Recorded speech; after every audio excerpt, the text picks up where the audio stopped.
see where Stephanie Lanza is, who is really the driving force behind this. There she is over there. And I just really want to recognize the vision that she brought to this initiative. We currently have 12 co-funded faculty from across Penn State, both here at UP and beyond. And I'm looking at some of our faculty from other campuses. We include faculty from Penn State Harrisburg, Abington, the College of Medicine, and there are well over 30 faculty affiliates, but I couldn't find the number, and I know it's really grown since what I was able to see. The consortium works to facilitate research in substance use and addiction across Penn State by supporting research working groups, supporting engagement and networking with faculty across the campuses through the affiliate program, and by working with SSRI to award seed grants to support new collaborative interdisciplinary research and to hold annual workshops like this today.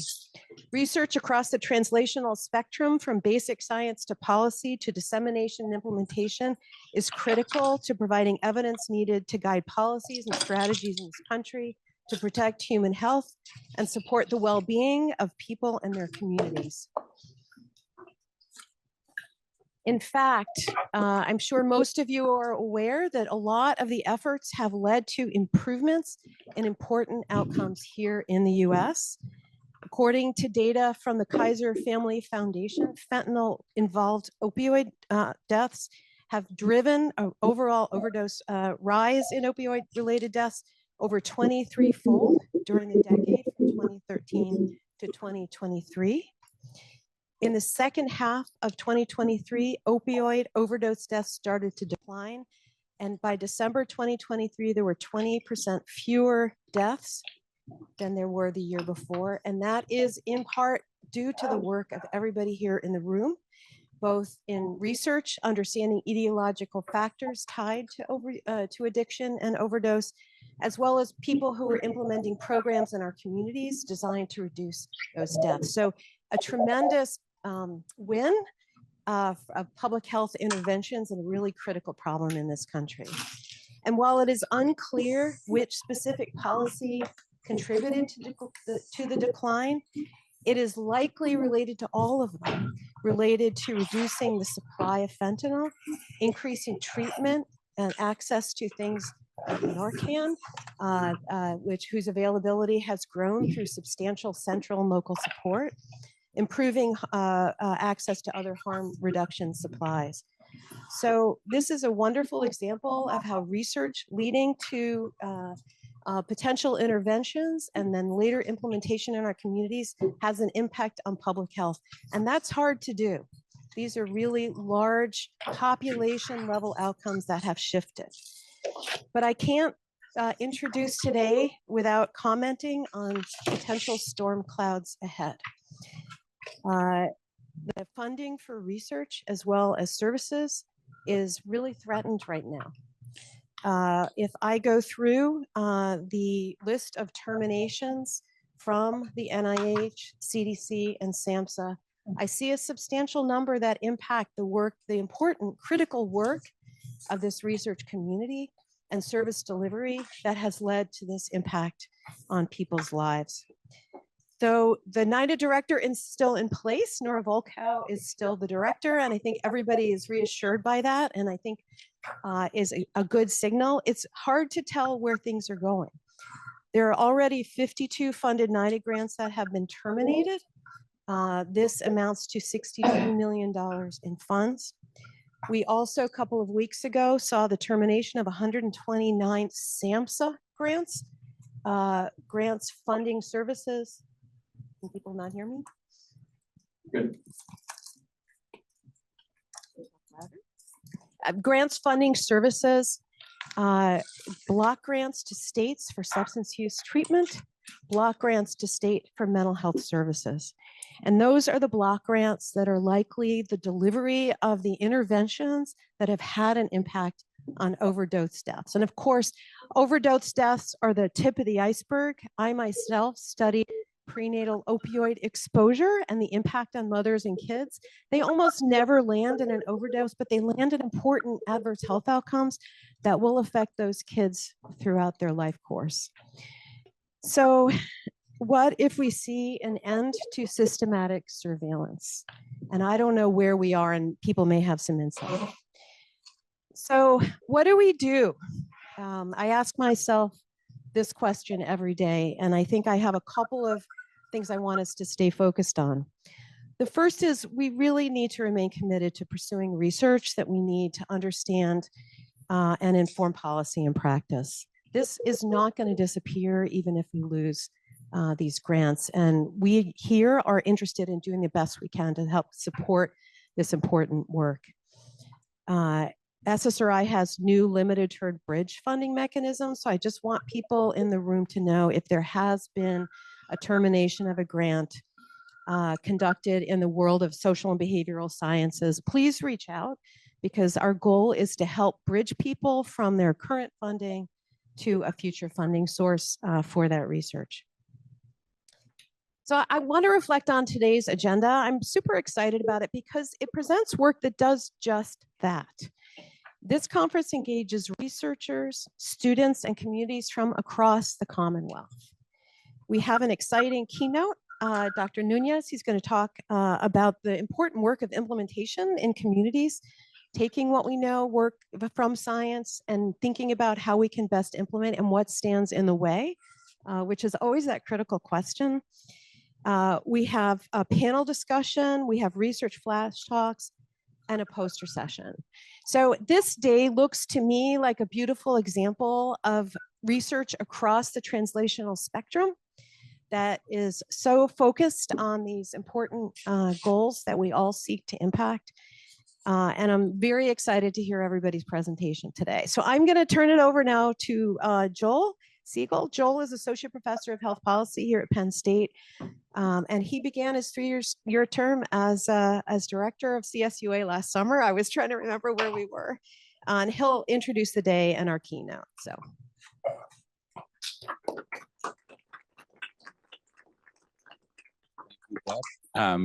It's great to see everyone here. I would certainly echo all the sentiments that Deb made. I think certainly this field of substance use and addiction is a field that's no stranger to sort of this issue about lack of resources and underappreciation of what's being done. And I think the hope today is that we can showcase a lot of the great work that's going on at the university and beyond in this area. I do want to first open with a few thank yous. Thank you to our planning committee of Abby Jones, Paul Griffin, Steve Wilson, and Sarah Kawasaki. A huge thank you to Melissa Krug, Barbara Rigg, and Robin Dixon for helping coordinate all of this. This is great. I know, something always has to go wrong, and so thankfully what's gone wrong is that we have a screen that has not worked due to the recent storms, and so hopefully that's our one thing today. Thank you to Deb and SSRI for providing support to CSUA and the conference, and then to everyone for coming and all of our presenters today. So I think the goal of our meeting today is to really showcase this breadth and the quality of work in this area of substance use and addiction at Penn State and beyond. And this is our 6th annual conference. And it really builds, I think, also on some of the great work of our previous directors, so Stephanie Lanza and Paul Griffin, who have really developed, I think, this great group of researchers in the area of substance use and addiction here. And I think one thing to note is that sort of while a lot of the focus has been on opioids and opioid use disorder, I think one thing we wanted to highlight today was that this area of substance use and addictions spans a broader range of substances and populations. So we have today presentations on alcohol use disorder, tobacco, and other illicit substances, and then what the impacts are on children, families, and communities. And so I think one of the big goals today is to try to learn from each other and foster connections and a sense of community both within Penn State and beyond in this area of addiction research, prevention, treatment, and program implementation. And so I think, hopefully we not only learn from each other, but we can also get time to meet, get time to eat together and sort of be able to find either ongoing or future collaborations. And then I would love, especially if we at CSUA can figure out how we can help foster these collaborations, because again, there's a lot of great work going on. And especially in the difficult funding environment, there are ways that we can help facilitate these ongoing collaborations. So today, I just want to do a quick run through of what the game plan is for today. So we're delighted to have Dr. Nunes here to talk about opioid use disorder treatment. We have a session on alcohol and related harms. We have a series of flash talks. We've got a lunch followed by a poster session to highlight some of our work of both faculty and graduate students. That'll be sort of down the hall a little ways. We have a talk by one of our doctoral students at Penn State that's connecting his lived experience to his ongoing doctoral research. And then we have a presentation about the ongoing work related to Elevate PA and the work on the opioid settlements here in Pennsylvania. So I guess without further ado, I'd like to introduce our keynote speaker, Dr. Nunes. He is a professor of psychiatry at Columbia University, Irving Medical Center, and research psychiatrist at New York State Psychiatric Institute. He's an internationally recognized leader in research on the treatments for opioid use disorder and other substance use disorders, along with co-occurring psychiatric disorders. For 30 years, he's had continuous funding from NIH, mainly from NIDA, including a series of career development awards, and has led clinical trials on medication and behavioral interventions for cocaine and opioid use disorders. He has over 250 peer-reviewed publications in top journals like JAMA, New England Journal, and Lancet, in addition to numerous book chapters and a textbook on diagnosis and treatment of co-occurring psychiatric disorders. His group was the first to demonstrate that depression could be identified with careful clinical diagnosis and successfully treated among patients with alcohol, opioid use, or cocaine use disorders, and to demonstrate that behavioral interventions could improve the effectiveness of naltrexone treatment for opioid use disorder. For 20 years, he served as a principal investigator at the NIDA Clinical Trials Network. I know we have some folks here at Penn State too that are involved in that. He has also led the first large multi-site trial of behavioral treatment for post-traumatic stress disorder among women with substance use disorders. He's currently in the CTN, and they are developing a major clinical trial to be a cornerstone of the NIH HEAL initiative, testing strategies including different medication doses and formulations and behavioral treatments to determine what the most effective approach to treatment is in this area. He has served on the board of directors of the College on Problems of Drug Dependence, the American Board of Addiction Medicine, and the Addiction Medicine Foundation, and National Advisory Council on Drug Abuse, and currently serves on the NIH Working Group on the HEAL Initiative, the Addiction Medicine Subboard of the American Board of Preventive Medicine, and Deputy Editor of the American Journal of Drug and Alcohol Abuse. He has also mentored a number of research fellows and junior faculty, and he serves as co-chair of the New York State Psychiatric Institute, Columbia University Department of Psychiatry Institutional Review Board. So it is my great pleasure to welcome Dr. Nunes, and we are excited to hear your talk today.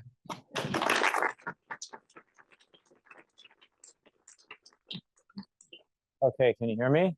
Is the microphone working? Okay, great. Well, it's a real pleasure to be here. Thank you for inviting me. This is my first time in State College. I've never been here. I drove in at night. And I wake up in the morning and it's absolutely gorgeous. I went for a jog around campus and it's really just a great pleasure to be here. This is also a somewhat new talk because I've spent my career doing clinical trials, largely of treatments for drug use disorders, especially opioid use disorder in the recent years. But this talk is going to try to focus on recovery from opioid use disorder without medication, which I think is becoming more of an issue. Well, it's always been an issue, but it's becoming more of an issue now that medication treatments in general and mental health are being challenged, right? There's a lot of challenge coming from the field. I wanted to just highlight a couple. The HEAL initiative there on the right-hand side, that was an enormous infusion of funding about 5 or 6 years ago, bipartisan, voted by Congress to do research to address the opioid epidemic. And it was enormously productive of a variety of studies. On the right hand there is the Clinical Trials Network, the 20-year anniversary. It's actually now 25 years of this network sponsored by NIDA that sponsors multi-site clinical trials that also has been the source of a number of what I would really call landmark trials in the field. So these are examples of what NIH funding can do, and it's sad, as Deb alluded to see that being threatened. But hopefully this is a storm that we'll weather. So funding, a number of my studies receive in-kind donations of medication for digital therapeutics, but I don't accept any money for consulting or anything like that, because it's just too complicated. If you accept money for consultation, then you have to go through all these bureaucratic steps. It's not worth it. And plus, it's better not to be, it's better to be completely independent. So the objectives of today's talk, I want to talk about the opioid cascade concept, which is relevant to this issue of how do you get a patient into recovery and recovery on medication versus off medication. It was a concept that was developed in analogy to the HIV cascade. The HIV cascade was helpful in bringing the HIV epidemic under control. And that was basically the moment or the period in HIV medicine where all of a sudden you had really effective medications, but the majority of people with HIV were not getting the medications. And so the cascade concept was developed to help address that. Recovery is the last step in the cascade, a lot of hurdles on the way to that. And the cascade also kind of assumes that medication is the path to recovery. For HIV, certainly, HIV antivirals were the path to recovery from HIV. And of course, in addictions, there's another path which doesn't involve medications. So here is a graph of the cascade that Robin Williams and I and others put together to draw this analogy between the opioid cascade and the HIV cascade. And what you see is the vertical axis is the population. It's an effort to estimate how many people in the US population are actually in each of these bins. So it's in millions, 1 million, 2 million, so forth. And you've got efforts and stages all the way along, from primary prevention to second. So primary prevention is just how to prevent opiate use disorder from developing in the general population. Secondary prevention, which is how to intervene with people at risk. And then you've got people with opiate use disorder, which it's hard to estimate exactly how many in the population. This was from 4 or 5 years ago. We published this. The estimate was around 2 million. That's arguable, but it's somewhere in that range. And then from there, you've got, does it get diagnosed? Does the person get engaged in care? Does the person initiate medication? Are they retained for at least 6 months on medication? And then do they get into remission, however you define that? And by medication, I mean methadone maintenance, buprenorphine maintenance, or maintenance treatment on injection extended release naltrexone. Methadone and buprenorphine are the predominant ones. But what you see here is this phenomenon where the blue bars represent an estimate of how many people are actually in each of those bins, highlighting how few people get diagnosed, of those, how few actually get engaged in medication treatment. And then there's dropout from medication treatment. So at the end of the day, it's this terrible downward slope. Whereas the red bar shows what would happen if you could hit the 90% goal. So 90% with opioid use disorder get diagnosed, 90% get engaged in care, 90% of those get on medication, and so forth. It would be a very different story. So other objectives to understanding, I want to talk about review the evidence on medications for opioid use disorder, methadone, buprenorphine, naltrexone, as a path to recovery, and also understand the evidence on recovery without medication. And again, it's an interesting analogy with HIV because HIV is a chronic problem. So you have to stay on your HIV medication long term. If you go off your HIV medication, the viral illness will will reemerge. And so is that what opiate use disorder is like? If you stop your medication, will the illness reemerge? And the answer is often it does, but not everybody. And one of the problems is how to predict who falls in each of those bins. So this is an article which I read in the New York Times. That's 3 years ago now, but I think it's still very current. The headline was 12 Americans die of an overdose every hour. We have the knowledge to prevent that. Okay, that's the title of the article. And I don't know if it's 12 every hour now, but it's still a lot. It's down 20–25%, as Deb mentioned, but it's still somewhere around what, 80,000 deaths a year, something like that. It's a lot. So the article focused on a boy named Harris and interview of his family, a boy who died sadly of an overdose as a young adult. He was described as a sweet boy, affectionate with his parents, protective of his little sister, devoted to his friends. He had a lot of energy. There was some acting out, not unusual for a boy, right? 8th grade, he was diagnosed with ADHD and anxiety. And at that time, he discovered marijuana. He started smoking marijuana. Got to high school, he was popular. He was on the student council. He was a varsity athlete, played soccer. And then he discovered oxycodone at a party. And his mom says that was really basically game over for us. The family could not find treatment for him.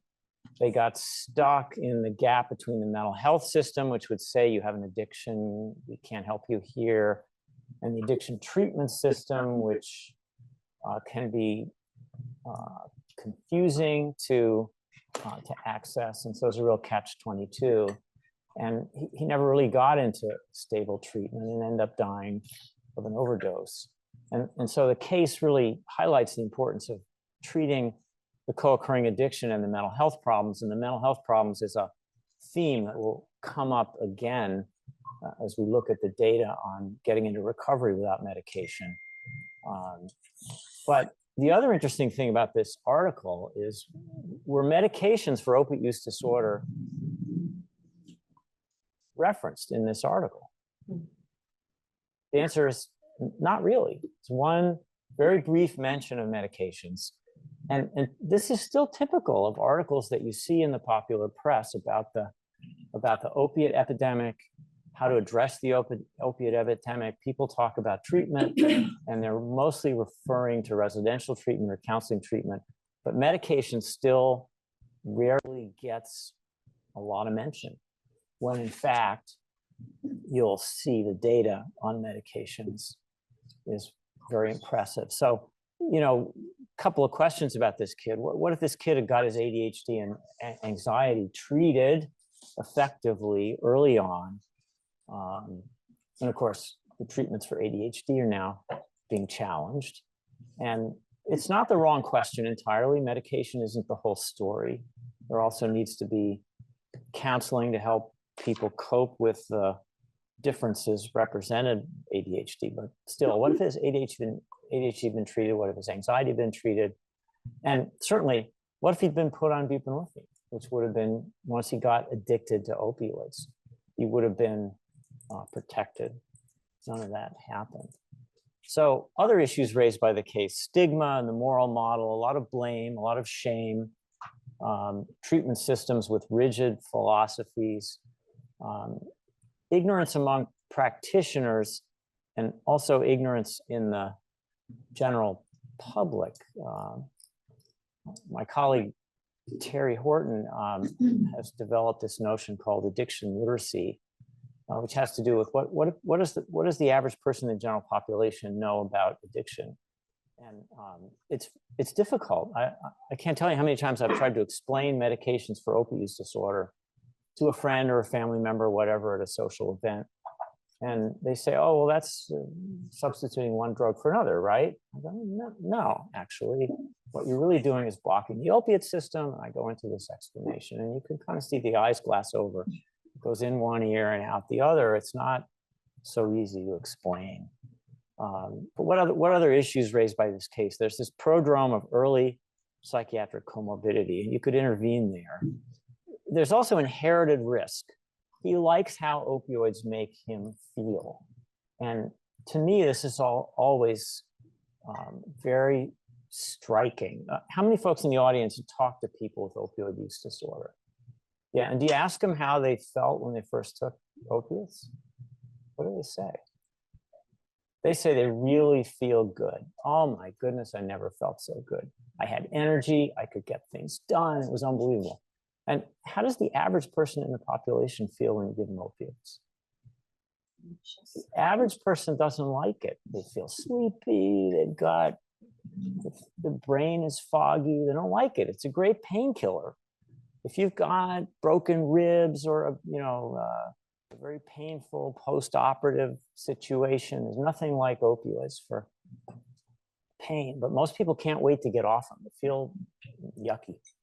But the people who are vulnerable to have opioid addiction have a different response. They've inherited a different nervous system that responds to the opioid this way. And I think this is true of all the so-called addictive drugs, because I talk to people with opiate use disorder, and I always ask them, well, how about cocaine? Sometimes they say it's okay. And sometimes they say, I can't stand it. I don't,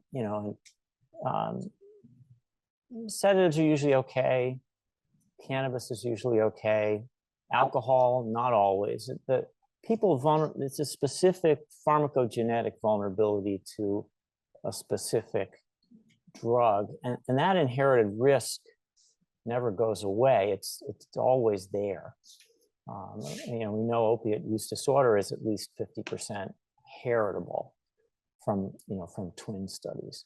Other issues raised by the case: funding for treatment, bureaucratic barriers to treatment, and really lack of involvement of physicians. Now that's changing. There's a huge addiction medicine movement. Thousands of physicians around the country are certifying in addiction medicine, getting involved in treating addiction. So that's a positive development. So here's another case that's at the other end of the developmental spectrum. This is a middle-aged older man with a history of opiate use disorder, progressing to injection drug use, quite severe, dating to his early 20s. He eventually achieves long-term abstinence through residential treatment and 12-step participation. He becomes a beloved counselor at a local addiction treatment program. He becomes a community-level leader championing steps to combat the overdose epidemic in his community: Narcan distribution, overdose education, expansion of treatment, including expansion of medication treatment, advocacy against stigma, and so forth. And then he dies of an overdose years after he's been in recovery. And it's tragic, and it illustrates that risk is always there. And as a clinician, this is what always worries you. Somebody can look terrific, but that risk is there. And that's one of the things you grapple with when you're trying to think about recovery without medication. Because if he had been on naltrexone all his life, since he got into recovery, for example, he would have been protected. When he relapsed, he would not have died of an overdose if he'd had naltrexone in his system, because naltrexone blocks the opiate system. And it will prevent relapse if it's on board at an adequate blood level. So here's some stuff we know already, and I'll go through some of this data, but opiate use disorder has a high mortality rate lifetime. It's at least 1% to 2% per year. You compound that over a number of years, and it's a lot of deaths. And I remember when I started working with patients with opiate use disorder, all of a sudden, one of your patients dies, and you're not used to that as a psychiatrist. It's usually young people.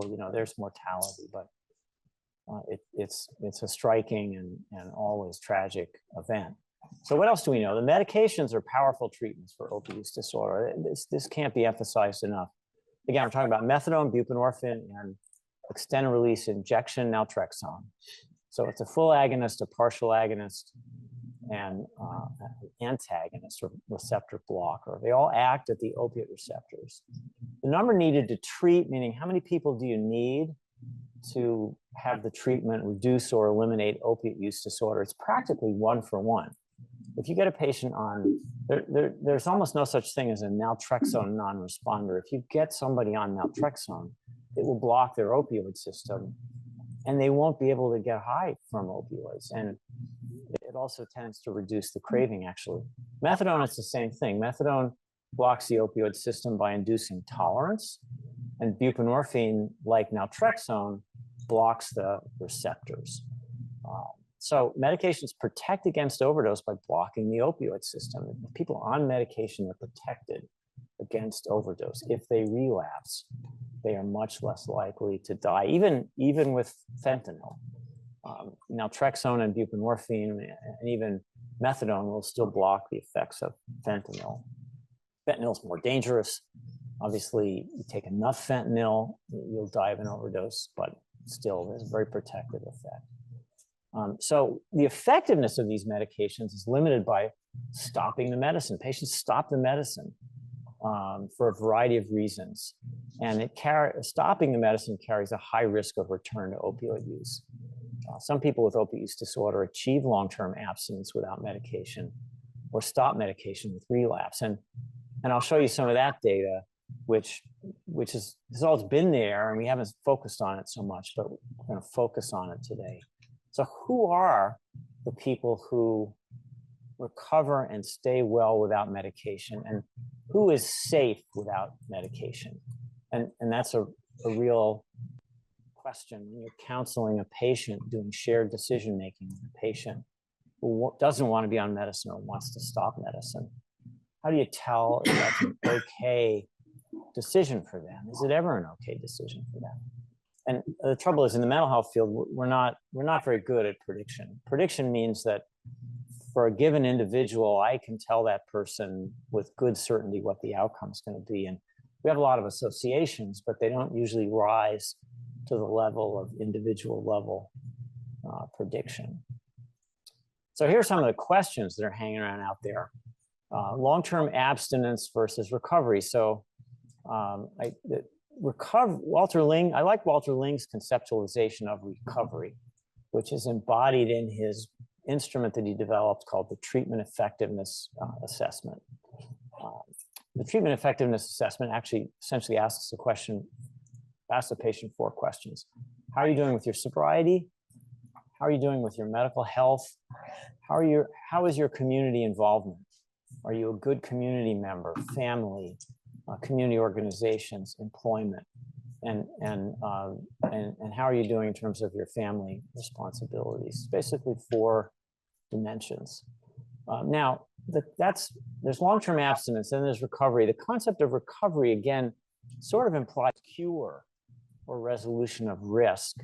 And I think you can make an argument that the risk never totally goes away, which is an issue for defining recovery. Somebody can be doing really well, and like that second case I presented, they can still relapse and have a bad outcome. So how to counsel a patient with active opioid use disorder and their family if they're reluctant about medication. So that you have a patient in front of you with opioid use disorder, and they say they don't want to be on medication. I don't like it. I've heard about it. It's not for me. How do you counsel them? How do you counsel a patient with opioid use disorder who's on medication and doing well and wants to stop their medication? And how do you counsel a patient with opioid use disorder who's achieved abstinence without medication? Who's safe to just stay off medication long term? The answer is most people are safe, but the one thing that's different about opioid use disorder is if you relapse, you could die. And that's what's different. If you're trying to stay away from cigarette smoking and you stay away from cigarettes for a while and then you have a relapse and you smoke some cigarettes, it's too bad, but it's not going to kill you.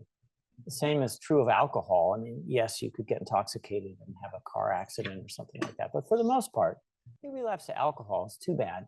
It's not going to kill you. Opiates, it could kill you the first few doses of opiates that you take during a relapse if what you get is too high a dose of fentanyl. Now, just in terms of the mortality of opioid use disorder, this is a terrific study followed up by Ying Hsur, who's a fantastic epidemiologist at UCLA. And this is a cohort that was started in 1956. The horizontal axis here is years, 1956 through 1996. So this is a 40-year follow-up on a group of young people with opioid use disorder who were involved in a criminal justice opioid use disorder project. And they were recruited into this cohort. And Ying Hsur, who's really good at following cohorts, followed this cohort out. And what you see here is different outcomes across time. And what's most striking is look at how many are dead. Almost 50% of this sample is dead within 40 years. They aren't all overdoses. They died of other reasons, infections, and so forth, but a large proportion of those deaths were, in fact, overdoses. You have a sliver out 40 years out that's incarcerated still. You have a sliver that's using opioids every day. You have a sliver that's on methadone maintenance. It's about 8% there 40 years later. You can see it was never a big proportion. And now it gets interesting. You've got people who are occasionally using opioids. So they use, but they don't relapse. So it's a little bit like somebody who used to smoke cigarettes every day, now smokes once in a while. Somebody who had a heavy drinking problem at one point and now seems to be able to drink in moderation without a problem. And then at the top, you've got abstinence. You've got about 20% of this sample that's abstinent long-term. And that's a proportion that'll keep coming back.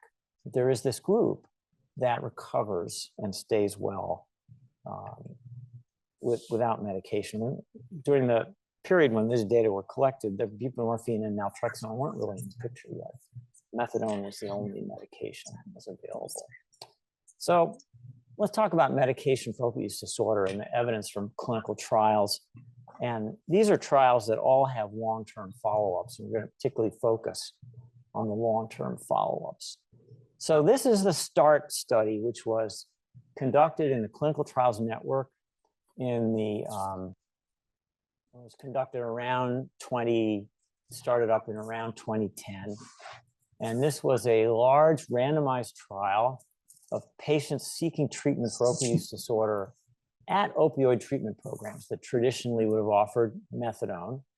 And these patients were randomly assigned to either methadone or buprenorphine in a 1-to-2 ratio. More assignments to buprenorphine because this was actually a liver safety study that the FDA required, and the primary outcome was liver enzymes. The answer to that was because there was some concern that buprenorphine might cause liver inflammation. And there was no evidence of liver problems on buprenorphine, but what was much more interesting was the clinical outcome. And what we're looking at here is retention in treatment over 6 months. So this is a survival curve. The horizontal axis is days out to 168 days or 6 months. And the vertical axis is the proportion still retained in treatment. So it's a survival curve on retention and treatment. And what you see, the open triangles is methadone, and there's relatively little dropout from methadone. Out to 6 months, practically 80% of the sample is still engaged in methadone treatment. Buprenorphine doesn't do as well. By 6 months, you've got about half the sample that has dropped out of treatment. Pretty much everybody in that 50% that's still on buprenorphine is abstinent from drugs. The group that sort of goes between 50 and 75 or 80% in methadone, they're actively using opioids, but because they're on methadone, they are relatively protected. So these data hold up. 40, 50% 6-month retention on buprenorphine is about what you get in other clinical trials. People drop out. Why do they drop out? Often it's because they say, I felt so much better, I thought I was cured, so I stopped the medicine. some of its side effects and so forth, but often it's just, and of course it's understandable. Who wants to have a chronic illness where you have to take medicine forever? People want to get off the medicine. So summary, both methadone and buprenorphine were successful, producing retention in treatment and sustained abstinence, greater dropout on buprenorphine, some ongoing drug use, particularly in that last 25%, between 50 and 75% on the methadone patients, but they're still protected because they're on methadone. Now, Ying-Hsu, again, I'm a big fan of Ying-Hsu, the epidemiologist at UCLA, did a long-term outcome study on the participants that went into this trial. And she followed them for 4 years with monthly data, basically. So it's a tremendous effort, tremendous data set. She got pretty high follow-up rates. And one question was, well, what predicts long-term abstinence, which is kind of a proxy for recovery, right? Staying on methadone or buprenorphine was the big predictor. Patients that stayed on methadone or buprenorphine were much more likely to have long-term abstinence. There were other predictors. So severity of drug use, history of intravenous use or injection use, cocaine use, other drug use, those were predictive of worse outcome, less likely to achieve long-term abstinence. Younger age, yes, less likely to achieve long-term abstinence. And you know, that's a fairly consistent finding in terms of engagement in treatment, retention in treatment. Younger age tends to be less likely to be retained, maybe because of greater impulsivity or whatever. And then psychiatric symptoms, more psychiatric symptoms, less likely to achieve long-term abstinence. So severity and psychiatric symptoms and illnesses particularly, you'll see are common threads that run through these data about who can get into long-term abstinence. But the big headline here at the time was, you know, stay on your medication. So it begs the question, how long do patients need to stay on medication for opioid use disorder? And that question has not been fully explored in this data set. The focus, again, was more on staying on the medicine rather than looking at, well, there are people in this data set who achieve long-term abstinence not on medication. You know, who are they? So the POATS trial, CTN30, another clinical trials network trial led by Roger Weiss and his colleagues at McLean Hospital. Again, it's a clinical trials network study, so sites all around the country were engaged in this. It was a study of prescription opioid use disorder. And this was again conducted around 2010 at a time when it had been recognized that prescription opioid use had been a big feeder of the opioid epidemic. That had been, in a way, what had really thrown gasoline on fire, as it were. So there's a question, well, how do you treat prescription opioid use disorder? Is it different from heroin use disorder, which was the more severe form of opioid use disorder at the time? Fentanyl had not emerged yet in the illicit drug market. Again, a large study, over 600 patients, 10 sites across the United States. And it examined duration of treatment with buprenorphine and naloxone and intensity of counseling. Now, this was still a time, you know, around the 2010, 2011, even as recently as, you know, as 8 or 10 years ago, that withdrawal from opiates using, let's say, a buprenorphine taper was still considered good standard treatment. Patient comes to you with opioid use disorder as an outpatient, give them some buprenorphine, taper the buprenorphine dose off over 2-3 weeks. It's pretty easy. Most patients tolerate it well. You can get patients off of opioids that way. It's not considered standard treatment anymore because the relapse rate's really high. And this was one of the studies that showed that. Then there was a 3-week buprenorphine treatment followed by a taper. Almost everybody relapsed to opiate use. And there was a 3-month maintenance treatment on buprenorphine followed by a taper.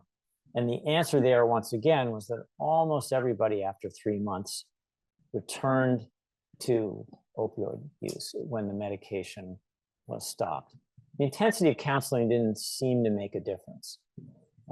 although it wasn't a real intense form of counseling, I would say. So in summary, regardless of the length of buprenorphine treatment, 3 weeks, 3 months, the relapse rate was very high, over 90% when buprenorphine was discontinued. So again, it begs the question, how long does agonist maintenance with buprenorphine, for example, need to go on? And the answer would seem to be at least 3 to 6 months. A weekly drug counseling session didn't improve outcome compared to medical management with a physician by itself. Doesn't answer the question, what if you had a more intensive counseling intervention that really did more to address co-occurring disorders and so forth. So predictors of outcome, again, and there was a long-term follow-up on this study. So the predictors of buprenorphine acute outcome, worse outcome was associated with younger age, better outcome was associated with never an intranasal or intravenous opioid user. So remember, this was a sample with prescription opioid use disorder. But if they'd ever used intranasally or injected, that predicted bad outcome. A history, I'm sorry, if they got to get it straight. If they had ever used intranasal or intravenous, that predicted a bad outcome. Interestingly here, if they had a history of depression, that predicted better outcome. If it was a first treatment episode, that predicted better outcome, less chronic. Initial treatment response was a big predictor. This is interesting. Patients that got abstinent within a week or two of starting buprenorphine, those were the patients who did well over the long term. Patients who were still having positive urines, missing visits in the first 2 or 3 weeks were less likely to have a good outcome. And that's it's a useful point clinically because you're working with a patient. If you've got somebody that's doing well in the first few weeks when you start the buprenorphine, they stop using opioids, that's a good prognostic sign. If they're still using opioids after you start the buprenorphine up, that's a danger signal that you need to do more. What more to do? Not exactly clear, but that's a person that's more likely to drop out of treatment and not do well. Now, in the long-term follow-up, they did a long-term follow-up. They got a pretty good follow-up rate. These follow-ups in this study were all done by telephone. Again, staying on agonist maintenance, buprenorphine or methadone, was the big predictor of long-term abstinence. And again, same headline as the other study. Never used heroin was the other predictor of long-term abstinence. So again, this addiction severity issue. Heroin is a more severe form of the illness. If they never used heroin, they were more likely to get into long-term abstinence. So another clinical trials network study, CTN51, which is XBOT. And this was a randomized controlled trial of sublingual buprenorphine naloxone versus extended release injection naloxone across a number of sites around the United States and the clinical trials network. These were all patients that started out by being admitted to either inpatient or residential treatment. And of course, that's where a lot of people who get opiate use disorder today will start out. Harris's family, that first case, was probably told, you know, your kid needs to go away to a long-term, to a residential treatment program, a 30-day program. It's a sort of typical stay. But that's where the patients in this trial started out. They were randomized as soon as possible after admission to either injection naltrexone after they'd been withdrawn from opioids, because you have to withdraw somebody from opioids before you can start naltrexone. And that's a hurdle because not everybody manages to succeed in getting off of opioids. Or they were randomized to buprenorphine, which is easy to start. As soon as a patient has some withdrawal symptoms, you start it right up. So these were the main findings. The primary outcome was relapse, which was defined as return to regular opioid use. And these are survival curves. Again, the horizontal axis is 24 weeks. It's a 6-month trial. The vertical axis is the proportion of participants still not relapsed. So it's a survival curve. The red trace is naltrexone, and the blue trace is buprenorphine. And what you see at 4 weeks, which is when the relapse outcome started to be called, there was a grace period before that, there's a big drop on naltrexone, 27%. And that's 27% that never succeed in initiating naltrexone on the inpatient unit because of that initiation hurdle. They have to successfully withdraw and be off of opioids for a period of time before they can start up. There's much less. You can see there's some dropout on buprenorphine in the first 4 weeks, but it's less. After that, the curves are more or less parallel. And the graph on the right is the so-called per protocol sample, which removes the people who never started medication. And there you see the relative similarity between the two curves. So the conclusion in the end was that the naltrexone is not as good overall, mainly because of the initial induction hurdle, although that per protocol sample is biased. You've filtered out the people that didn't succeed in initiating naltrexone. They probably have greater severity. But anyway, the other thing you see about this, even in buprenorphine, there's somewhere close to 50% are retained, not relapsed at 6 months, very similar to the survival curve we saw previously. And the one thing to know about naltrexone in this study is you have a research team that is working very hard to keep track of these patients and to make sure that they get their injection every month. And that's more than what typically happens in usual care. You don't, in usual care in the community, you don't usually have a really intensive effort by a motivated team to find people and keep them on medication. And insurance claims data with naltrexone show much worse outcome than this. But in standard treatment in the community, the retention and treatment on naltrexone is very poor. It's better with buprenorphine, and actually claims data show again that methadone is actually the most effective in many respects.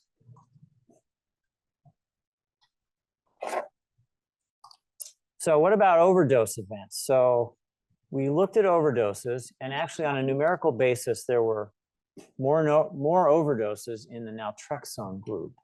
Of course, overdoses are important to look at. They are rare, fortunately, but very dangerous. And you see 18 overdoses overall in the naltrexone group, 10 overdoses overall in the, well, participants with at least one overdose, 15 in the naltrexone group and 8 in the buprenorphine group.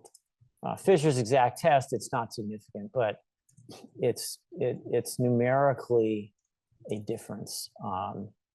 And the other thing that you can see in the data is that, well, the other thing to know is that almost all these overdoses occur after people have stopped their medication. So the overdoses don't occur while people are on medication. They occur after the medication is stopped. And people sometimes look at these data and they say, well, naltrexone is dangerous, people overdose. Well, it's dangerous when they stop the medicine. And with buprenorphine, it's the same thing. It's the danger reemerges when somebody stops the medicine. There was some trend in these data that the overdoses on naltrexone tended to occur a little sooner than the overdoses with buprenorphine, which is a little bit concerning. There's always been a worry that naltrexone, because it's a blocker, causes upregulation of opioid receptors and might increase the susceptibility to overdose. People argue about that.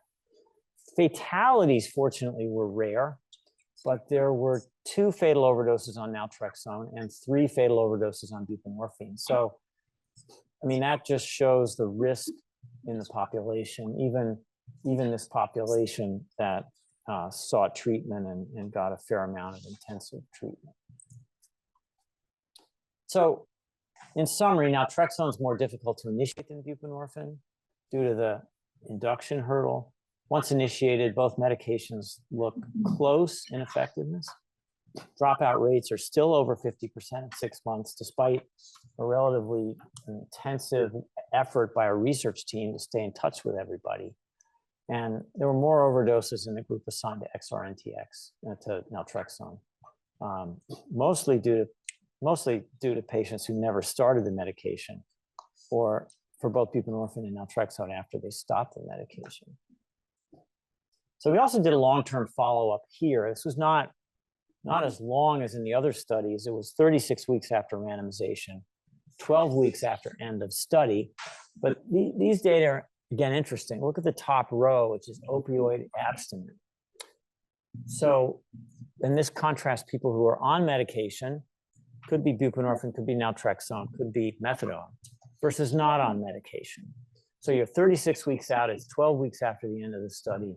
Half the sample is no longer on medication for opioid use disorder.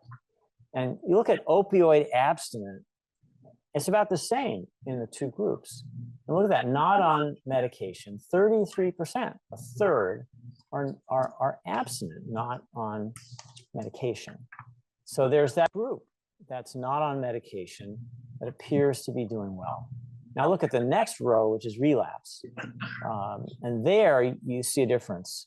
Only 16% of those on medication meet criteria for relapse to regular opioid use. 38%, almost 40%, not on medication, meet criteria for relapse. So there's the dilemma that keeps coming up. Stop the medication, there's a high risk of relapse, yet there is this group that stays well without being on medication. And the other thing is you see a little bit more of other drug use in the patients not on medication, a little more stimulant use, a little more sedative use particularly, and a little more, well, no, cannabis and heavy alcohol look about the same. But then again, the main take home from this is that there's a considerable risk of relapse in people who stop their medicine, but there's this subgroup that's not on medicine, but still apparently doing well. So extended release injection buprenorphines came along. This was a big potential advance because now you've got an injection that lasts a month and you're not relying on daily administration of a sublingual pill of buprenorphine anymore. And there are two products, there's Sublocade and Brixadi. They're different extended release technologies, but they both create a depot underneath the skin or in the muscle that slowly releases the medication over about a month-long period. So this is the pivotal trial that led to FDA approval of Sublocade, which is the injection of buprenorphine developed by Indivior.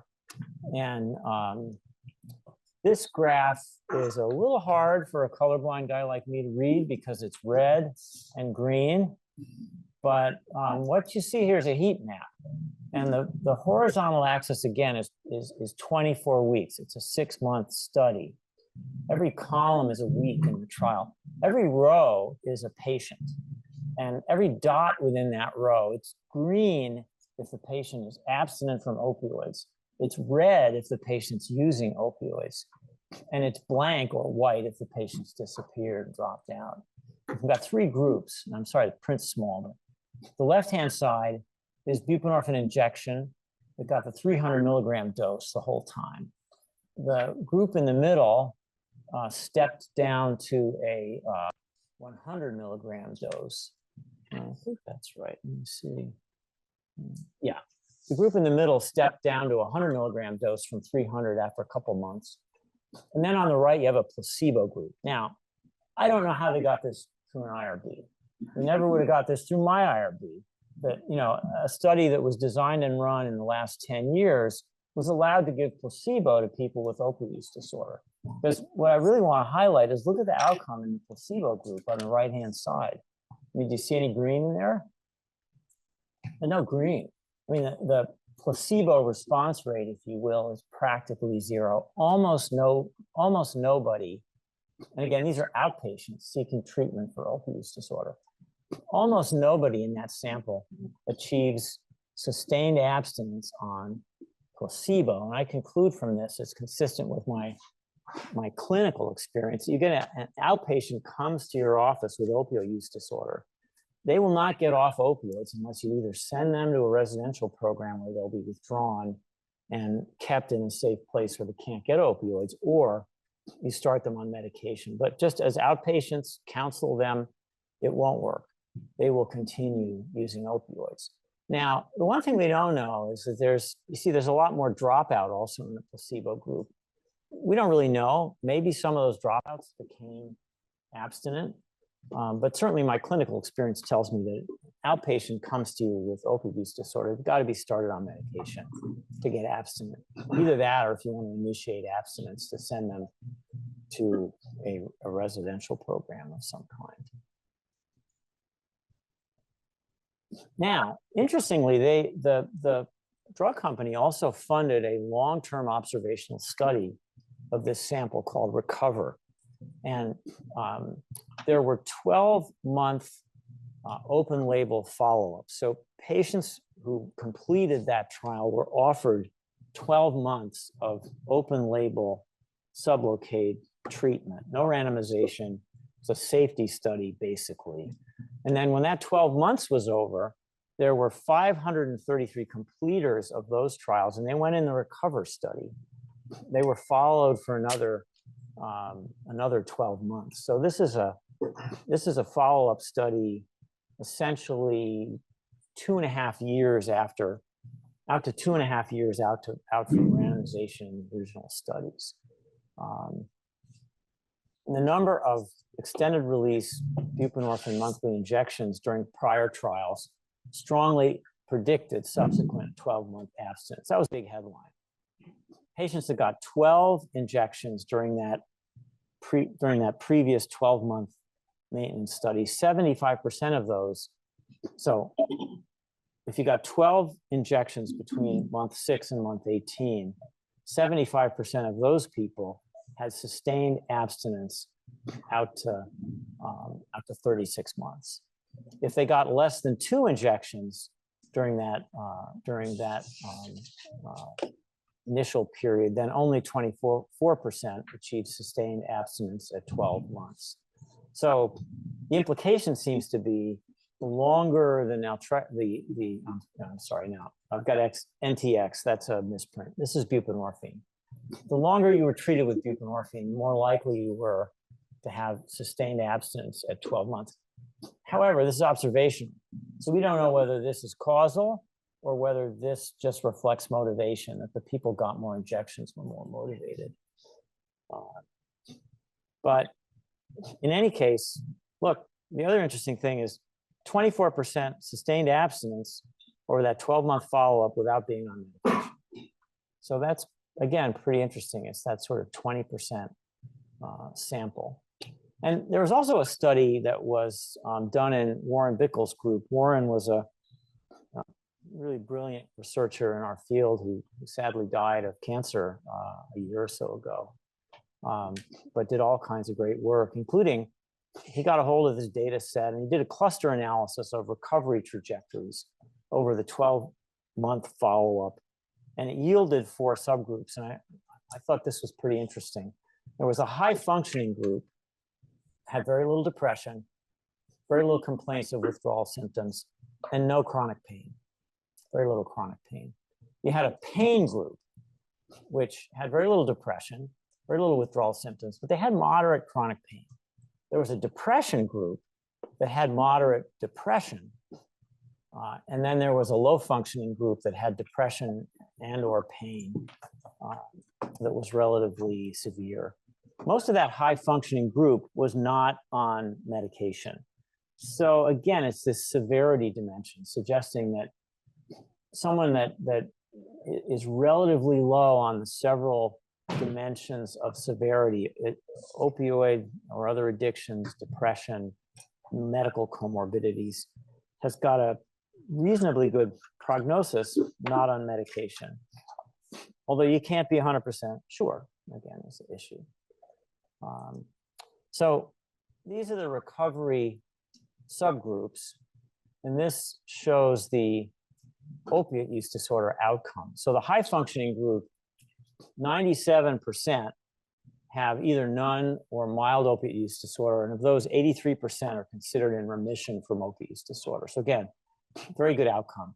In the other groups, the outcome is not as good. The level of remission from opiate use disorder goes down inexorably. The pain group is next, the depression group, and the low functioning group is really not doing well. So takeaways from this.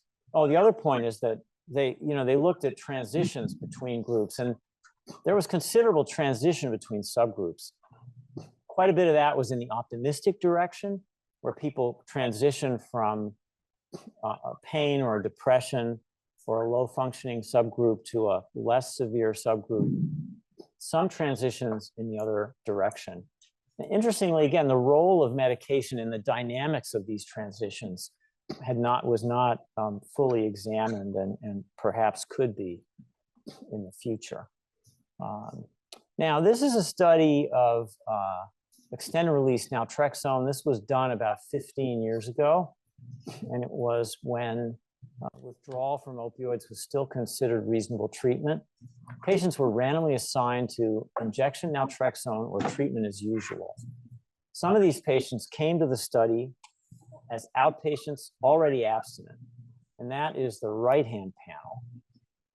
And some of these patients came to the study admitted to inpatient units.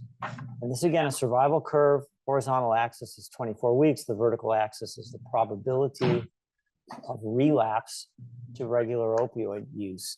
And you look at the left-hand panel. These are patients who had active opioid use disorder, were admitted to an inpatient unit and then randomized. And you see there's a tremendous drop-off. There's a huge relapse in the first month on people assigned to treatment as usual. Treatment as usual basically meant no medication 15 years ago. So there's a big drop-off in that group. The naltrexone group is doing much better, although you sort of see that stepwise. It's good for 2 months, then it drops, and it stays stable for another month, and then it drops. But what's happening there is people are stopping their medication. Almost all these relapses occurred after people stopped their medication. But then again, look at the left-hand panel and look at the I guess it's red, is that color? The bottom curve that represents the treatment as usual people. There's still that 20% that don't relapse over 6 months. So these are people that came to an inpatient or residential program, short-term residential, on active opioid use, were withdrawn, discharged without medication. And there's that 20% that's still doing well 6 months out. The right-hand panel is people who came to the study as outpatients already abstinent. And there you see that there's still a protective effect of naltrexone, which is the upper blue survival curve. But here, the proportion that stay abstinent without medication, lower graph, is more like 40%, somewhere between 40 and 50. So it kind of makes sense. If somebody's already abstinent, they've gotten themselves abstinence, they've sustained some abstinence as an outpatient, they're more likely to continue that abstinence. So again, the main takeaway for this talk is that there's this group. Now, this is the Russian pivotal trial of extended release injection naltrexone. This was conducted, almost 15, 20 years ago now. And it was done in Russia. There's no methadone or buprenorphine in Russia. Naltrexone is the only medication there, even today. There was random assignment to placebo or injection naltrexone for 6 months. This is a heat map. The horizontal axis is weeks in the 24-week trial. Every row is a patient. The blue rows they show up and they're abstinent. The green dots they show up and they're opioid positive. And when it's blank, that means they didn't show up or they dropped out of treatment. Now, what was interesting about the Russian sample is, first of all, admission to an inpatient unit is the only game in town. And also, these patients tended to live with families that were really sitting on them. And so in that placebo group, which is the left-hand group, again, you see 20% of patients over 6 months are completely blue, no opioid use on placebo. And another 40% are using intermittently.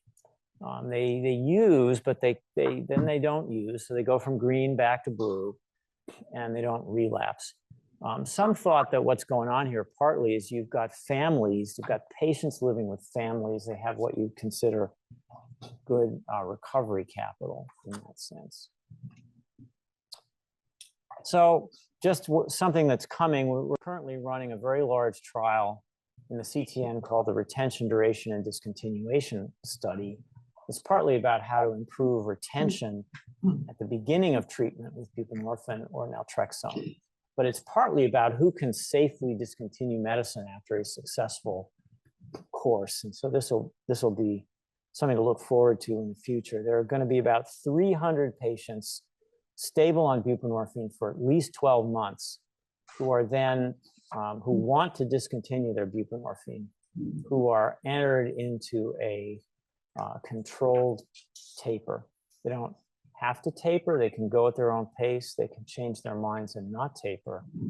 But we are looking forward to the data from this study will give us more answers as to who can safely taper off of medication.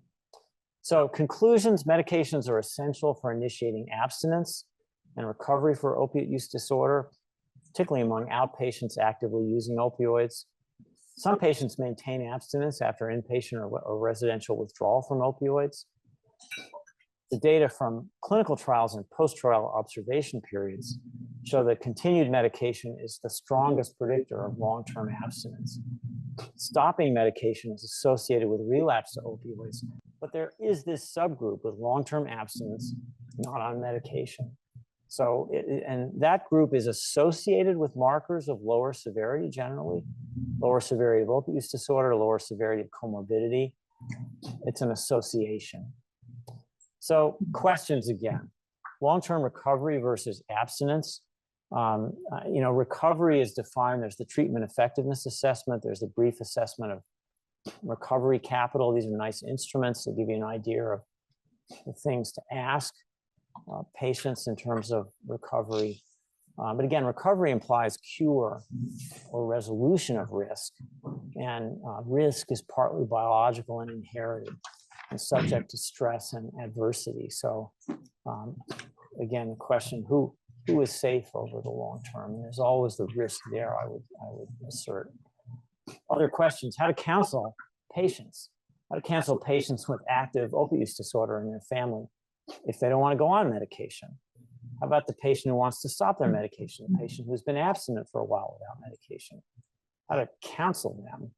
I think the evidence suggests continuing medication is the safest bet, but this is really a shared decision-making discussion with the patient in terms of what the evidence is and what the risks are. There's factors associated with long-term abstinence, markers of severity, recovery capital. I think the individual treatment history is something else to ask a patient. Obviously, if they've stopped medicine before and relapsed again, chances are next time they stop medication, they'll relapse again in the past. Tends to predict the future. Important to bear in mind that these long-term follow-up studies are giving us associations, and those aren't the same as predictions. They aren't the same as causality, and they aren't the same as predictions for an individual. Our main statistician always hammers on us about this, that associations in a group are not the same as predictions for the individual. And I think that really comes into focus with opiate use disorder, where a relapse can be lethal. So there's a lot on the line. It's very bad. It can be very bad to be wrong in your prediction of who's safe and is not going to relapse. So that's my talk. I hope it was somewhat enlightening. It's a new talk, so anyway, I hope there's some questions and some discussion.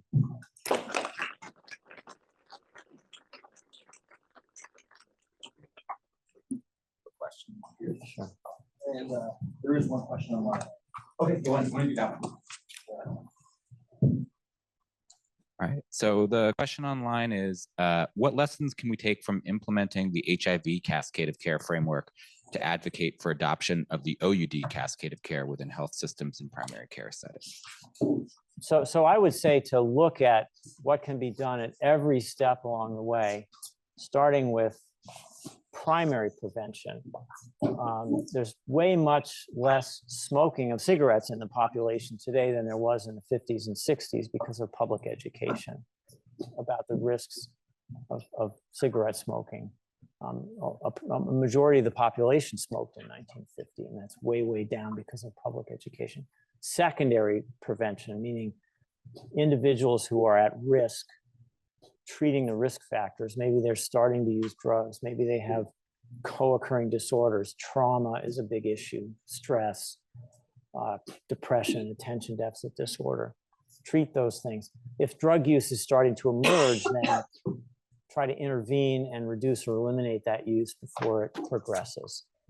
And then treatment. So people who have opiate use disorder, first challenge is how to get them to come to a doctor, which is a big issue. How to get from having the disorder to getting the disorder evaluated, diagnosed, and referred to treatment.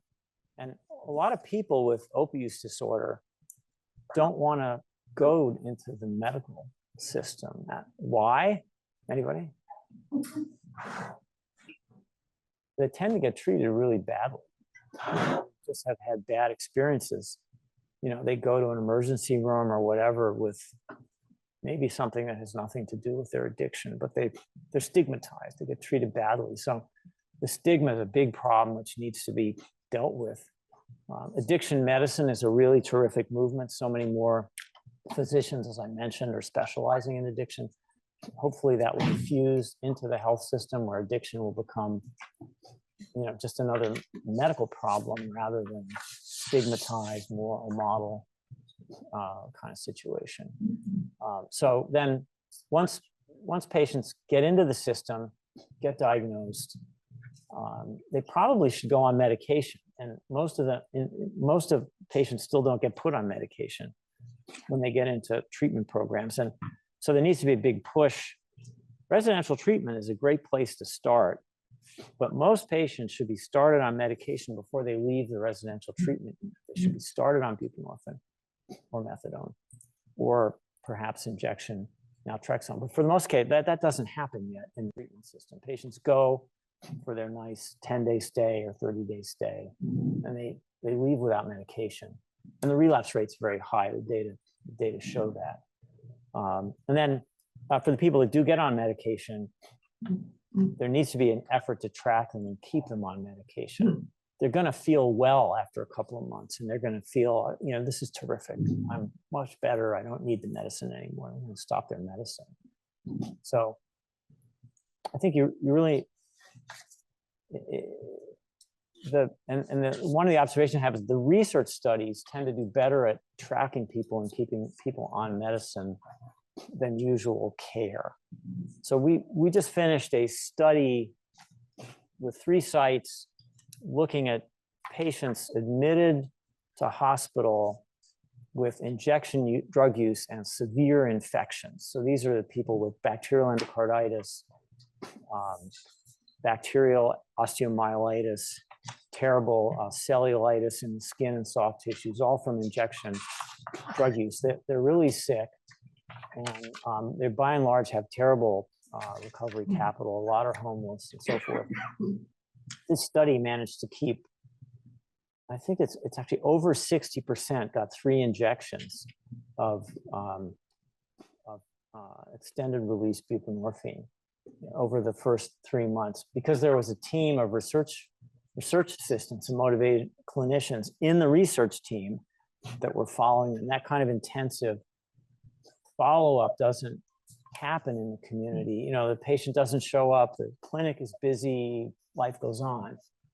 So I think there needs to be, even for people who start medication, much more intensive follow-up, and that can be a role, for example, of peer counselors or young people want to get into the health field that want to work with patients for a few years. The research assistants on our research studies tend to be young people who come out of college, they want to get into the field, and they work on a research study for a couple of years. They're very motivated. They like the patients like them, and that's a big difference. So it's a long answer. It's not easy. We were also involved in the Healing Community study, which tried to do community level intervention. It was really hard to move the needle. The needle moved a lot on Narcan distribution. It was much harder to move the needle on medication treatment, but just a lot of barriers to getting medication treatment started in the community. So I'm sorry, that's a long-winded answer. Other questions? Good questions.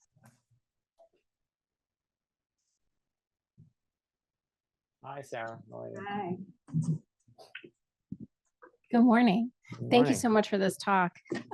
As an internist, so something that I noticed just in terms of public health approaches, we now treat strep throat with antibiotics to prevent the vanishingly small window of people who may develop rheumatic fever from it. And that's generally our approach to public health problems, is to cudgel an infinitely small possibility of a catastrophic outcome with a huge hammer. And I feel like we're doing a disservice to opioid use disorder to sit around asking the question of why some people do well without any medicine, as opposed to minimizing the number of deaths by treating with the most effective way to treat the whole population. So why are we doing this? Why can't we focus our energy into convincing people that this needs to be treated more like strep throat? No, it's an excellent point, and it's shared decision making, right? Because you sit with patients, and there are these patients who don't want to be on medicine, right, or want to stop their medicine, and if you're lucky, right, sometimes they just stop their medicine. You don't get to talk to them.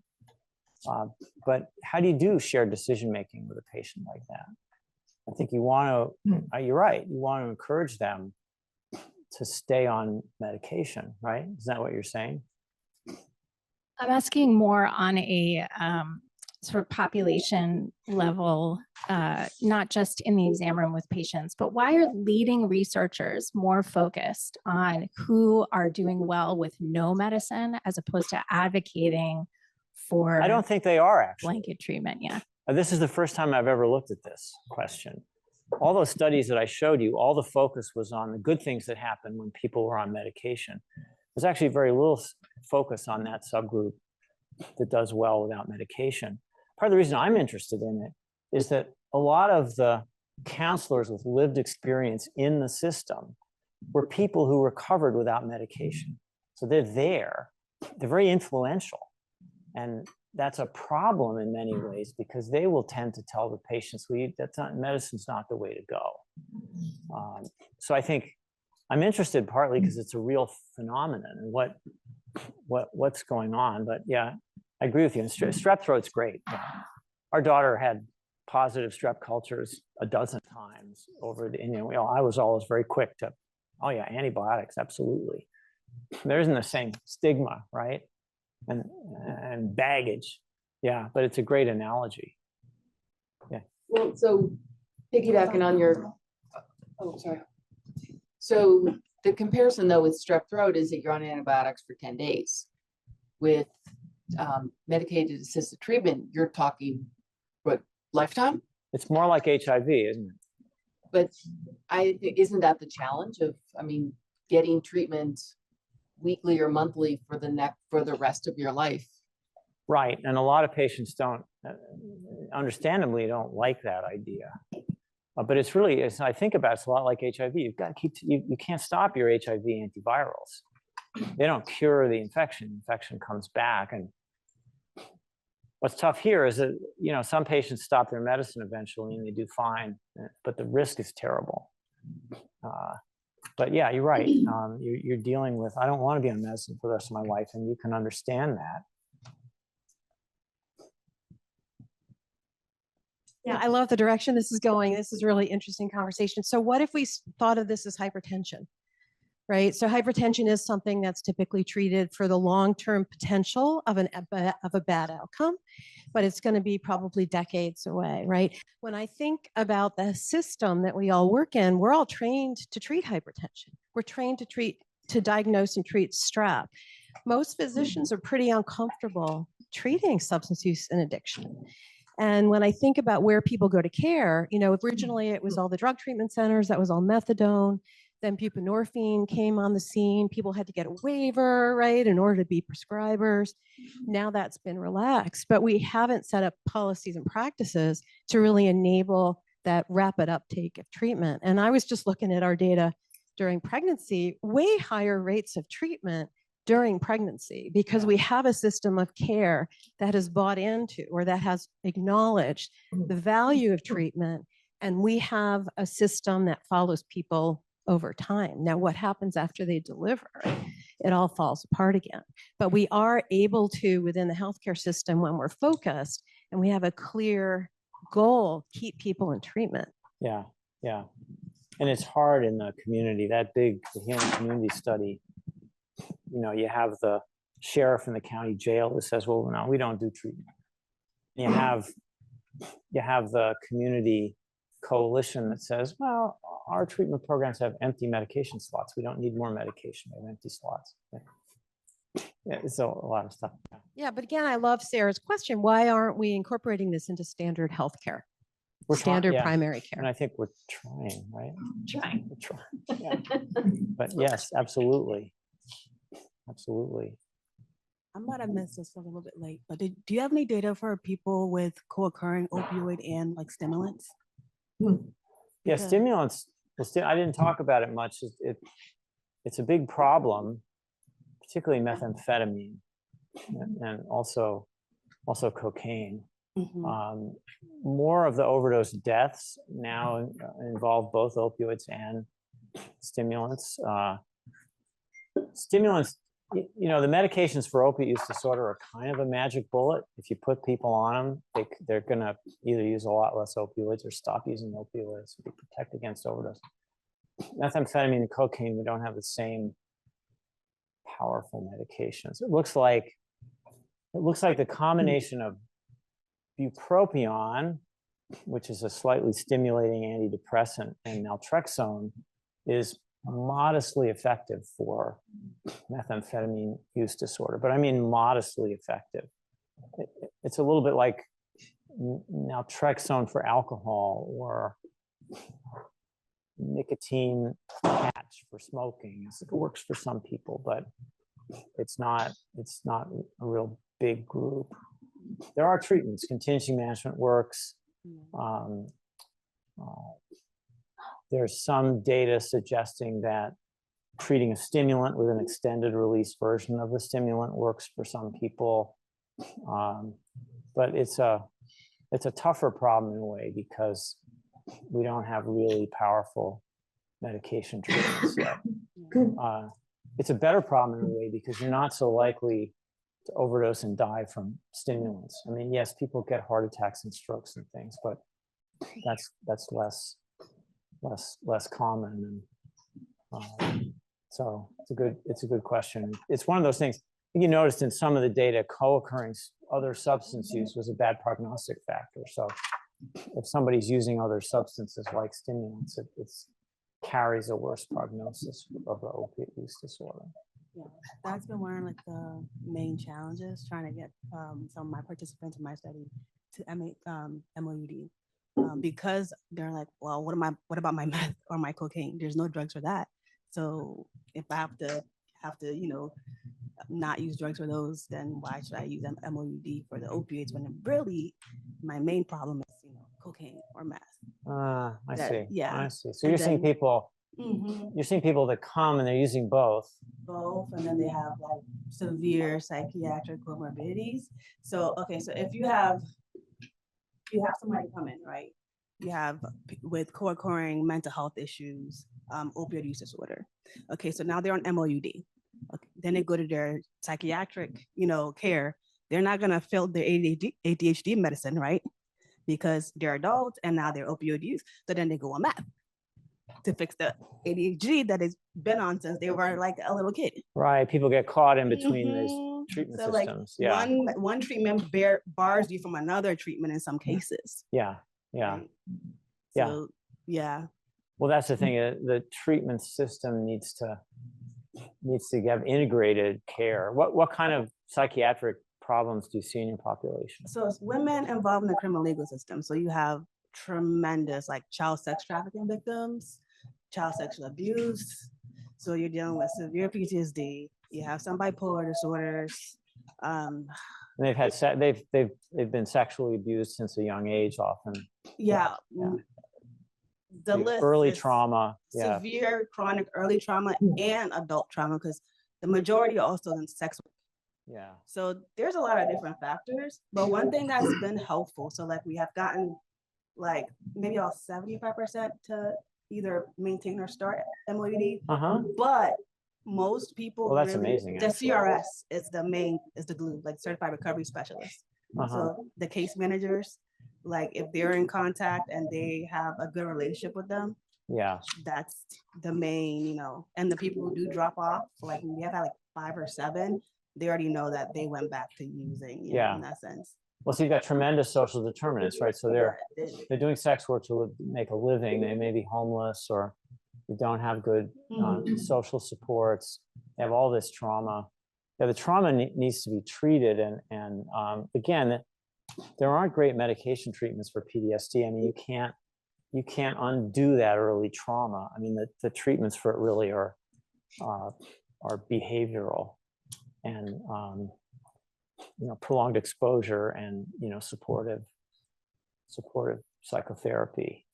But that's really tough. That kind of trauma really makes a person harder to treat.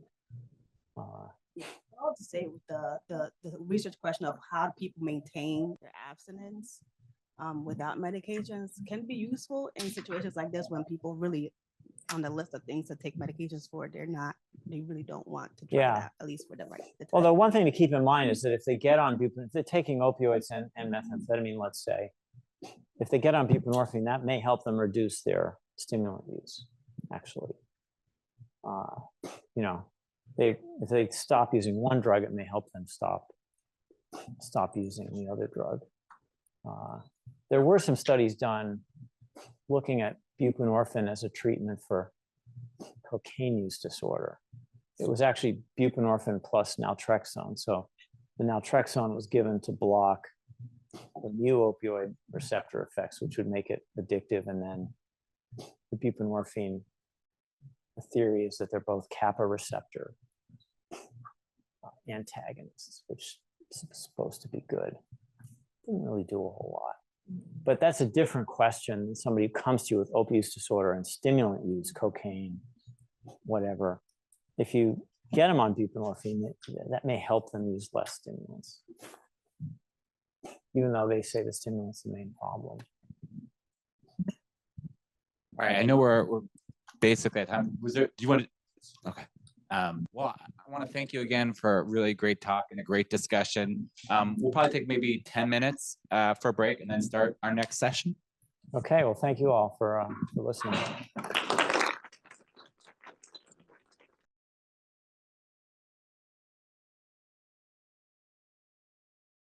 All right, I think we're gonna get ready for our next presentation.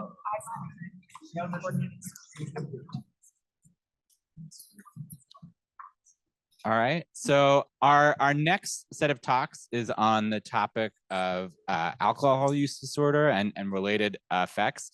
I'm really excited. I think this is a good example of a presentation that really does this bench to bedside to population health focus that we have in CSUA. And to lead things off, we've got Dr. Brad Linn. You want to take it away? Everyone.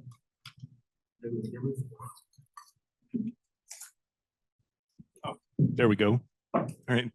Thank you, everyone. And before I start, the addition of an alcohol session to today's conference was kind of late breaking. So thanks to Joel, thanks to our colleagues at CSUA for opening up kind of an hour for an alcohol session. Joel mentioned that we're doing sort of bench to bedside. We're actually sort of going in reverse order today, just because of some folks who are joining on Zoom and some personal commitments. So I'll be going first. And then we've got Rachel Marcus, Nikki Crowley, and Grayson Sipe, who will be going fourth. Each of us will speak for about 10 minutes, and then we'll answer a few questions, and then we'll move on to the next speaker. So I'm here to talk about a project that I'm currently working on, actually getting very close to enrolling the last participant, but this is an ecological momentary study of affect and craving in folks who have recently achieved what the NIAAA is now calling recovery from alcohol use disorder. George Koob, who is still the head of the NIAAA and perhaps also a good sign in today's climate, likes to say that in terms of absolute numbers, alcohol is a bigger public health problem than the other addictive substances that we see. That is in no way to diminish the great work that's being done in opiates or marijuana or smoking or even gambling. But alcohol, because perhaps its very long history in sort of human civilization, sometimes gets sort of pushed to the side. But certainly those of you who are clinicians are well aware of the public health burden of alcohol and alcohol use disorder. I'm particularly interested in recovery, and it's kind of an interesting parallel to what Dr. Nunes was talking about this morning. Most of my work is focused on sort of the late side of the clinical career of alcohol use disorder, after people have attempted treatment often a couple of times and achieve some sort of recovery or remission. We can talk about what that means. There are, it's something like 9% of the entire population in the US endorse some kind of recovery status. That label is often self-applied, which has made research in recovery kind of difficult. But I think it just gives us an idea of the extent of the problem and the potential opportunities for intervention. So one of the reasons I took on this study, which I'll describe here in a minute, is because there's very little to aid in the transition from sort of the structure of treatment for alcohol use disorder, especially behavioral treatment, to the relative freedom of sort of returning home and resuming one's life. And I became interested in sort of the emotions that people experience during that that rather precarious time. Why emotions? Well, I'm a social worker by clinical training. I spend 20% of my time in outpatient psychotherapy practice, and emotions and cognitions are my bread and butter. They are the thing that I spend my time intervening on. I also became interested in intensive longitudinal methods because emotions are things that change. They're highly fluid. And so as a research methodologist, or as at least someone who likes to pretend to be a research methodologist, I'm a big advocate for measuring state things as states, things that are going to change. We shouldn't be confusing state and trait and measuring emotions at sort of the trait level when they're as fluid as they are. So I put together a study that questioned people 3 times a day. A very short survey, takes about 60 seconds to complete. But I query them on their emotional state, both their positive and their negative emotions. And I do that for a month. I also ask about craving and drinking, to the extent that there is some. This is a population in recovery, so there isn't a ton of drinking, but there is some. The benefit of this is that I'm now able to chart craving over time. And this is kind of a self-anchored scale. It's craving on just a 0 to 100 scale. I do it with 2 questions: what's the average daily level and what's the peak level of craving? And then I take the mean of those 2 numbers. This is really interesting clinical information, especially when you're working with a patient who doesn't necessarily remember what the last week looked like.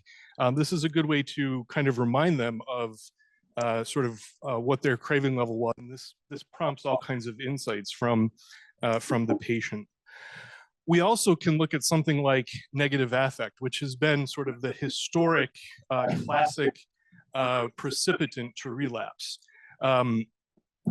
All of the sort of common wisdom about recovery suggests ensuring that your negative affect doesn't get out of control, because that is that most common precipitant.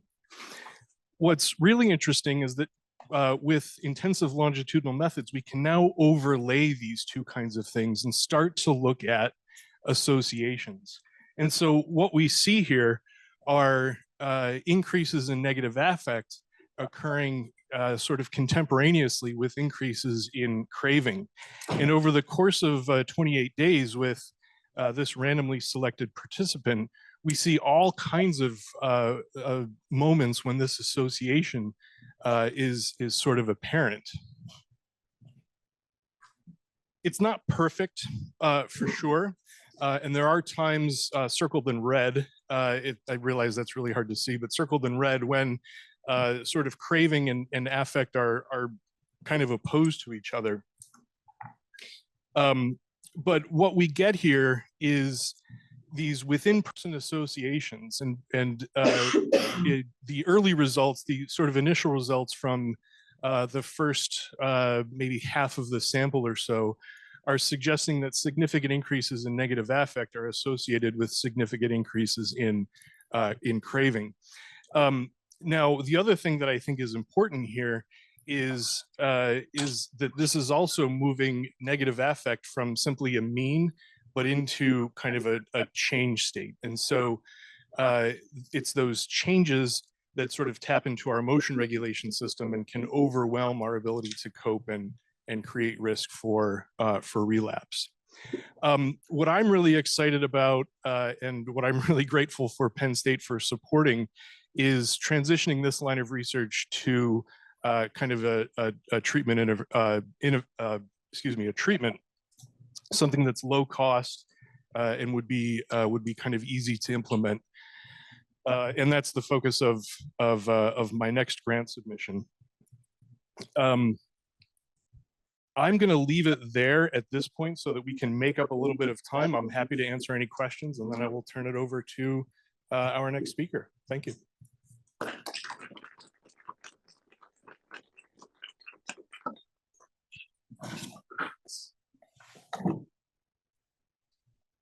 Thank you very much. Looking at the graph where you're showing craving and negative affect, did the negative affect occur before, or did it occur simultaneously or after? Were they time locked? Were able to predict potentially causal relationships at all with that? Yeah, that's a really good question. And like Dr. Nunes was saying, we want to be able to look at causality as opposed to association. So I will be able to do that. So I'll be able to look at sort of previous report of negative affect and next report of craving while controlling for previous report of craving.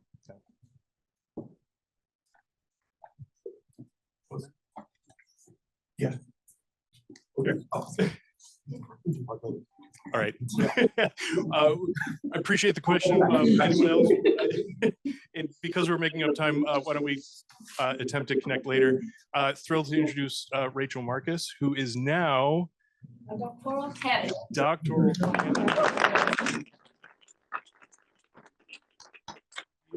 Improper to introduce you as a student. So take it away. Thank you so much. And good news for timing is I have never been accused of talking too slowly. So today I'm excited to share how some research explores how we think about adolescent risk-taking, particularly around alcohol use. While some level of drinking is normative within this developmental period, we'll explore that overall why taking the typical deficit-only approach misses critical developmental patterns and how person-centered methods reveals a more nuanced picture of adolescent development. As a field, we've conceptualized risk-taking as isolated negative behaviors that need to be minimized or eliminated. With this narrow definition, we're missing other aspects of risk-taking, such as protective factors and the context and environment that they're occurring in. This has led to recent research that has examined risk-taking in a new way in adolescents, specifically defining risk-taking as being uncertain about the outcome and having a potential for reward and cost, no matter if that is negative or positive.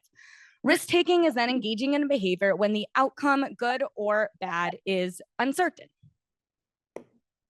While negative risks involve potentially harmful behaviors like binge drinking, sneaking out after curfew, physical fights, positive risk-taking includes socially acceptable and constructive behaviors like trying out for the debate team or soccer team or sharing your fears with a friend.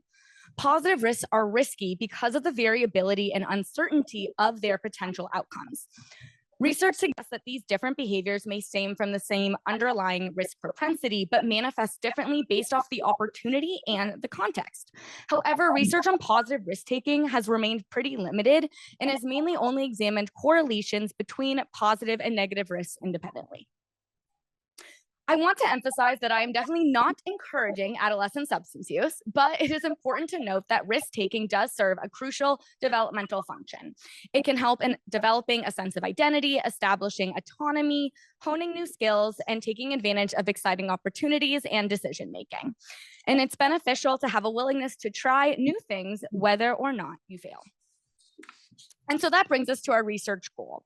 Our study aimed to identify distinct profiles of adolescent risk-taking by examining how positive and negative risks co-occur with a particular focus on adolescent alcohol use.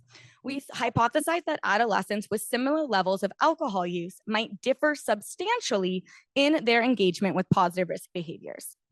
We used data from the National Longitudinal Study of Adolescent Health and examined nearly 5,000 adolescents ranging from 10 to 19 years of age across 145 middle and high schools. And our measures included a variety of negative and positive risks, such as lying to your parents about where you are and who you're with, doing something dangerous only because you're dared to. Antisocial behaviors was a composite of stealing and getting in a physical fight. And then we also included pro-social positive risk-taking behaviors, such as disclosing a problem to a friend, being on sports teams, and doing extracurricular activities, which previously have been examined, and just as I mentioned, like cross-sectional and just correlational research.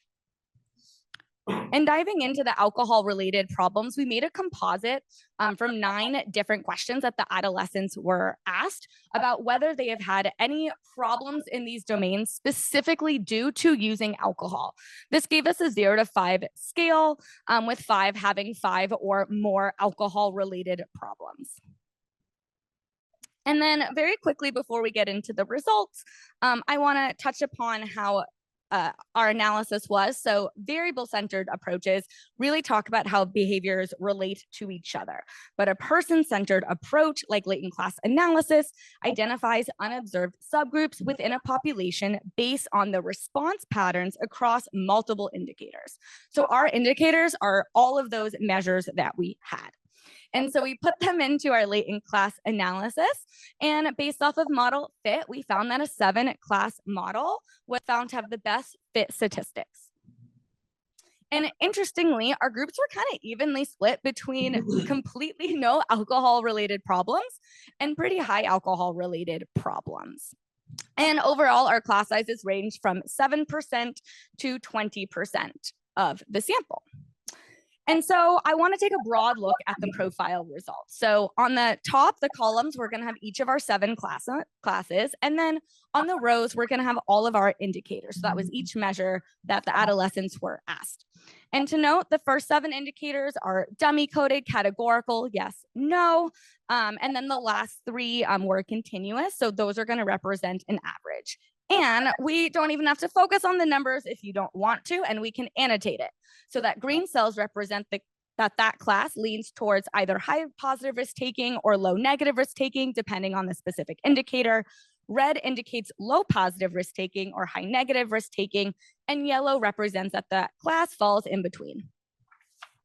And so we can see that most of the high negative risk taking corresponds with the 3 alcohol related classes. So that's classes 5, 6, and 7. However, there is some pretty considerable variation in positive risk taking across all of our classes that we can mainly see in the disclose to a friend and sports and extracurricular activity on the bottom 2 rows.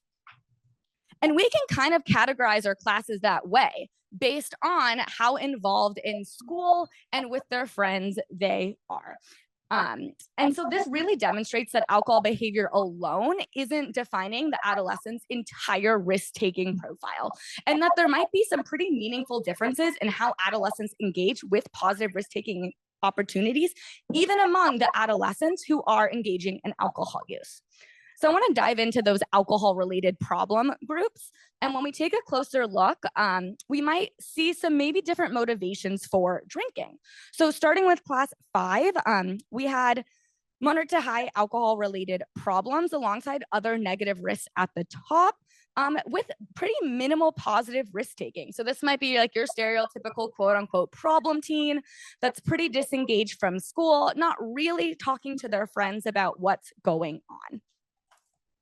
And then we have class 6, also pretty moderate to high alcohol related problems. However, was pretty high on positive risk taking. So both in terms of being on almost 2 different sports teams, 2 different extracurricular activities, and pretty high on sharing their problems with a friend. So this contrast in class 5 versus 6 really highlights the importance of tailored interventions that resonate with specific adolescent groups. For instance, targeting social norms might be more effective for highly involved student athletes versus those who are more withdrawn, or engaging with peers who take more delinquent behaviors. They might need different interventions to really target that alcohol usage. And it also, again, means their motivation might be different.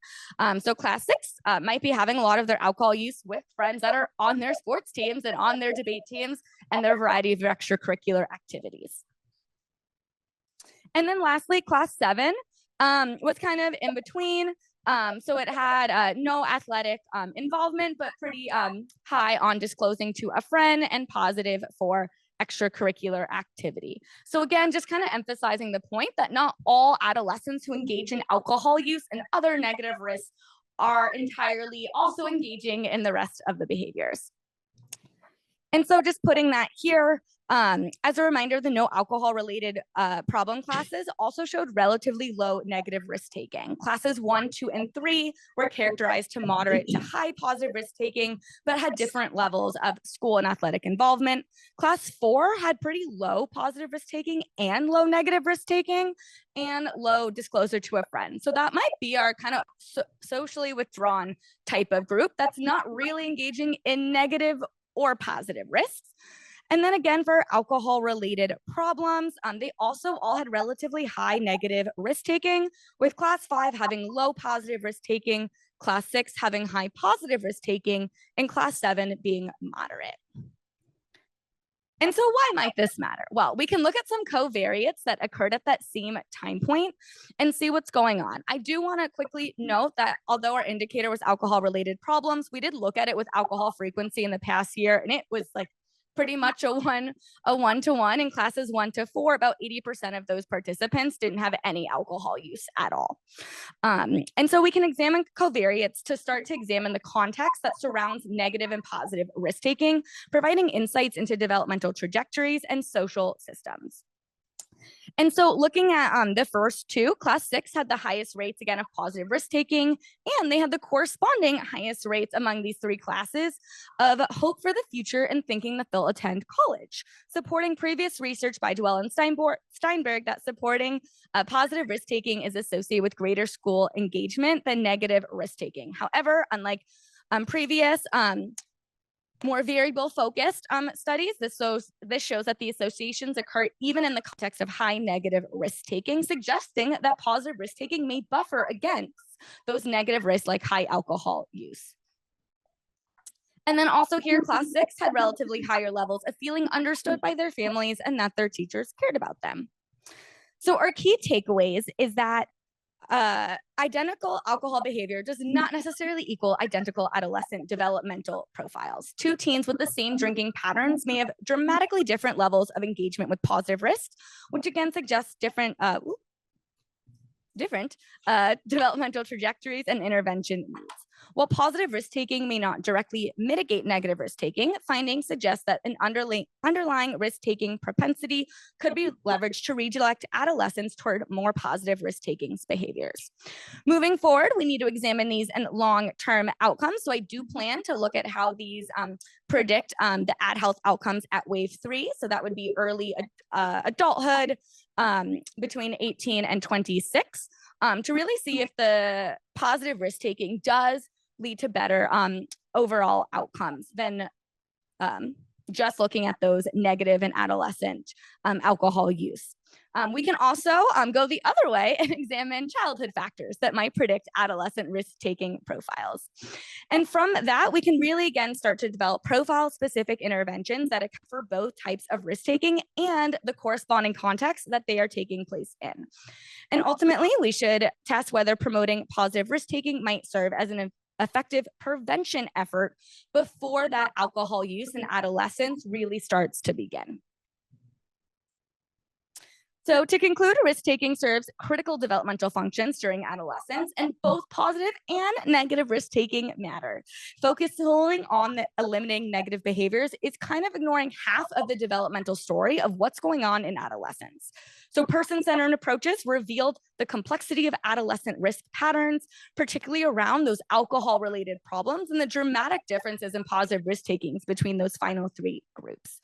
Effective prevention strategies can promote positive risk-taking alongside efforts to reduce harmful behaviors. So it doesn't have to be an either or, we can approach this from both sides.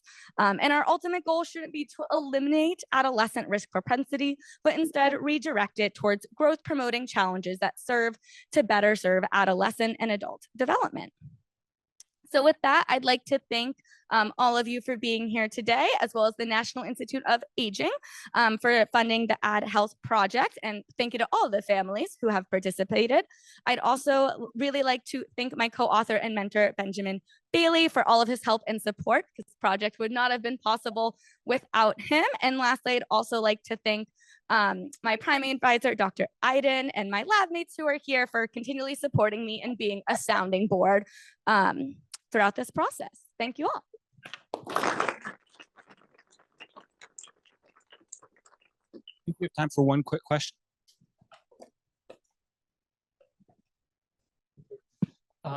Very interesting study. I used the same method in my dissertation to examine people with psychiatric rehabilitation disability. One thing I noticed was that, the high involvement in school is profile indicators, and that keep me wondering the peer pressure that student experience at school. Maybe it's sport related or maybe club related. It might be a very interesting variable to explore, because most of the variables here are kind of person related. So I think adding a layer of the environmental or immediate environmental factor could be a very interesting area to explore. But wonderful study. Thank you. Yeah, thank you for that. I think it's really important to throw in some more like contextual, environmental, and immediate factors. I think that'd be really interesting to look at peer pressure and to see if those that are really highly involved in schools and the adolescents who don't, are they experiencing different levels of peer pressure, which might indicate that the type and the messaging of the peer pressure might be different, coming from your friends who are on the sports team and in theater and in debate club with you versus friends who are also not involved in any sports and extracurricular activities, or if the different groups are just in general, one's experiencing a lot of peer pressure and one isn't. So I will definitely be looking into that, and hopefully Ad Health has a variable. Thank you. Great. All right, we have our next speaker. I'm happy to introduce Dr. Nikki Crowley, who's the Huck Early Career Chair in Neurobiology and Neural Engineering, Assistant Professor of Biology and Biomedical Engineering, and the director of the Penn State Neuroscience Institute. Thanks, Joel. I'm really excited to talk about the work in my lab today being done by Laurel Seemiller. She's a postdoc. And I will not be keeping us on time, in part because I hope to give a biological lens to the discussion we already had about how do we treat addiction like a chronic biological condition like hypertension. And I'm going to show some work that'll really nicely complement what Rachel showed, looking at the biological mechanism of how risk-taking is conferred in the brain. So my lab is really interested in this specific population of neurons right here. These are called somatostatin neurons. They're in the prefrontal cortex, and the somatostatin peptide in humans is associated with really positive health outcomes. So the greater level of somatostatin you have, the less likely you are to have major depressive disorder, anxiety, alcohol use disorder, and other things like bipolar disorder and schizophrenia. And so we use animal models to sort of figure out the biological processes that underlie adolescent binge drinking and how adolescent binge drinking might change the way that these neurons in the cortex function. And so how do we do this in animals? We use a model called drinking in the dark, which is a really nice model to allow mice to consume alcohol to binge levels. So these mice are given access to 20% alcohol for set periods of time. They're not required to drink it. They choose to drink it. There's no sweeteners in this. So we're looking at sort of the biological effect of just the alcohol. And if we look at how much alcohol they consume during what we call a binge day, these mice will drink well over what we consider the legal intoxication limit for humans of 0.08%. So these mice are legally drunk, they're not allowed to drive a car, and it allows us to sort of model what is the biological effect of exposure to alcohol during the developmental brain period.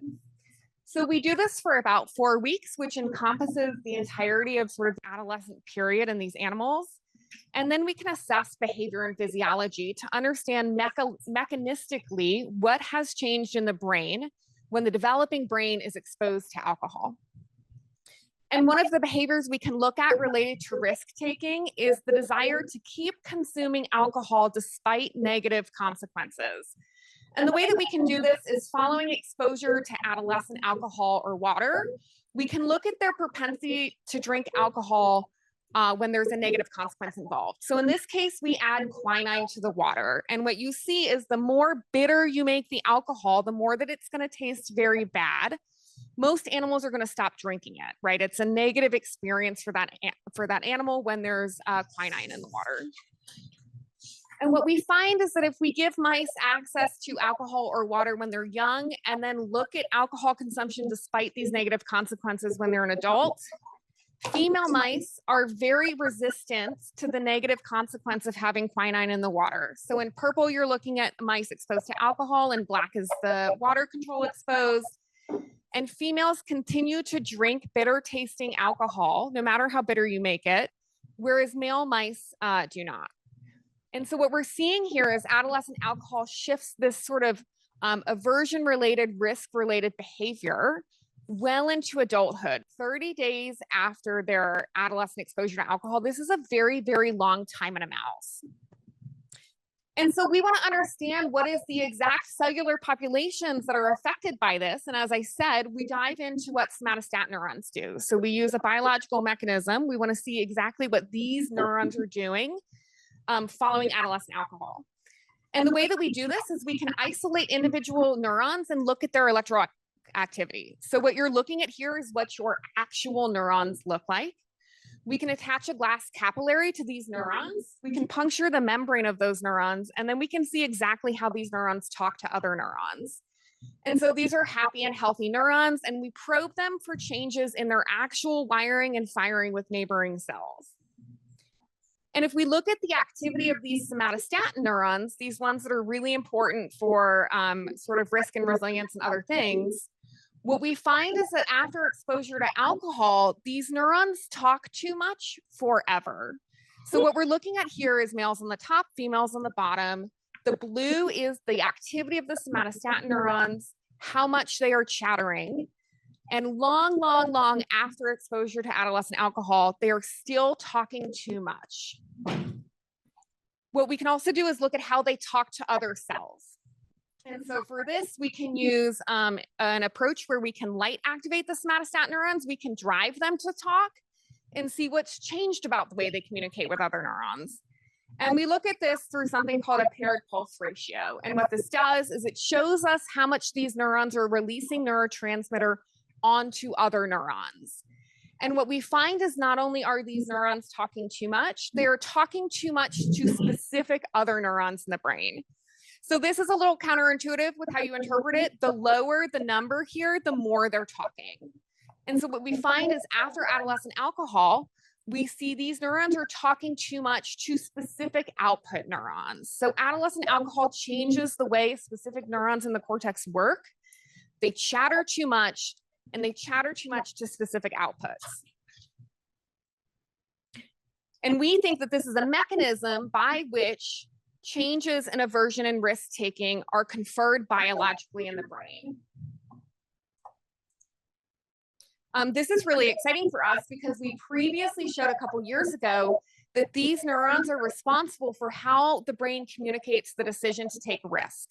So what you're looking at on E is a risky behavior for a mouse. It's a plus maze, and all I want you to get out of it is that the vertical line is risky and the horizontal line is safe. And what we find is these somatostatin neurons chatter more, they talk more when a mouse is engaged in a very risky behavior. So we know that these neurons confer the choice to take risk, the ability to take risk. They chatter more during risk taking, and that following adolescent exposure to alcohol, there is a permanent increase in the chatter of these neurons. So we think we have found a biological mechanism by which adolescent exposure to alcohol permanently rewires the way that the brain communicates risk taking. And just some conclusions from this. We think that this is a mechanism of permanent change in risk-taking behavior in adulthood governed by these somatostatin neurons in the cortex. And I think there's some really important translational insights from here. We can get at the mechanistic and biological changes that underlie these changes in behaviors that we see both in animal models and in humans. This also provides evidence for pharmacological treatment avenues. Importantly, these neurons are healthy, they still exist. They have unique milieu of receptors and things that they express. So it allows us to pharmacologically target them. And we have really precise control over all the biological variables that underlie this. And related to that, please stay tuned because Dr. C. Miller is working on this really cool new project looking at the interaction between adolescent binge drinking and hormonal contraception. Lots of young girls and women use hormonal contraception. Everybody uses a different type of birth control. It's really hard in the human literature to get at the biological interaction between different birth controls and risk-taking. And Laurel has developed an animal model of oral exposure to birth control to understand how influencing developing hormones changes both that developing brain and the propensity to take alcohol. So I'm going to skip over highlighting my lab just to mention that Penn State is hosting the Big Ten Neuroscience annual meeting this year. The Social Science Research Institute is an amazing partner on this. The co-chair of the meeting is Emma Rose within the SSRI. So if you're interested in the neuroscience of addiction, please consider joining SSRI in the HUC in July. Thank you.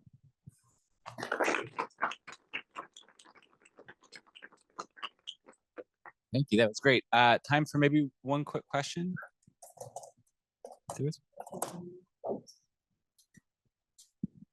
Nikki, thank you very much. Greatly appreciated. Well explained. One question with the B6 mice, they tend to be an genetically identical strain. Their behavior of substance abuse is kind of on the extreme. They're one of the few that will really, any substance really go after us, administered it. In a heterogeneous stock, but more modeled, kind of like we saw in the previous talk, how do you think the involvement of the neurons might change or might not change? Yeah, that's a great question. I want to note that Dr. C. Miller trained with Dr. Gould. And that is actually precisely why we're not diving down that question is Laurel will likely take that question into her faculty position. So Tom's question is what happens when there's more genetic diversity in the population that we're looking at because we're using a population of mice that are very tightly genetically controlled. I think it's an amazing question that I'm not touching so that Laurel can have it. So stay tuned for like a 5 to 10 year update. Thank you. Great, thank you. All right, so I'm excited to introduce our next speaker, Dr. Grayson Sipe, who's an assistant professor of biology. And take it away. You got it. Thank you very much. And thank you for the chance to speak here. Like Nikki, I'm more of a preclinical mouse model neuroscientist. And I'm really excited here to look at some of the questions and approaches people are using in the clinical side so that we can accurately model these things in mice. So today I'm going to talk to you about kind of a methodology that's been developed when I was a postdoc, as well as what we're using here in our own lab.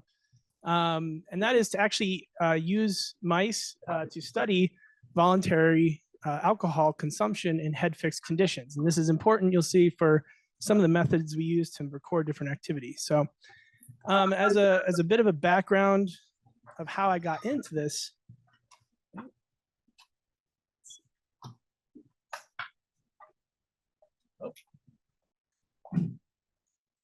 so one of the things that struck me is the high comorbidity with between post-traumatic stress disorder and alcohol use disorder. This is true for many other disorders, anxiety, social phobias, but given the comorbidity of between 30 to 50%, some estimates up to 60%, it really suggests that these two types of disorders are linked.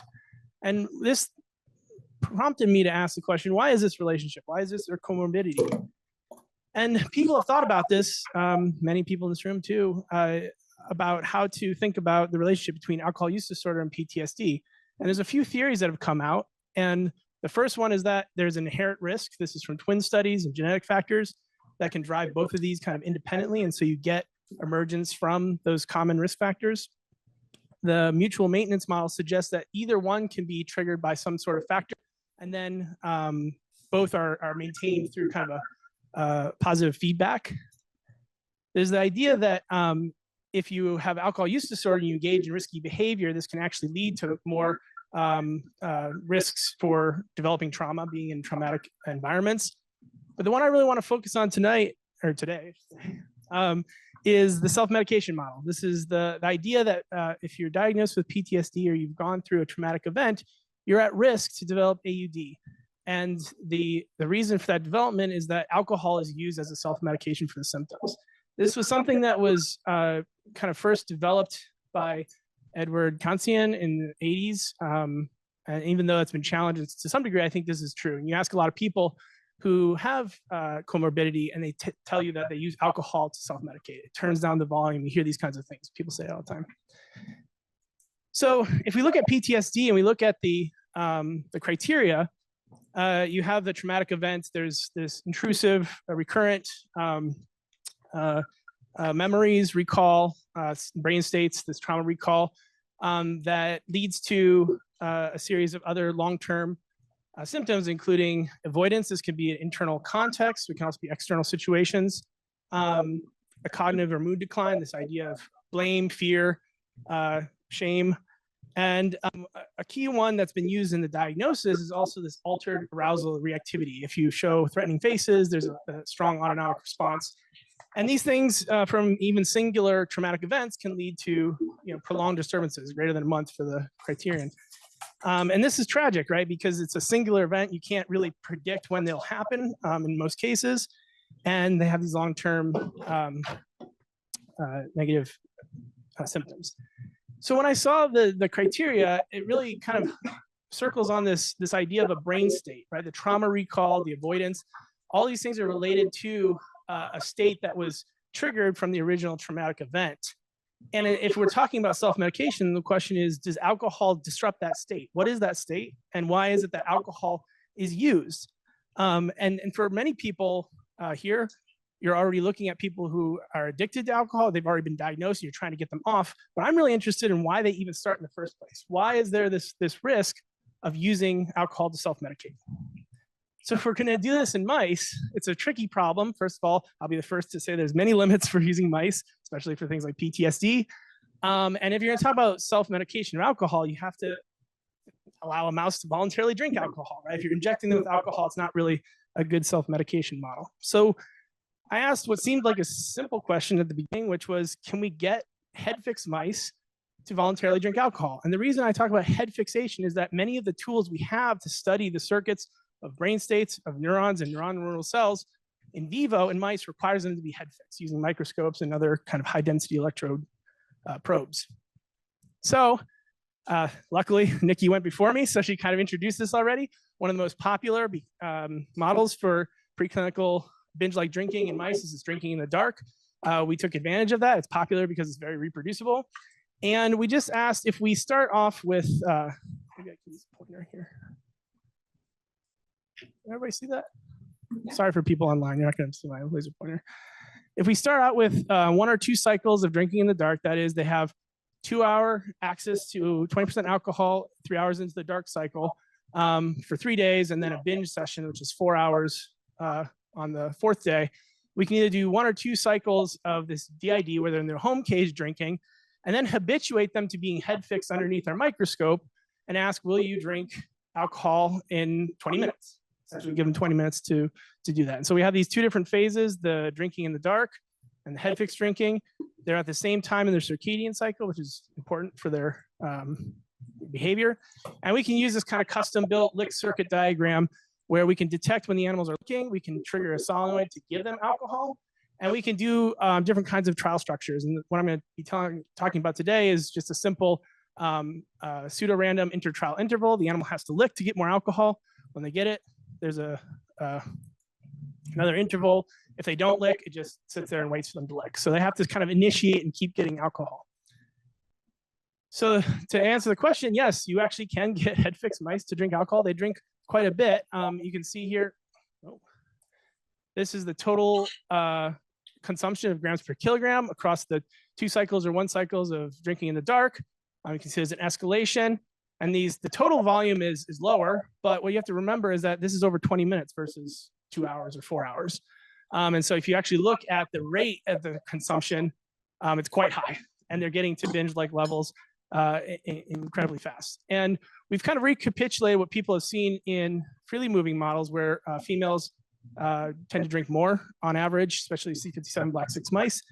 And this allowed us to kind of start looking at some of the behaviors and these brain states. So we can, here's a mouse that's drinking from a spout. This is a pupil. We can measure all kinds of autonomic outflow. And this is in the prefrontal cortex, and this is a calcium indicator in neurons. So every time one of these little dots blinks, that's a neuron that's firing action potentials. And when we take them off, they are visibly intoxicated. So this is a mouse in its home cage. Hopefully you can see it. They kind of sway back and forth. Sometimes they fall over. They have lost coordination. As Nikki said, they would not be able to drive a car.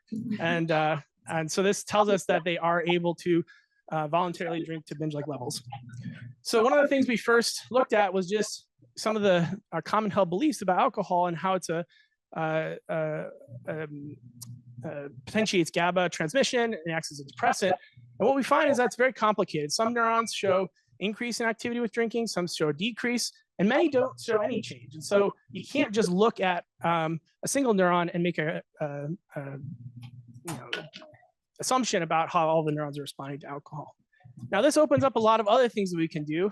And so in our lab, I'm just going to give a few kinds of flavors of the things we're studying. So we can use something like wide field microscopy to study thousands of neurons across the entire mouse cortex. We can look at how different brain states are related to activity. In this video, you'll see it goes from this kind of high synchrony, low oscillation to what looks like kind of sustained activity. That's actually when the mouse starts running on a wheel. So we can look at these different behavioral states. We can track their pupil. We can show them different stimuli. And we can also take advantage of the fact that we have a lot of history of understanding how neurons respond to the external environment. And so this is in the visual cortex. We're showing different gradings.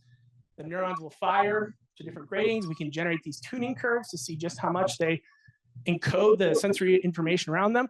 And this lets us get at the idea that brain states that change this kind of tuning, this encoding, is a proxy or direct contributor to sensory states and how we process the external environment. We can also study things that are not neurons. And so my background is actually studying non-neuronal cells in the brain called glia. And we can use transgenic models and multiple colors of indicators to look at things like astrocytes, these non-neuronal cells, and how their activity relates on different scales. This is individual cells, these are individual synapses. and relate them to sympathetic outflow, things that we can infer different types of arousal states, such as the pupil directions. So with that, to stay on time, I'll give it a few of our future directions. One of them is just to ask, how does alcohol affect visual processing across different awake brain states? Sensory processing, you assume there would be a big literature on this, right? We've studied visual neuroscience for decades and decades. But most of these studies have been done in preclinical models in anesthetized animals. Anesthetized animals are obviously not, the brain states of people that have PTSD. And so we really want to understand across different arousal states, with or without different levels of consumption of alcohol, how does that encoding change? If we disrupt the sensory processing through alcohol, does that actually predict when an animal stops voluntarily drinking? Like, what is the interoceptive feedback that you get? We know that there's a lot of study in the insular cortex, but one of the questions we want to ask is, do the sensory disruptions of alcohol actually tell us how much we've had to drink and may predict who is at risk for using alcohol to self-medicate? We can also, through things like virtual reality, actually change things like sensory motor feedback. So an animal can run down a hallway and we can disrupt how much they feel like that hallway is moving based on what they think should be the visual flow feedback. And the question here is, can you actually see that the animals drink less when you simulate sensory motor disruption? That would tell you that they're actually using that as an interoceptive cue to self-regulate. And then finally, based on some other work, the idea that neuromodulators and these non-neural cells, whether or not these kinds of brain states that we can see from a biological level, whether they relate to rates in self-administered alcohol. So that's kind of just a schematic of how we can do this virtual environment control. So with that, I thank my postdoc mentor, Merganka, who let me kind of do this side quest. He's not interested in alcohol at all. This is something I started as a late postdoc. And my friend Rafiq Huda, we as postdocs, we did this first head fixed drinking. He started his own lab at Rutgers. And now that I have my own lab, all the lab members, graduate students and technicians who've helped with this. So I'm happy to take some questions.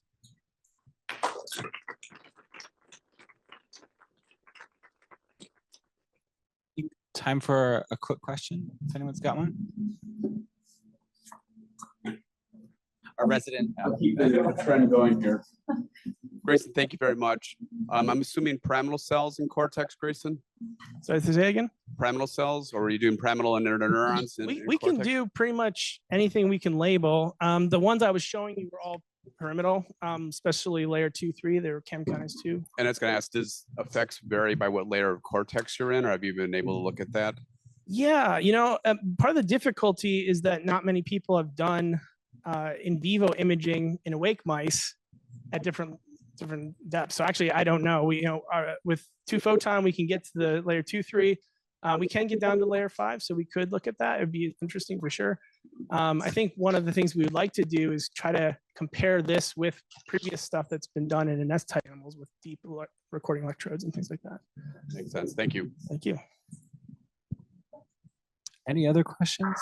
And actually, this group did so well with time. If people have any questions on any of the other talks as well. Okay.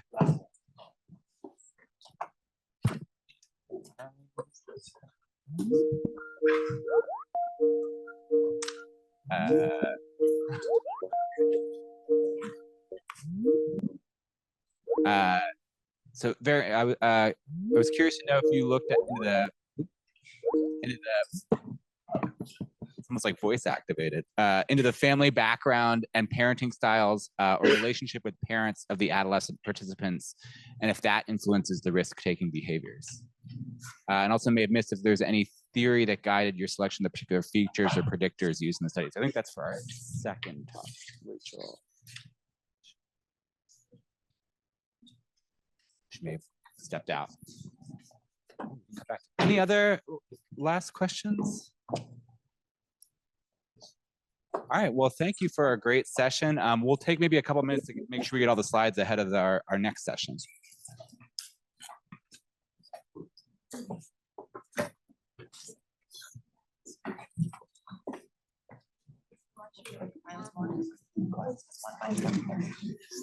Here's his one.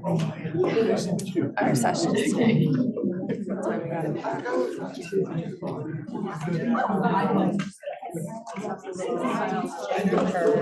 god, yes. Okay. A little bit about Sesame sets everywhere. under the lid, yeah. They're horrible. Yeah.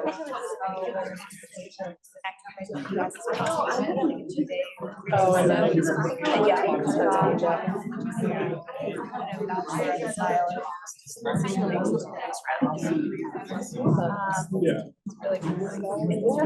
yeah. Yeah, maybe.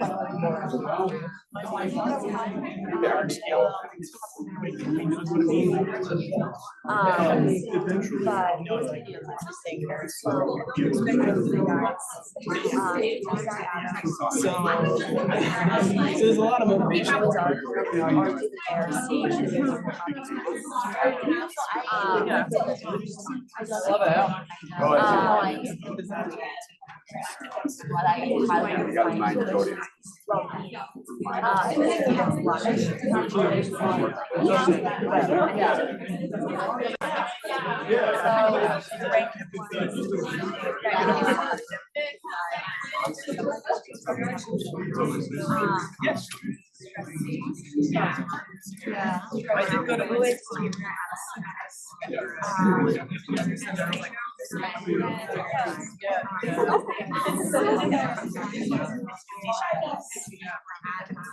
All my students. Oh, I know.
I was struggling.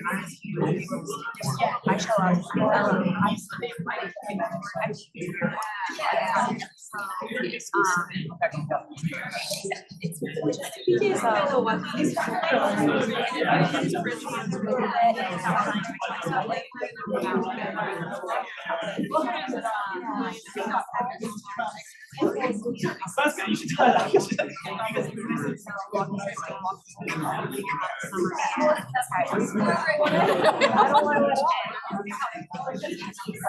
It's not like welcoming and it's like, oh, I know that you're supposed to be here. Yeah. So I was like, dust my hands, was like, I'm and guy Devin So she's also guy Devin knows. not really, no, they don't know each other.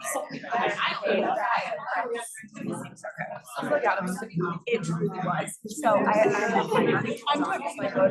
You gotta run, so you're running, just like, I'm out of here. And I paused. No, I just turned around and go. I don't even know how I would walk out my back. They want to be there. Qualitative. There's all the quality.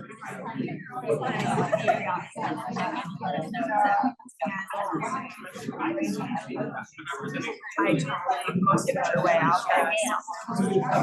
Okay, so But- it's really awkward now. He was like, oh, geez, trying to speak to your house. I put this all the speech. I started to see the last night. So, and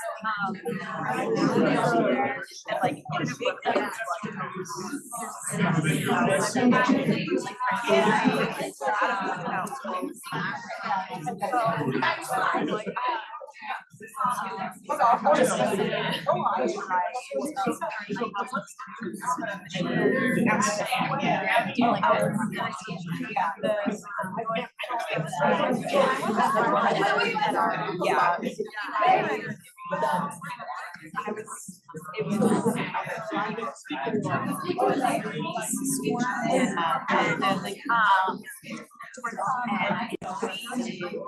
she might ask why did I not take the album, but I like got rid of it. And I forced people to start filing out. It's just Adam and Devin are having this whole conversation about everything that I know about each of them. So it like now they're gonna be like best friends. They're like in a romance now. So yeah.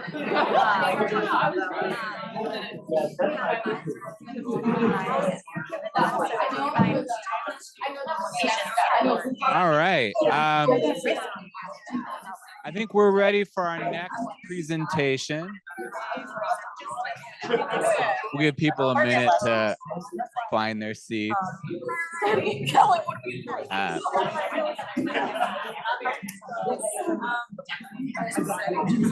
All right, so we are excited for our next set of talks. Our next set is going to be a series of flash talks. And excited to have for our first flash talk, Dr. Dan Mallinson, who's Associate Professor of Public Policy and Administration at Penn State Harrisburg and the Director of the Penn State Harrisburg Policy Process Lab. So take it away.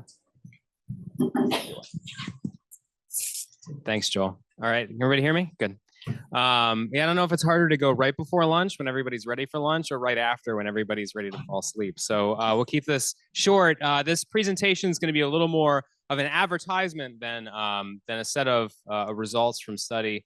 But this is some work that my lab has been doing in collaboration with Lillard Richardson, who's at the School of Public Policy here at University Park. And essentially what we're trying to do is measure cannabis policy across the states. And so our big question is, we want to understand how variation in the design of the various state cannabis policies shapes both the positive and the negative externalities of cannabis legalization. You know, with legalization, people have all kinds of claims, both positive and negative, about the potential outcomes. And of course, researchers have been studying those outcomes for as long as we've had the programs coming online across the states. But what we've observed is, while there's some discussion in the literature about, the devil in the details, all of these state programs are designed very differently.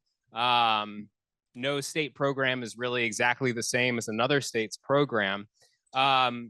There isn't a systematic way of measuring the variation in that policy across the state so that we can use it to answer these questions about how does different types of design affect outcomes. So like, for example, some states have rules over packaging, whether you can have, attractive, shiny packaging, or whether your packaging has to be more like a pharmaceutical. And of course, the argument for having less attractive packaging is so that it doesn't get in the hands of kids or minors maybe at home don't pick up their parents' edibles and accidentally eat one, things like that. So states have packaging rules or advertising rules that vary, but those should relate to things that we care about, like ER visits, right? There's been a lot of literature on, do ER visits go up after a state legalizes cannabis? And a lot of this literature is fairly mixed. And we think that part of the mixture and findings is because we're studying different programs in different states at different times.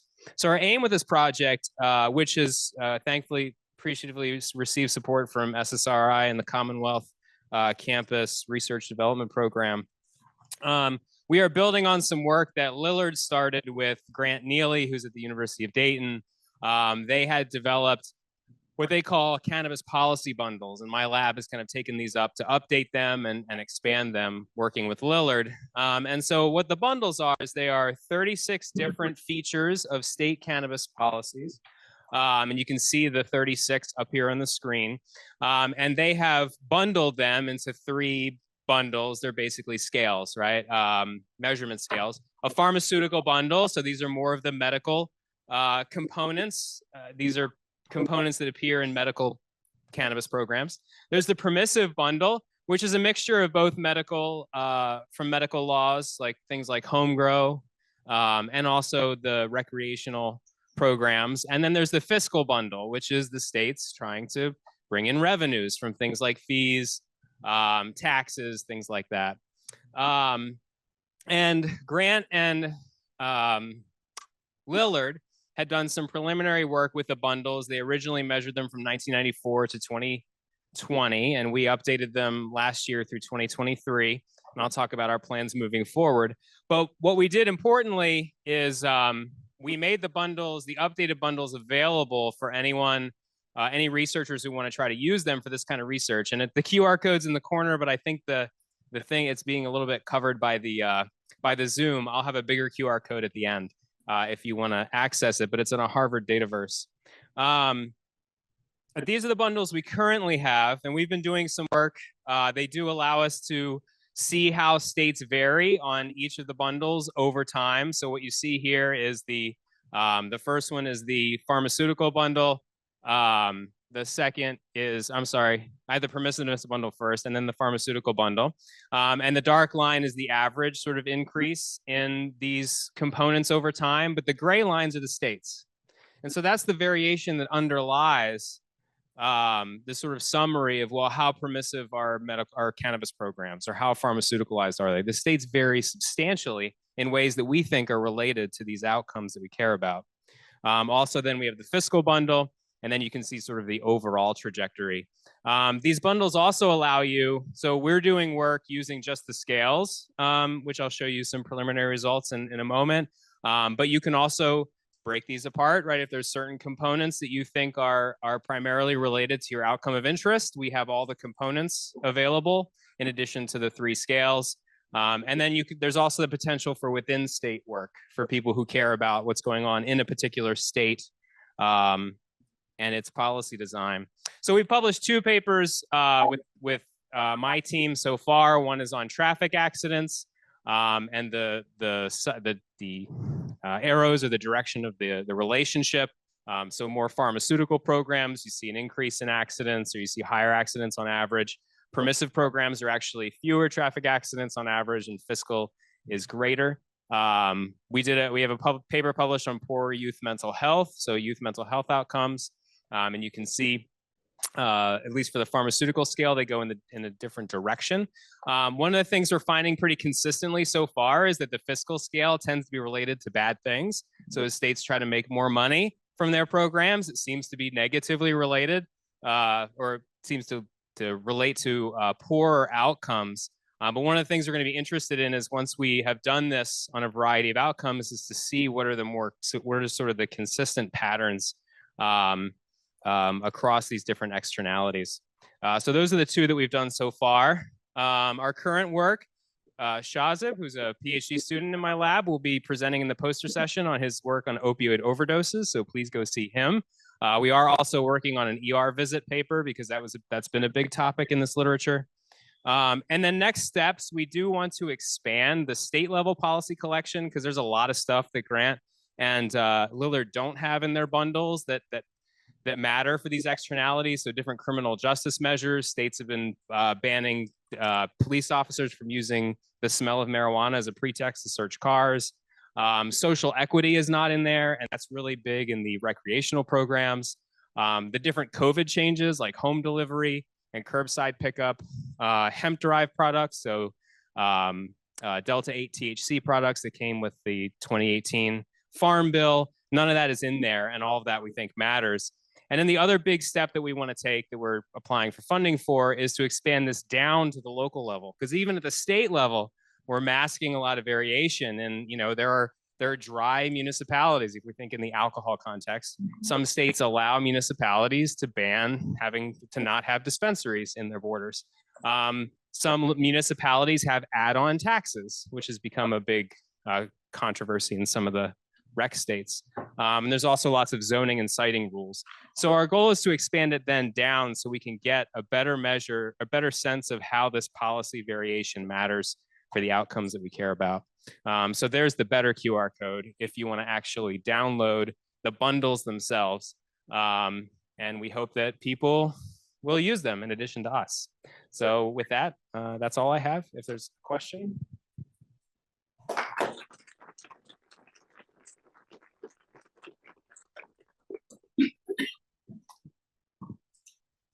Thank you very much for this presentation. I couldn't see, possibly the bundle was there, but I just couldn't see from here.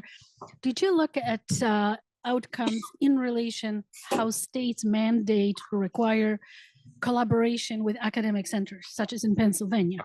Great question. Yeah, we don't have that. We don't have the state research programs, which is, again, something else that we would certainly like to have. There's quite a bit that they have a lot of the big things like the taxes and permissiveness, like in terms of home grow and gray market supply and stuff like that, that would be like, we would really think to have a big relationship with some of these outcomes.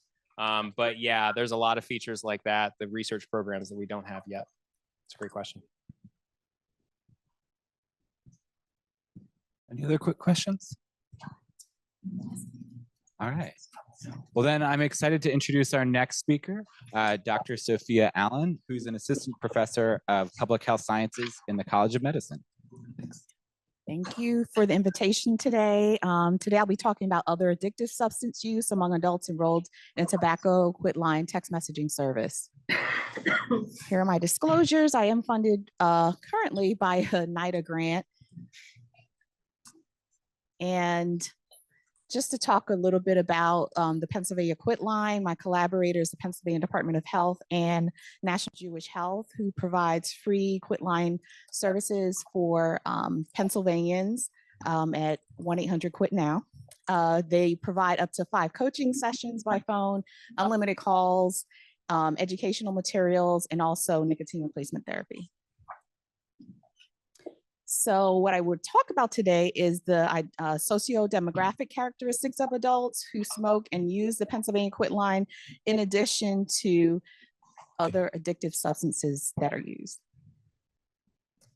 So although smoking has declined in recent years, 28 million still use cigarettes, and over 490 deaths are attributed to smoking and secondhand exposure. Quitting smoking reduces the risk of premature death. However, the use of other addictive substances may inhibit smoking cessation. So this study analyzed other addictive substance use characteristics among people who use a text messaging program of the Pennsylvania Quit Line. So what we have done is, this is a cross-section of a larger study, a mixed method study of PA Quit Line participants who smoked at least 100 cigarettes in their lifetime. They recently enrolled in text messaging in the prior 12 months. They have access to a computer or phone with reliable internet service, and they understood, read, and wrote in English. Some of the socio-demographic characteristics were sex, race, ethnicity, age, education. Eligible participants completed a questionnaire on substance use. So we asked about alcohol, tobacco, cannabis, opioids, cocaine, etc. Proportions were analyzed using descriptive statistics. And here is a sample of the interview guide we used. We had different phases to the interview guide. So first we did like a background and warm up to tell people, ask them about their history with trying to quit smoking, their perspectives on the Pennsylvania Quit Line text messaging service, using technology in daily life, interactions with their healthcare provider, and what I'll be discussing today is their experiences with other addictive substances. So a total of 64 participants completed the questionnaire. Participants had a mean age of 52 years that ranged from as young as 20 to as old as 70 years. And we had an equal amount of male and female. Approximately, we had 57.8% white participants and 40.6% Black or African-American participants. Most of the participants did have greater than a high school level education. And here is one of the first questions about alcoholic drinks. We asked about their frequency of consuming alcoholic drinks per day. So it's 5+ more drinks for men and 4+ drinks for women. The majority of people don't drink that much, according to this, the 64 participants. If you total up the other groups, it totals to about 48%.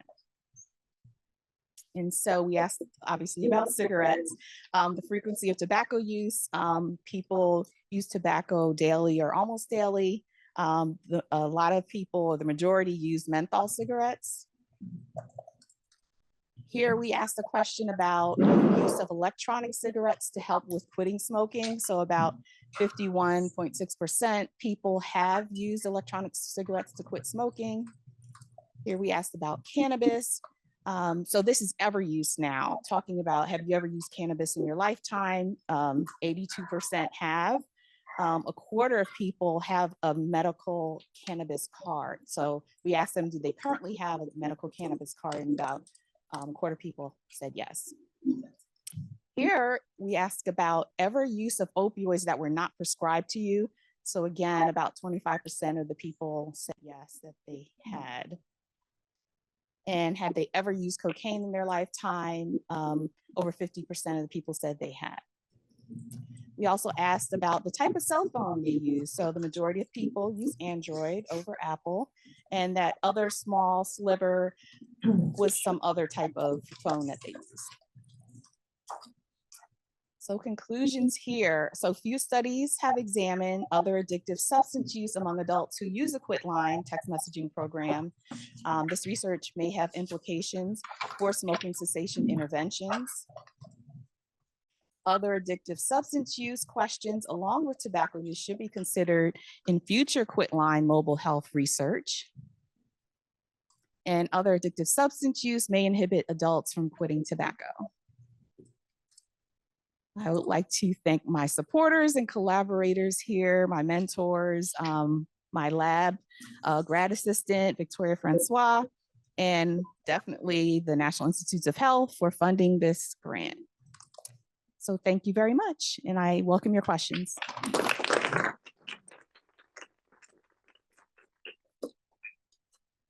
Any questions?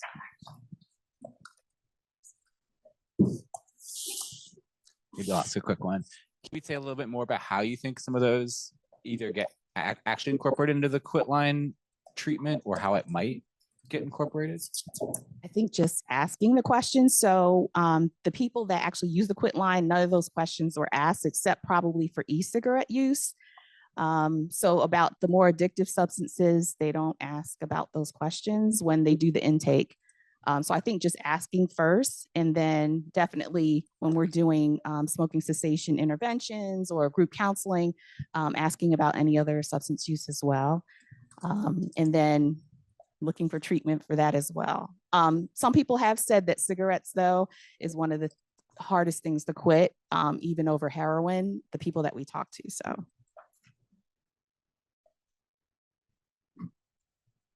Great. Any other questions? All right, thank you. So our next speaker is Dr. Tammy Kaur, Associate Professor of Pediatrics at the Penn State College of Medicine. Everyone, can you hear me okay? How about now? Yes. All right. Thank you all for having me. I am admittedly a little bit on the periphery of this group. I'm a neonatologist, so I take care of both infants and children who are affected through their parents' substance use disorders. And I always love coming here and hearing what everyone's doing because it very closely relates to what I do, since I obviously care about the family unit. So as all of you know, the opioid epidemic has led to huge increases in rates of neonatal abstinence syndrome and neonatal opioid withdrawal syndrome. And the vast majority of the children born to mothers with opioid use disorders are taken care of and enrolled in Medicaid, which will become important as we move through this talk. So why do we care? Well, we know the developing fetal brain is vulnerable to a host of exposures, and there are more and more data coming out that show there are actual changes in the fetal brain after exposure to prenatal or antenatal opioids. And we see that as soon as the babies are born. So babies who have been exposed to opioids in utero have more irritability, they have withdrawal, they have poor regulation and quality of movement, and higher levels of arousal. But what is less understood and perhaps more concerning is what happens long-term to these babies. So there are plenty of data out there that show there are differences in IQ, neurologic and language performance in these children, that those kiddos can have higher rates of ADHD and increased probabilities of behavioral emotional disorders after NAS. These differences continue even into school age. So executive function appears to be affected. Children exposed to methadone have poor performance on vigilance tasks and lower executive functioning scores. And even in school, these kids have been known to have higher rates of disability evaluation, higher rates of meeting criteria for disability, and to require more classroom therapies or services. And there's a large study of Australia that shows that children with a history of NAS have poor and deteriorating school performance. But like many studies that try to get at long-term outcomes, it becomes difficult to tease apart the factor of interest amongst all the other life experiences that kids have. And this is reflected, if you can see here on this, the figure on your left.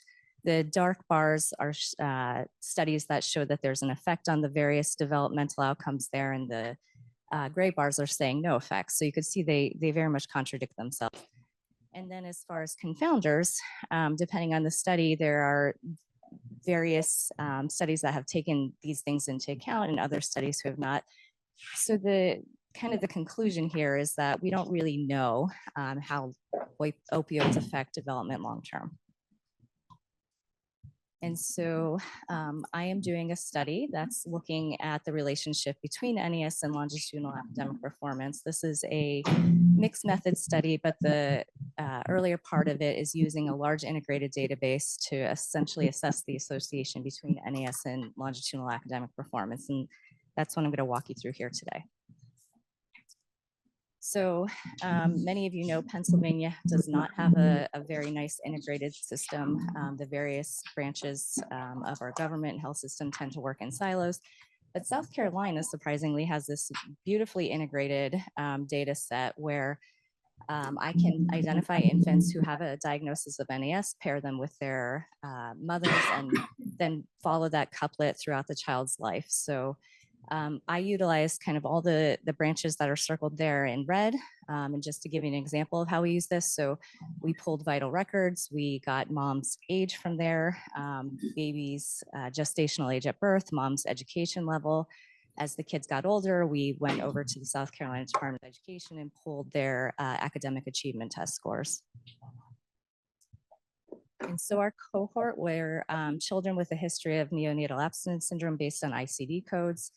We did require that they be at least 34 weeks gestational age to try to get at those who had prenatal substance exposure over those who had iatrogenic withdrawal related to complications of prematurity. These kids were born 2003 to 2014, so well into the opioid crisis. And what we pulled were the kids had to have any grade 3 through 8 math or English language or achievement test scores in the South Carolina Department of Education from the years 2017 to 2023. All the NAS kids were matched to those without a history based on sex, year of birth, insurance provider, and maternal education level. And so you can see here we had just over 800 kids with a history of NAS and over 2,600 without. things I will point out are because of the way we matched, we have this very unique population where both our cases and controls, more than 85% of them were covered under Medicaid, and nearly a third of them had moms with a less than high school education. Here's our test score distribution. So over 2,000 test scores for the NAS kids and almost 1,000 for the no NAS. And I forgot, I don't know if I mentioned we match them in a 1-to-3 ratio, so we have more non-NAS kiddos. You can see that we're missing data for the year 2020. That was the year following the COVID-19 shutdown, so no testing that year. And then at the bottom, I've highlighted at 80% of our population, more than 80% had at least 2 test scores, and nearly or over 2/3 had 3 or more sets of test scores over the years. So I'm going to walk you through this table. You could see the ELA, or the English Language Art academic achievement test scores split by NAS and no NAS. And then below that, you have math, also split between NAS category. You see the grades going across from left to right across the screen. And because South Carolina uses a vertical scale score system, what you anticipate seeing is that as the kids get older and move through the grades, the scores are going to go up. And again, I think you could see that if you move from left to right across your screen. What I think is also pretty clear here is those numbers look pretty similar, right? I don't know where a pointer is, but I think that if you can compare both the NAS versus non, you could see those numbers look very similar, both for English and math. But the other thing that's important to point out in that both of our groups, both the case and control, who are both socioeconomically disadvantaged, tend to have lower scores than the state means that you see there. And this is just a visual representation of the same data. So green is NAS, gray is non-NAS. You're looking at the medians and interquartile ranges, and they look essentially the same. So here was kind of the meat of our study. We here are looking at parameter effects. So again, split into English and then math scores. You have the various categories with their reference groups. And then you're looking at the mean difference. So again, we talked about how you should see an increase in scores over time, and you see that there's statistically significant increases as you move through the scores for both math and English from grades 3 to 8. But here is the take-home point here underlined in red. So the NAS group did not perform any differently than the non-NAS group when they're matched on those 4 variables that we talked about. So essentially, they have the same academic achievement test scores. What also kind of goes along with what we're finding is, again, 2 socioeconomically disadvantaged groups. We're seeing that the school year 2021, so the year after the pandemic when testing started again, there were statistically significant drops in their academic achievement test scores. And that goes along with the idea that socioeconomically disadvantaged children were more profoundly affected by the shutdowns. And we see that all over the literature. Also kind of supporting our theory about the effects of the home environment and social circumstances is that our own data also shows that with an increase in maternal education, you see statistically significant increases in academic achievement test scores. And you see that as well with private insurance over Medicaid or self-pay. So in conclusion, in a group of NAS kids that were matched to non-NAS based on biological and socio-environmental factors, we found similar English language arts and math academic achievement test scores between children with and without a history of NAS. And these scores appear to be lower than the state averages. So we think these results emphasize the importance of social circumstances and the environment and childhood outcomes. Things that we're working on now are validating our results using some additional data to confirm prenatal drug exposure, just because the reliance on ICD codes alone can be lead to erroneous findings. And I'm happy to say we've already done that. We have about 60% of our sample, we've confirmed maternal diagnosis of substance use disorder in her chart, and we get the same exact results. We do have drug and alcohol data that we're going to look at, as well as pharmacologic data from the Medicaid files. that we'll also use to confirm maternal substance use diagnosis. And then ultimately, we hope to look at how type, length, and timing of prenatal exposure may affect achievement differently. So with that, I just want to acknowledge my mentors and collaborators. A lot of my mentors are here in the room right now, as well as NIDA for their funding for my training grants. Thank you guys very much.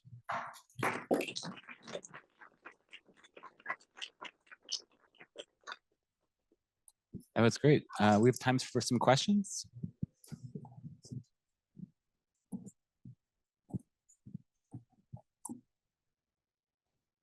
Hi, Tammy. Thanks so much. This is really interesting. I'm interested, have there been studies in the literature about hypoglycemia at birth and test achievement scores after? There have. So you saw Jeff Kaiser there. His bread and butter has been hypoglycemia, and he shows similar results. That maternal education makes a huge difference in long-term outcomes. So great, thanks. Yeah. Great presentation. I'm sorry. Hopefully I'm next. Great presentation and really great findings. We know that people in stable treatment with MOUD have a higher risk of neonatal abstinence syndrome when they deliver.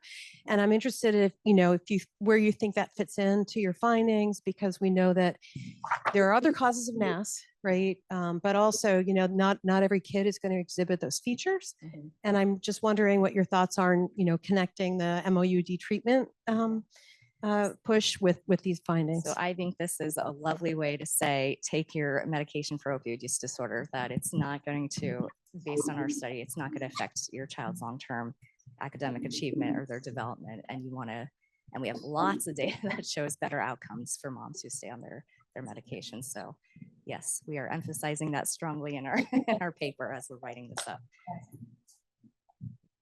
Other questions? I won't skip you this time. Thanks, this is really cool. Have you looked down to sort of the family level?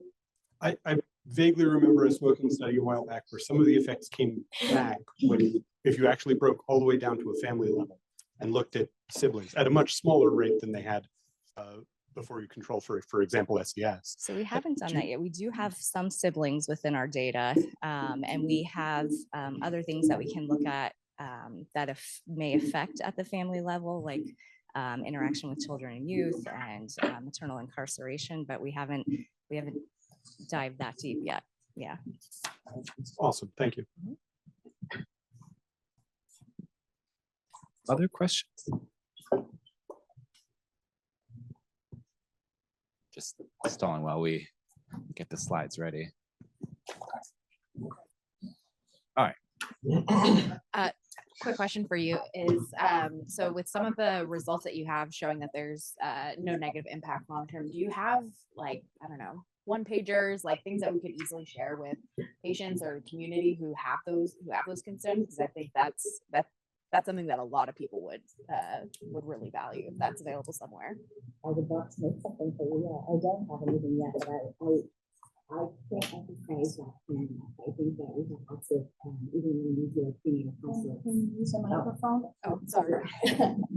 I was just saying, we don't have that yet. I would love to have something. So when we do prenatal consults with our moms who have opioid use disorders, that comes up occasionally. Should I come off my medication? I don't want my baby to have NAS. I worry about what's going to happen. So it would be great to get this published and then get something that we can print up just to say, hey, look, we showed this.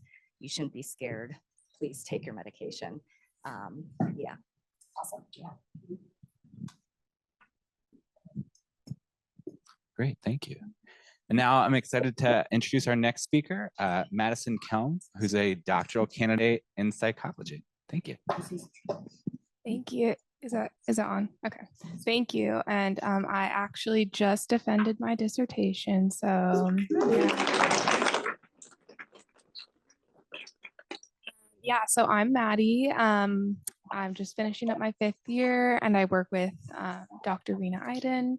And today the title of my talk will be Unpredictability in the Context of Prenatal Tobacco and Tobacco Cannabis Exposure, looking at implications for infant negative affect.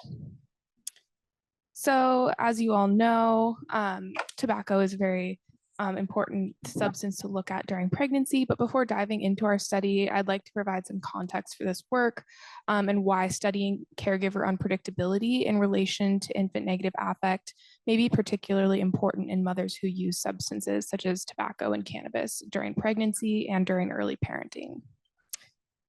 So tobacco is commonly used during pregnancy, with an estimated 12.6 to 14.9% of infants in the United States born exposed at birth. And rates are particularly high among mothers with low income, education, and a lack of medical resources. In addition to tobacco use alone, tobacco is often used together with cannabis, particularly in recent decades as cannabis legalization has increased.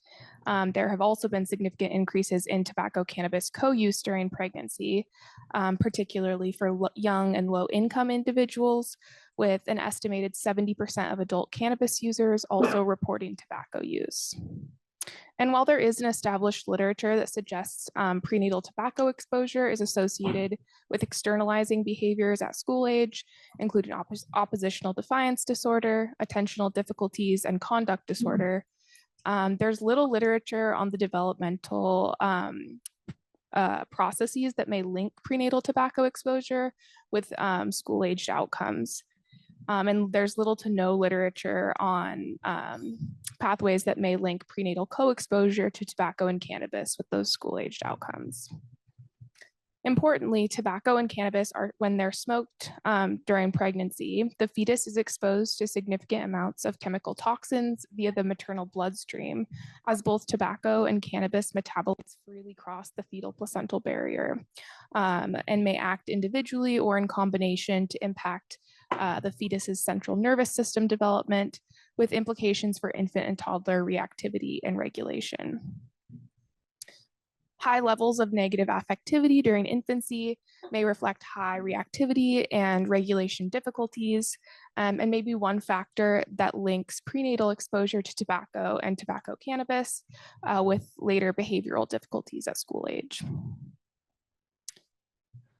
So in addition to the literature on prenatal exposure, there's emerging evidence to suggest that early exposure to unpredictable maternal mood, both during pregnancy and postnatally, is associated with alterations in the development of early reactivity and regulation. For example, in a previous paper from our lab, we found that unpredictability in maternal anger was associated with higher behavioral reactivity to frustration during infancy and toddlerhood, even controlling for mother's overall level of anger, as well as prenatal tobacco and cannabis exposure, which are known risk factors for alterations in the development of early regulatory abilities. In addition, findings related to mood unpredictability, a growing body of research has found that exposure to higher levels of maternal behavioral unpredictability, termed unpredictability in sensory signals, is associated with various aspects of developmental abilities, including cognitive outcomes, effortful control, and physiological regulation. And importantly, these studies have been found in both animal and human models. So despite decades of research on prenatal tobacco, there are only a few studies with prospective designs, and most do have poor control for demographic differences between participants who use during pregnancy and those who don't. In addition, many studies that assess tobacco use often use single item recall data, and few include biochemical verification, which is an important methodological consideration, given that an estimated 23% of pregnant individuals who use tobacco during pregnancy do not disclose their use. Additionally, evidence suggests that prenatal substance use is associated with elevated psychological distress, and both tobacco and cannabis use has been associated with higher depressive symptoms for women who use substances prenatally. Finally, few studies have examined unpredictability in maternal mood and sensory signals in the context of maternal substance use during the prenatal and postnatal periods. And the reason this may be especially important is because these periods are not only sensitive for infant development, but we would expect a decrease in use once mothers recognize pregnancy. They tend to try to quit or cut down their use, and they may also continue to try to cut down their use while they're breastfeeding as well. So before I move into study aims and hypotheses, I'd like to give a little more background on the two types of unpredictability we examined, beginning with mood unpredictability and depressive symptoms. So mood unpredictability reflects the amount of within-person randomness and patterns of mood. And importantly, mood unpredictability is independent of mood level and instead is measured by calculating the entropy rate of responses to questionnaires assessing a particular mood. So to help illustrate the differences between level of depressive symptoms and unpredictability in depressive symptoms, I have several graphs. And this graph you see here depicts high versus low levels of depressive symptoms. The graph you see now represents a predictable but slightly varying pattern of maternal responses to a questionnaire. And finally, this third graph represents unpredictable responses to the questionnaire in terms of pattern and regularity. The second type of unpredictability we examined is unpredictability in maternal behavior during mother-infant interactions, such as free play interactions in the laboratory. In this case, maternal parenting behaviors are defined as any type of visual, auditory, or tactile stimulation a mother provides to her infant while they're playing together. And like mood unpredictability, behavioral unpredictability is calculated using Shannon's entropy to assess the randomness in transitions between maternal behaviors. Given the abstractness of this construct, it's helpful to have this visual representation of transitions among behaviors and combinations of behaviors that are used to calculate the entropy rate. So this is a state space grid from the supporting information section of the document explaining the cross-species approach to assessing entropy and depicts the probability of an example mother transitioning from one type of behavior or combination of behaviors with lower numbers indicating a lower probability of transitioning from the from action indicated by the rows to the to action indicated by the columns. And by applying Shannon's entropy function to this empirical transition matrix, we can assess the overall predictability of a mother's transitions, with the resulting entropy statistic ranging from 0 to 3 and higher numbers indicating more unpredictability. Thus, we had several goals for the present study related to assessing effects of type and timing of unpredictability during pregnancy and infancy in the context of prenatal substance exposure. So our first goal was to examine whether there were effects of different types and timing of maternal unpredictability on infant negative affect in the context of prenatal substance exposure, particularly tobacco and cannabis, which are established predictors of early negative affect. And consistent with findings, we hypothesized that more prenatal mood unpredictability and depressive symptoms would be associated with greater infant negative affect, controlling for relevant sociodemographic characteristics, the level of maternal depressive symptoms, infant sex, and prenatal exposure. In addition, we hypothesized higher postnatal mood unpredictability would be associated with higher infant negative affect, again, controlling for the previously mentioned covariates. And finally, we hypothesized that greater unpredictability in sensory signals during infancy would be associated with more infant negative affect, controlling for pre and postnatal depressive symptoms, as well as other covariates. In addition to hypothesized main effects, we also hypothesized that prenatal substance exposure would moderate the effect of unpredictability in maternal sensory signals on infant negative affect, such that infants who were exposed to tobacco or co-exposed to tobacco and cannabis during pregnancy would be more susceptible to the influence of maternal unpredictable parenting during infancy. And finally, given prior literature to suggest that males may be more susceptible to prenatal exposures, we hypothesized a three-way interaction of prenatal exposure, infant sex, and unpredictability in sensory signals, such that male infants with exposure would be the most susceptible to the influence of unpredictability in sensory signals. To test these hypotheses, we utilized a sample of 247 mothers who were recruited prenatally from a clinic in Western New York State. A majority of mothers identified as Black, African American, and mothers were generally young with 1 to 2 children. In addition, this was a low-income sample with the majority of mothers reporting the use of at least one type of social welfare service. Importantly, unlike the majority of tobacco exposure studies, we were intentional about selecting demographically similar non-using mothers, given that we know poverty impacts child development. Thus, we first recruited mothers into the tobacco-only and tobacco-cannabis co-use groups, then recruited the most closely matched non-using mother based on maternal age and education. We assessed mothers at each trimester of pregnancy and at 2 and 9 months of infant age, with multiple measures of substance use at each time point. To assess whether there were differences by substance use group in depressive symptoms, mood unpredictability, and unpredictability in sensory signals, we conducted post hoc ANOVAs with between group tests of significance. And as indicated by the orange text, mothers who used tobacco or co-used tobacco and cannabis during pregnancy had marginally higher mood unpredictability and depressive symptoms than the demographically similar non-using group. Postnatally, there were significant group differences in both level and unpredictability in depressive symptoms, such that mothers who used tobacco alone had significantly higher depressive symptoms than the non-using group, and mothers who co-used tobacco and cannabis had significantly greater unpredictability in their depressive symptoms than mothers who did not use substances during pregnancy.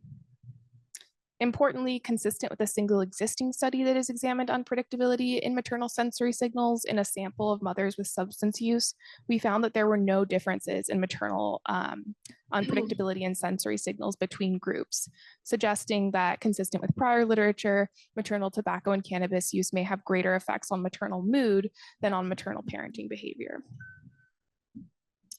Moving on to our multiple regression model, we found that results were partially supportive of our hypotheses.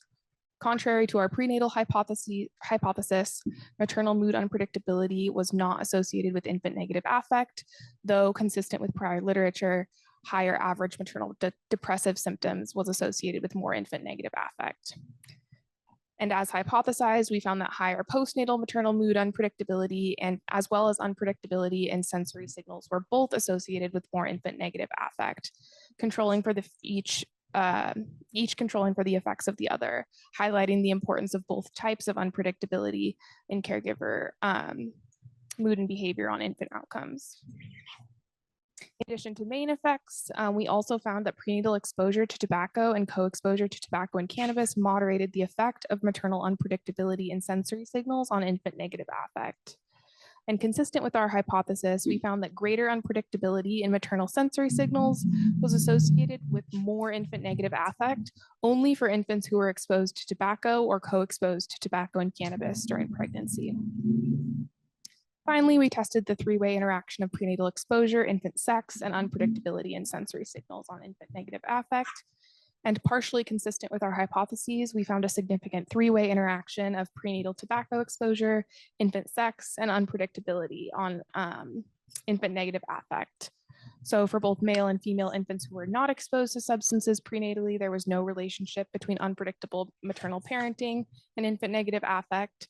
And similarly for female infants who were exposed to tobacco prenatally, there was no relationship between unpredictability and negative affect. However, for male infants who were exposed to tobacco prenatally, there was a significant relationship such that more unpredictability in maternal sensory signals predicted higher infant negative affect.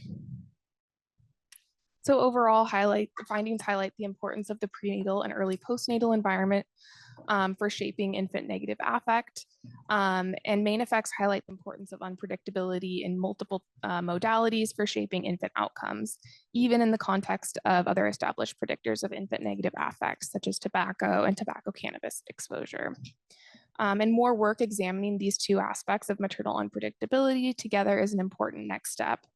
Finally, moderation by substance exposure in infant sex highlights the idea that male infants who have been exposed to tobacco during pregnancy may be more susceptible to early parenting behaviors consistent with the biological sensitivity to context framework.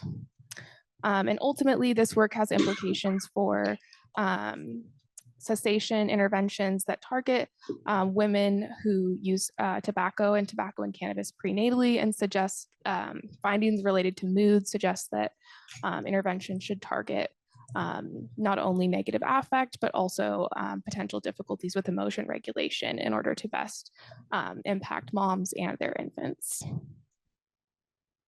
And thank you to all the families, as well as my mentor and lab, and yeah.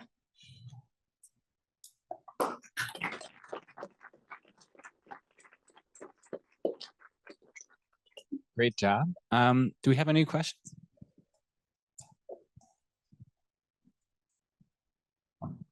Yeah.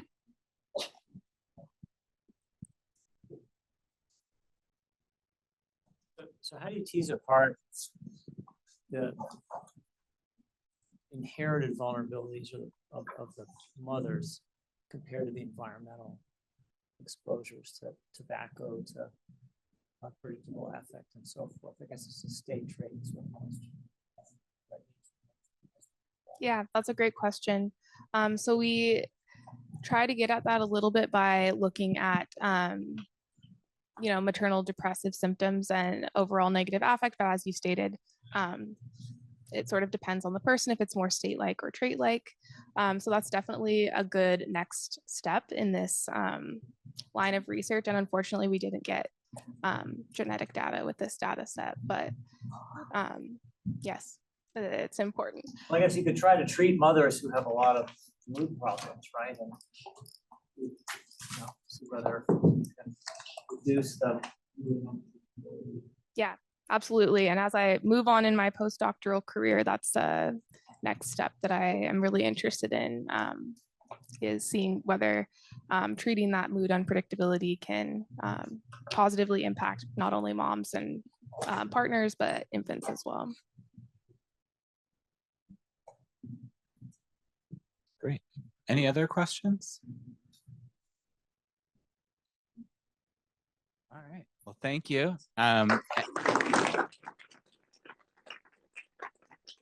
Thank you to really a wonderful set of talks this morning. And I think also really great questions and discussions. So I think now what we've got, we'll have lunch. And then I invite everybody starting at 1 to go to the poster session, which is sort of down the hall and to the left. We've got a number of great posters set up and hope to continue this great discussion. And then we'll kind of come back here 2 or so to sort of restart. So lunch should be right outside here. And again, thank you for a really great morning. Hey, I hope everyone had a great lunch, got to have some good conversation. I thought the posters were great. Really great job with those. Also, great discussion over there. So we're excited to come back from the lunch and poster session for our final 2 sessions here in the afternoon. For our first one, I'm really excited to introduce our next speaker.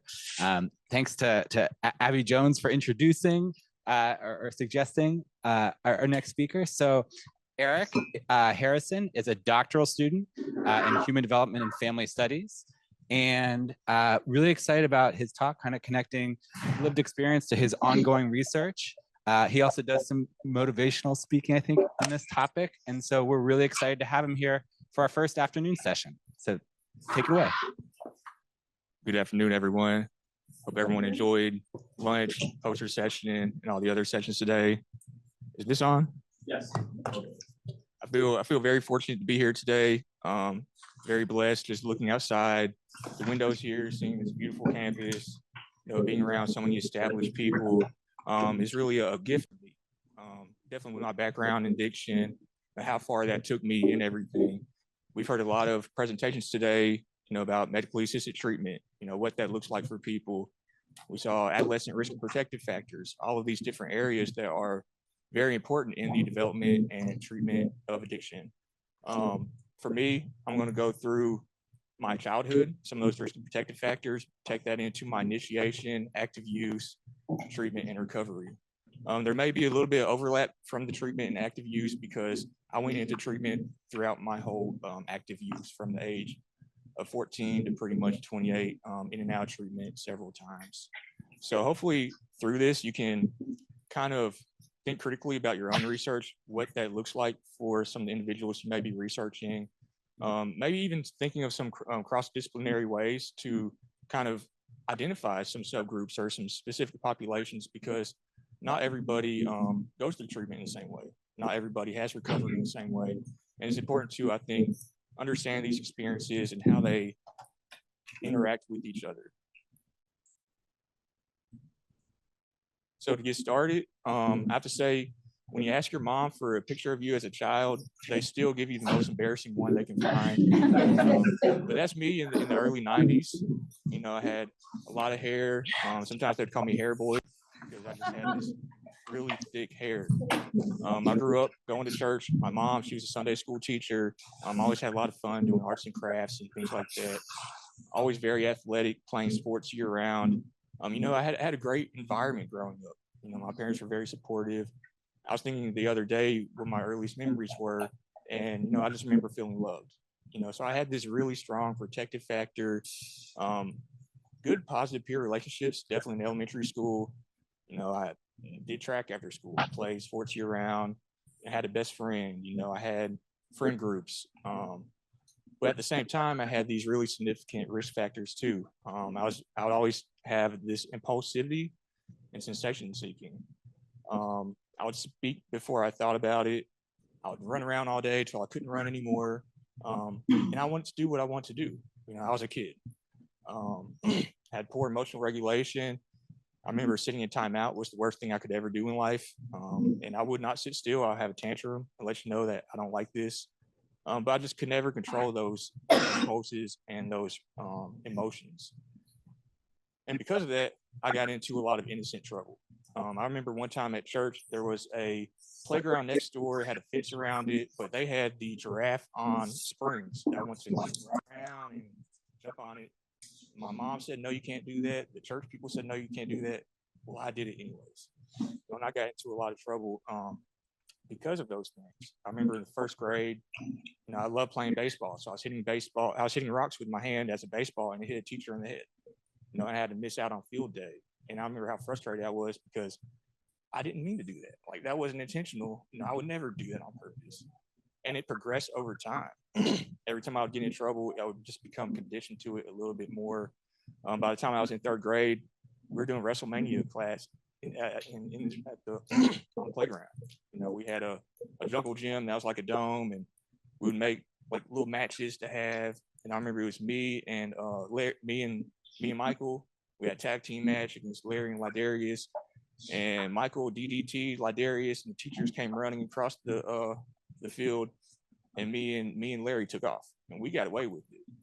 So in a way, I was learning how to get away with trouble. I was learning how to start being dishonest with things, because growing up, I would always tell you the truth, and I'd hate getting in trouble. But I was conditioned from some of these risk factors. As I went forward, I think I became more excited by some of that risky behavior, and that took me away from that protective structure. With sports, I quit playing sports because it wasn't fun anymore. I wanted to hang out with my friends. I wanted to do other things. At the same time, I started hanging out with older kids too, and this was really where my initiation stage started. Where I'd start hanging out with older kids in high school. My brother, he was 3 grades ahead of me, so I knew all the older kids. During this time, I started skateboarding and teaching them how to skateboard. So I was kind of accepted into their clique, and they were doing things way beyond my developmental stage, way beyond things I'd been exposed to. In 5th grade, I remember hearing about somebody smoking cigarettes. And I was like, I would never smoke a cigarette. Like, I'm an athlete. I run track. I'm not smoking a cigarette. And then a year later in the 6th grade, I'm hanging out with them. They get cigarettes out, and I smoke a cigarette, and I get a buzz from it. I'm like, wow, what is that? That's not too bad. I was dizzy for a few minutes, and we're just hanging out, and now I'm like part of the group. So I think there was some peer pressure that went into play that kind of interacted with my risk and protective factors and my personality that I had with that impulsivity, sensation seeking, and really, like most kids, just a feeling of wanting to fit in with others. Soon that led to experimenting with marijuana. And I had no idea marijuana was even illegal. I had no idea what it was. We had DARE program. I feel like in DARE, they talk a lot about cocaine, about hard drugs. And even then, in my environment, drugs weren't around like that as a kid. So it didn't resonate in any way with me. And so I smoked marijuana twice, and I found out where I could get it in school. I had bought it in school, and I was telling everybody, look at this marijuana, because I had no idea what I was doing.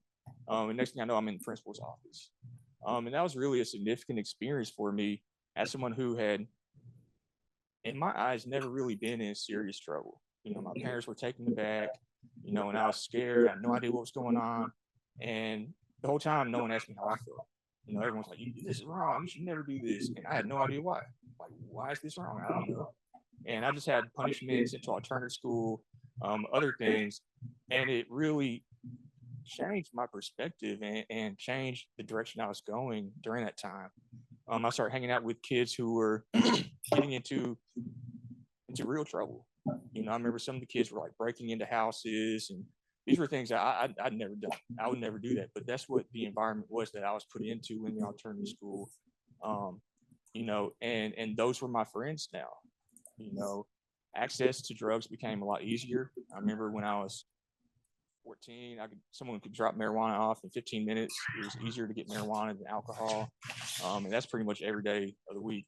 And being that young then, and you have other friends who are using marijuana, it puts you kind of deeper into this cycle of drug use as being your lifestyle. And at the same time, when I was caught with marijuana in middle school, I remember one of my favorite fifth grade teachers came up to me. He's like, "Hey, I heard you're a street pharmacist now." I didn't even know what a pill was. You know, I didn't know what he was talking about, but I got labeled. You know, I had done marijuana twice, and all of a sudden I'm the big drug user in the school. Everyone forgot about who I was with being an athlete or skateboarding or all these other things I did, and they identified this one area and kind of ran from it. And even that year at the award day, I was getting like a presidential award or something, and they called my name out, but I was at alternative school, and the whole school started laughing. All the parents were like, "What's going on?" So now I couldn't hang out with my old friends because now all the parents know the trouble I got into, and I'm a bad influence. I kind of took that label and I kind of ran with it a little bit. You know, if you look at that picture in the corner, you know, I grew my hair out real long. I'm on the right side in the blue shirt. During that time, that 70s show was a big thing, you know, Ashton Kutcher and all that kind of stuff. So I was going to be a stoner. You know, I was going to smoke marijuana and do what I want to do. You know, I stopped trying in classes. I got placed in the 8th grade, failed the 9th grade twice. Not because I couldn't do it, but because I was just so caught up in other things. And I remember by the time I dropped out of school, you know, I'd failed English for the second time. I passed the final with a 96, but the teacher still failed me with the 64, which is 1 point below the passing grade. And when I went to go get my paper signed, none of the teachers tried to talk to me. They didn't try to keep me there. They were ready for me to go. You know, they're like, "Yeah, he's not supposed to be here. You know, he needs to go do what other people do." And during that time, there was a lot of people dropping out. You know, this was, I guess, 2005, 2004. You know, there's a lot of dropouts, and I feel like the education system has done better at addressing these things, with No Child Left Behind and these other things, to make sure kids stay on track, they stay in school, and they have these opportunities.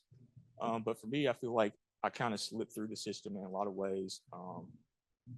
During that time too, my drug use escalated from marijuana to using alcohol sometimes. First time I drank alcohol, I didn't know what I was doing, got alcohol poisoning right away because I thought it was like marijuana. I thought you felt it instantly.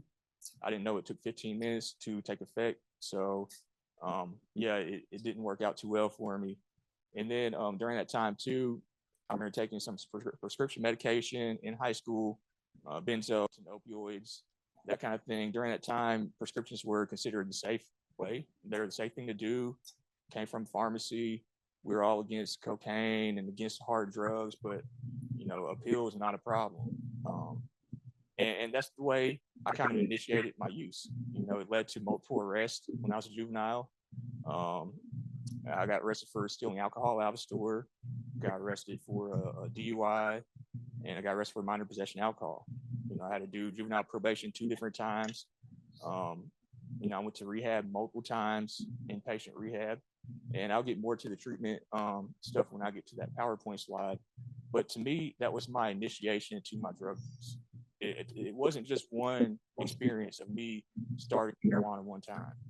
It was encapsulated by a lot of experiences that kind of worked together that really progressed my drug use to a more severe level. Because during that time, I was very, very susceptible to my influences and the things around me. And as I was looking at the other stages with active use, I could see that this was really what set the stage. So going into active use, these are pictures here of my family on Christmas. The one on the bottom, I'm probably 17. I had the Yankees jersey on in the middle. The other one's kind of hard to see. I was in my 20s at that point. But some things that really stuck out to me during my active use, which, I say it's 13 to 28 because I was using, but I feel like it really picked up around 16 when I dropped out of high school, was involved with juvenile justice system. But one of the things that I remember a lot is just the drug availability that was there in the community I lived in. We had a pharmaceutical plant, Qualitest. It was located 5 minutes away from my house. Everyone in the area worked there. So it was not uncommon to see hundreds of pills. People would steal the medication, sell them on the street, and it would get into youth's hands. Kids would have those medications that were there, starting from adults and other people. It was just so many drugs in the street. Came from an area that, it had a good economy. So, we were always able to get allowance or get money. A lot of people had money to spend on drugs too. And that really kind of catapulted my drug use. I remember there was a time in like 2009 where someone was stealing straight oxycodone powder from the pharmaceutical plant. So the whole city was flooded with oxycodone powder. I think I was like 19, 20 at the time. And that was really the first time I became addicted to opioids, and realized how bad that withdrawal syndrome is. I'm getting on Suboxone and doing other things back then. But it kind of just introduced me to a lot of different areas of drug use. Also, the systemic survival skills. I was constantly incarcerated. I hate to say it, but I've been to jail probably 15 or 20 times, all from drug use. Possessions, DUIs, different things. It was difficult, and it gets to a point to where the first time I went to jail, I was kind of worried. I was scared. Like, who are these people? What is this place? I've heard a lot of things. Then over time, you just become accustomed to it. And I remember the last time I was in jail, I was cutting grass outside. There were people burning drugs inside. And I went back one more time, and I was in the holding unit, and there's all these people coming up to me trying to plan what they're going to do in there. And I knew, like, this is a problem. Like, my life has really progressed to a way to where I'm becoming institutionalized. I know how these systems work, and I know what's going on. And it just came down to survival. That's kind of what addiction will bring. When you're getting arrested, you're in and out. I would get arrested, go on probation, do good, get off probation. I would do the programs they gave me. And then the whole time I'm planning for when I get off probation, what I want to do now. So I'm not going to go back to taking Xanax every day. I'm just going to smoke some weed because I'm not getting drug tested. And then every time I would do that, one thing would lead to another because I never learned the coping skills to deal with life. I started using at 13 years old. That's how I learned how to deal with my problems. I never had those skills. So as soon as a problem happened, I'm going back to what I know because that's what naturally happens. So it was a lot of cycling in and out the system. I've done diversion programs, DUI diversion programs. I've done drug court. I've been very fortunate. I always had a paid lawyer. I was always able to get these programs because a lot of people aren't that fortunate. A lot of people don't go to jail that often and get probation. They just start getting incarcerated for extended periods of time. And that's the direction my life was going too. I was just fortunate to have mainly misdemeanors and things that were understood as an addiction. But I have other friends that have been caught up in the system, got caught with cocaine when they're 18 and got a 20-year sentence with 5 years probation. They messed up probation and they've been in and out of the system their whole life. They're almost 40 years old now, and that's all they know from that one decision. Their whole life has changed. So it's a huge issue to think about what this punishment really does to someone. Had a variety of vehicle accidents. My drugs of choice ended up being Xanax and alcohol. It was a terrible combination to make. They both work on the same areas of the brain. They intensify the effects. You have a lot of blackouts. It gets bad, and I can't even remember how many vehicles I've wrecked. It's been quite a bit, and at first it wasn't a big deal. I would kind of get away with it. Car being impounded, I'd be out without a car for 6 months, and I'd gain some money and buy a car, get a job, and then I'd lose it all over again.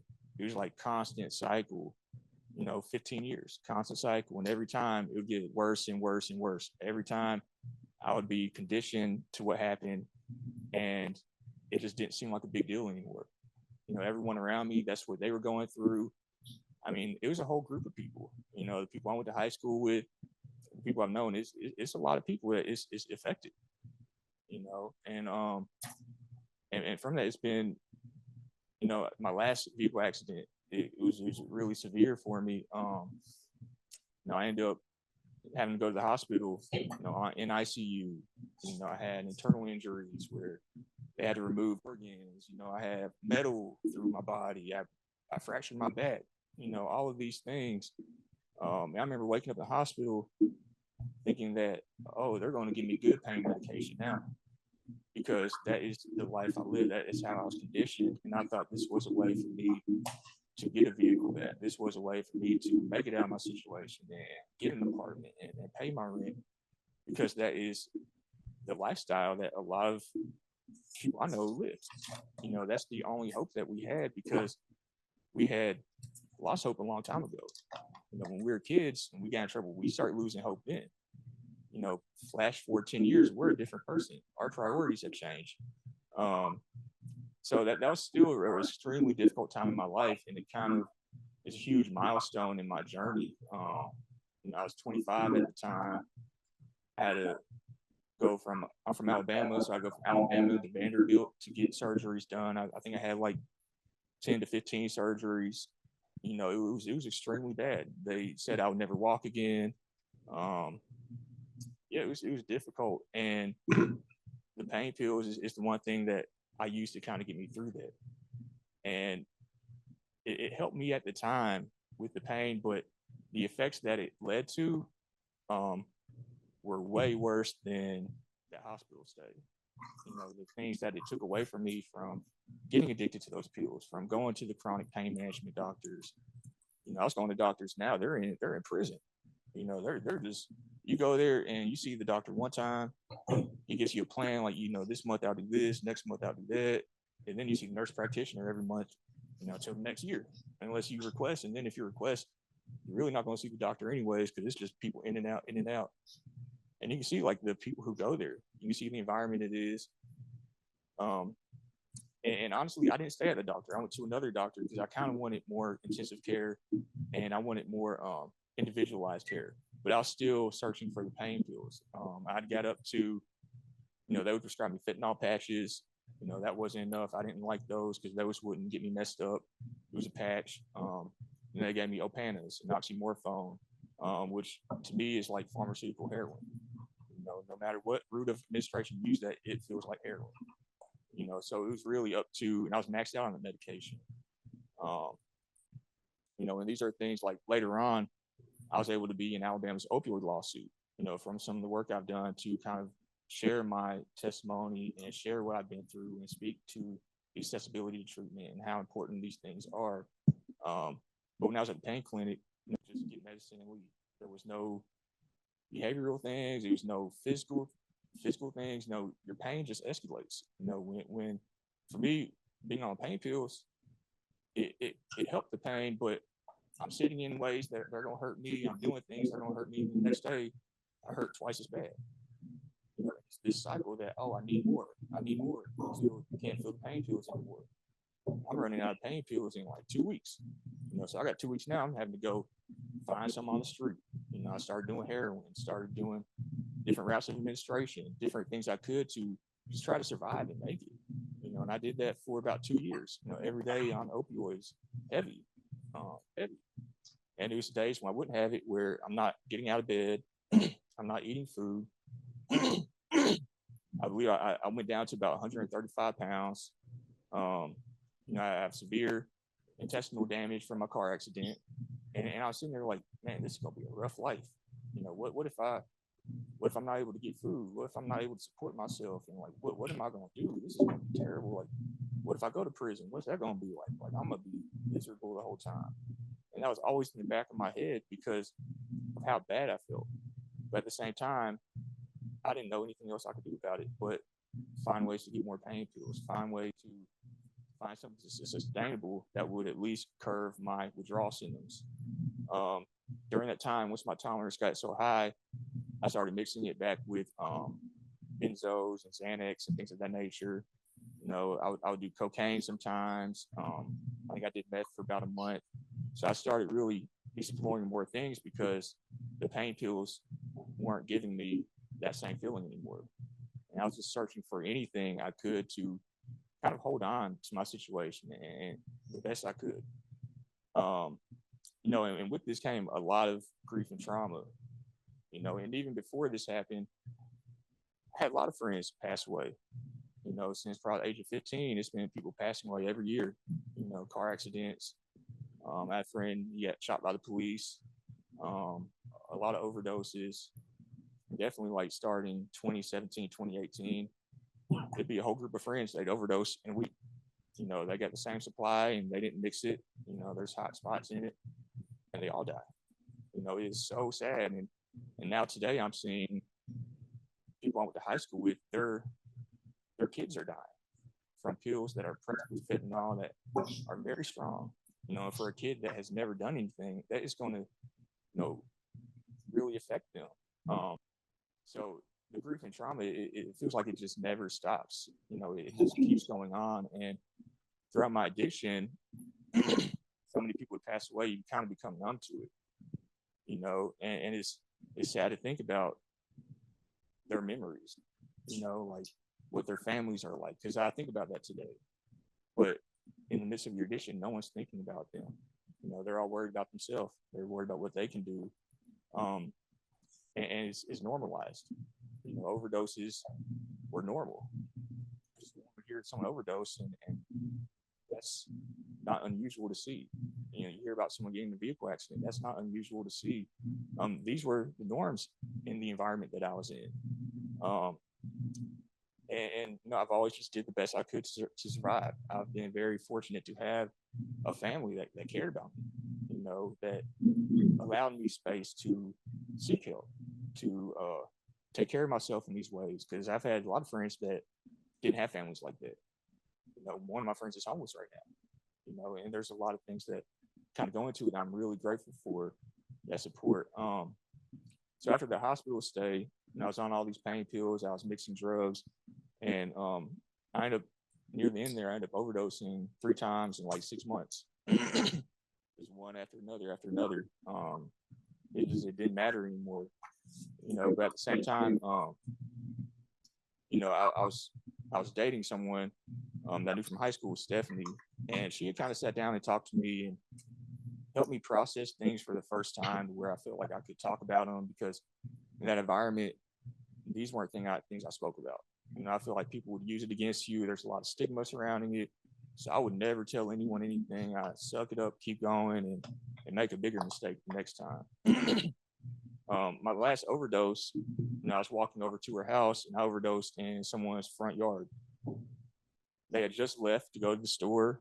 This was 2016. So back then, Narcan wasn't as readily available as it is today. You know, you had a few doctors in the city that prescribed it. You might have had 1 or 2 pharmacies. This is in the city of like 300,000.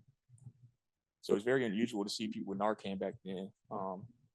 But I fell out, you know, right there in the driveway. And when they came back, you know, they had Narcan.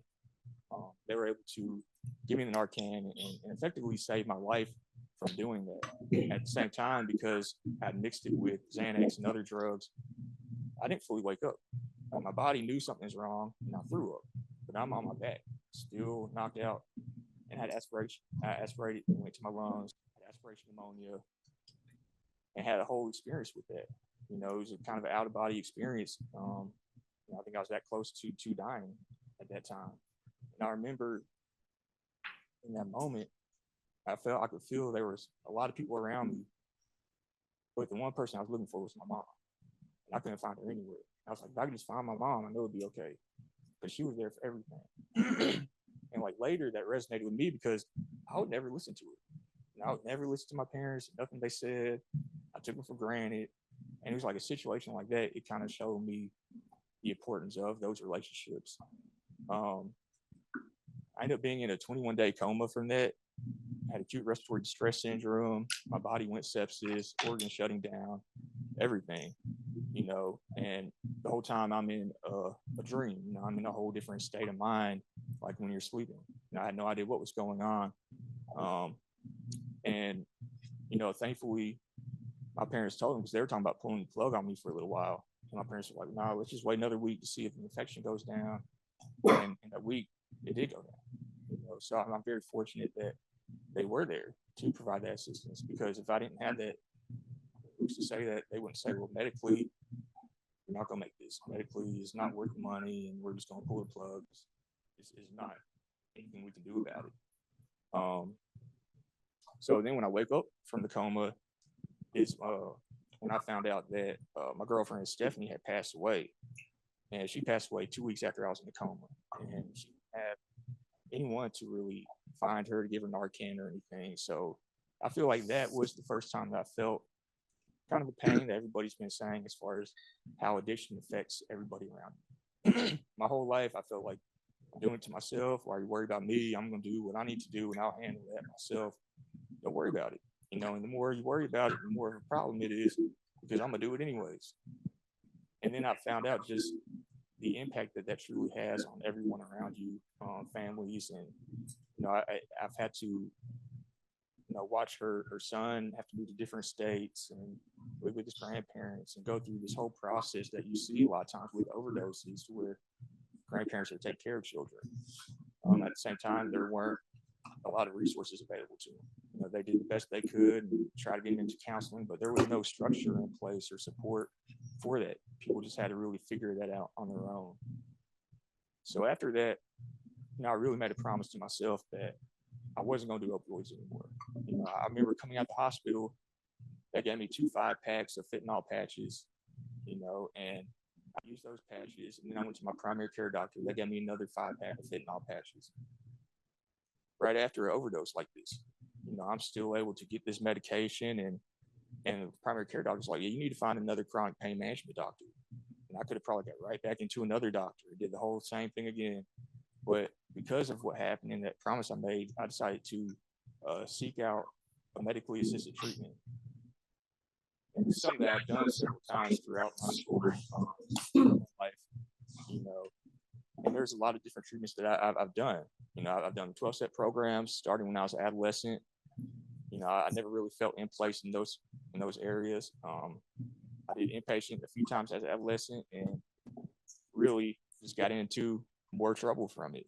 You know, the halfway houses I stayed at, you know, I never really had the structure, the support. I will say one inpatient I went to in Memphis, Tennessee for a year long for my drug court called Synergy was really impressive, because they had a lot of community connections. You were able to go there and they had a job waiting for you.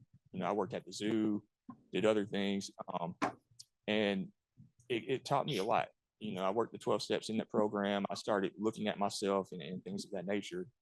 But still, when I left, I was right back in the same environment doing the same things. Similar situations for the other programs too, halfway houses and outpatient, aftercare, kind of the whole continuum of care that you would see for treatment. But back to the medically assisted treatment. So I got onto Suboxone, and this was the second time I've been on Suboxone. The first time it helped me, but I never really built the skills I needed, and I think I had reservations. I really just wanted to get off opioids, and I really didn't have a desire to quit everything. I thought I could just smoke marijuana the rest of my life and I'd be okay. You know, they just need to quit drug testing me, because every time they drug tested me, I'd start using a different drug that would get out of my system faster. You know, got to the point where I'm learning how to use detox drinks and what drugs they get rid of out of your system, and how to time out my urine tests and everything. You know, I got really deep into it. But this time when I sought the medically assisted treatment, it was a little different. They actually had an individual therapist there that I was able to see. So I was able to not only get the Suboxone, but I was able to have individual therapy beyond the group therapy that I'd been to. For me, group therapy never helped me much, because I'm around people who are just like me, and we're getting in trouble. You know, we're acting up, we're not paying attention to what they have to say. There are some things I think it helped me in a lot of ways, but they were small. And I think over time, after going to group therapy for so long, I think I did gain a good bit from it, but it never helped me address those individual needs that I had that kept bringing me back out there. So this time when I was on the Suboxone, the counselor used motivational interviewing. and she just reached me where I was. You know, she didn't push me to be purely abstinent right now. She didn't push me to do anything. She listened to me. And I feel like that's the first time I had autonomy in my recovery. You know, it's the first time I felt like I could process those things I needed to process. And it was okay if it didn't fit in a box. It was okay for me to explore these decisions I'm making. I'll be honest, when I went into MAT, my motivation was I was going to grow marijuana in Florida. That's what my motivation was. And I thought that for a long time. I was on probation. You know, I completed MAT. I was on it for about a year and a half. I weaned myself down and started microdosing it, taking little bitty pieces of it. And I'll tell you, you know, even coming off a milligram of Suboxone a day or every other day, I still had withdrawal symptoms. I still had like 4 days where I was sick, where I wasn't going to class, I wasn't doing anything. You know, so it was still difficult for me to get off that medication. And during that time, because I had the motivational interview, I was able to focus on my physical health, on the things that were really salient to me. Like, how can I gain my weight back? How can I exercise? Because I was in bad shape. You know, I was in the coma. I had to have a trach tube, I had a feeding tube when I got out. I had to learn how to talk again, learn how to breathe, how to eat food. I was in my car accident. I had to learn how to walk again, and you know, everything. I had to learn everything all over again. And this gave me space to work on it. You know, it wasn't all about I have to contact this person or do this. I could work on myself, and that built me up little by little to where, okay, now I want to address this mental health thing. Now I want to go into these different areas. Now that I feel stability in my life, you know, now that I feel a sense of strength that I can accomplish something. Because sometimes it's accomplishing those smallest things in treatment that build up the confidence to address some of these larger issues. And if you get someone in treatment and just immediately want them to go into their deepest trauma, they might shut down on you, you know. And I felt like a lot of times when I was in treatment, that's like the direction it would go. Now, well, I'm not talking about this in a group, you know? So I was really appreciative of that counseling. I still talk to her. You know, I visit her when I go back home. I visit the doctor's office and let them know what I'm doing. You know, a lot of things. So I'm very appreciative for the opportunity for MAT and the counseling. So I'm gonna go into my recovery real quick and then go to some questions.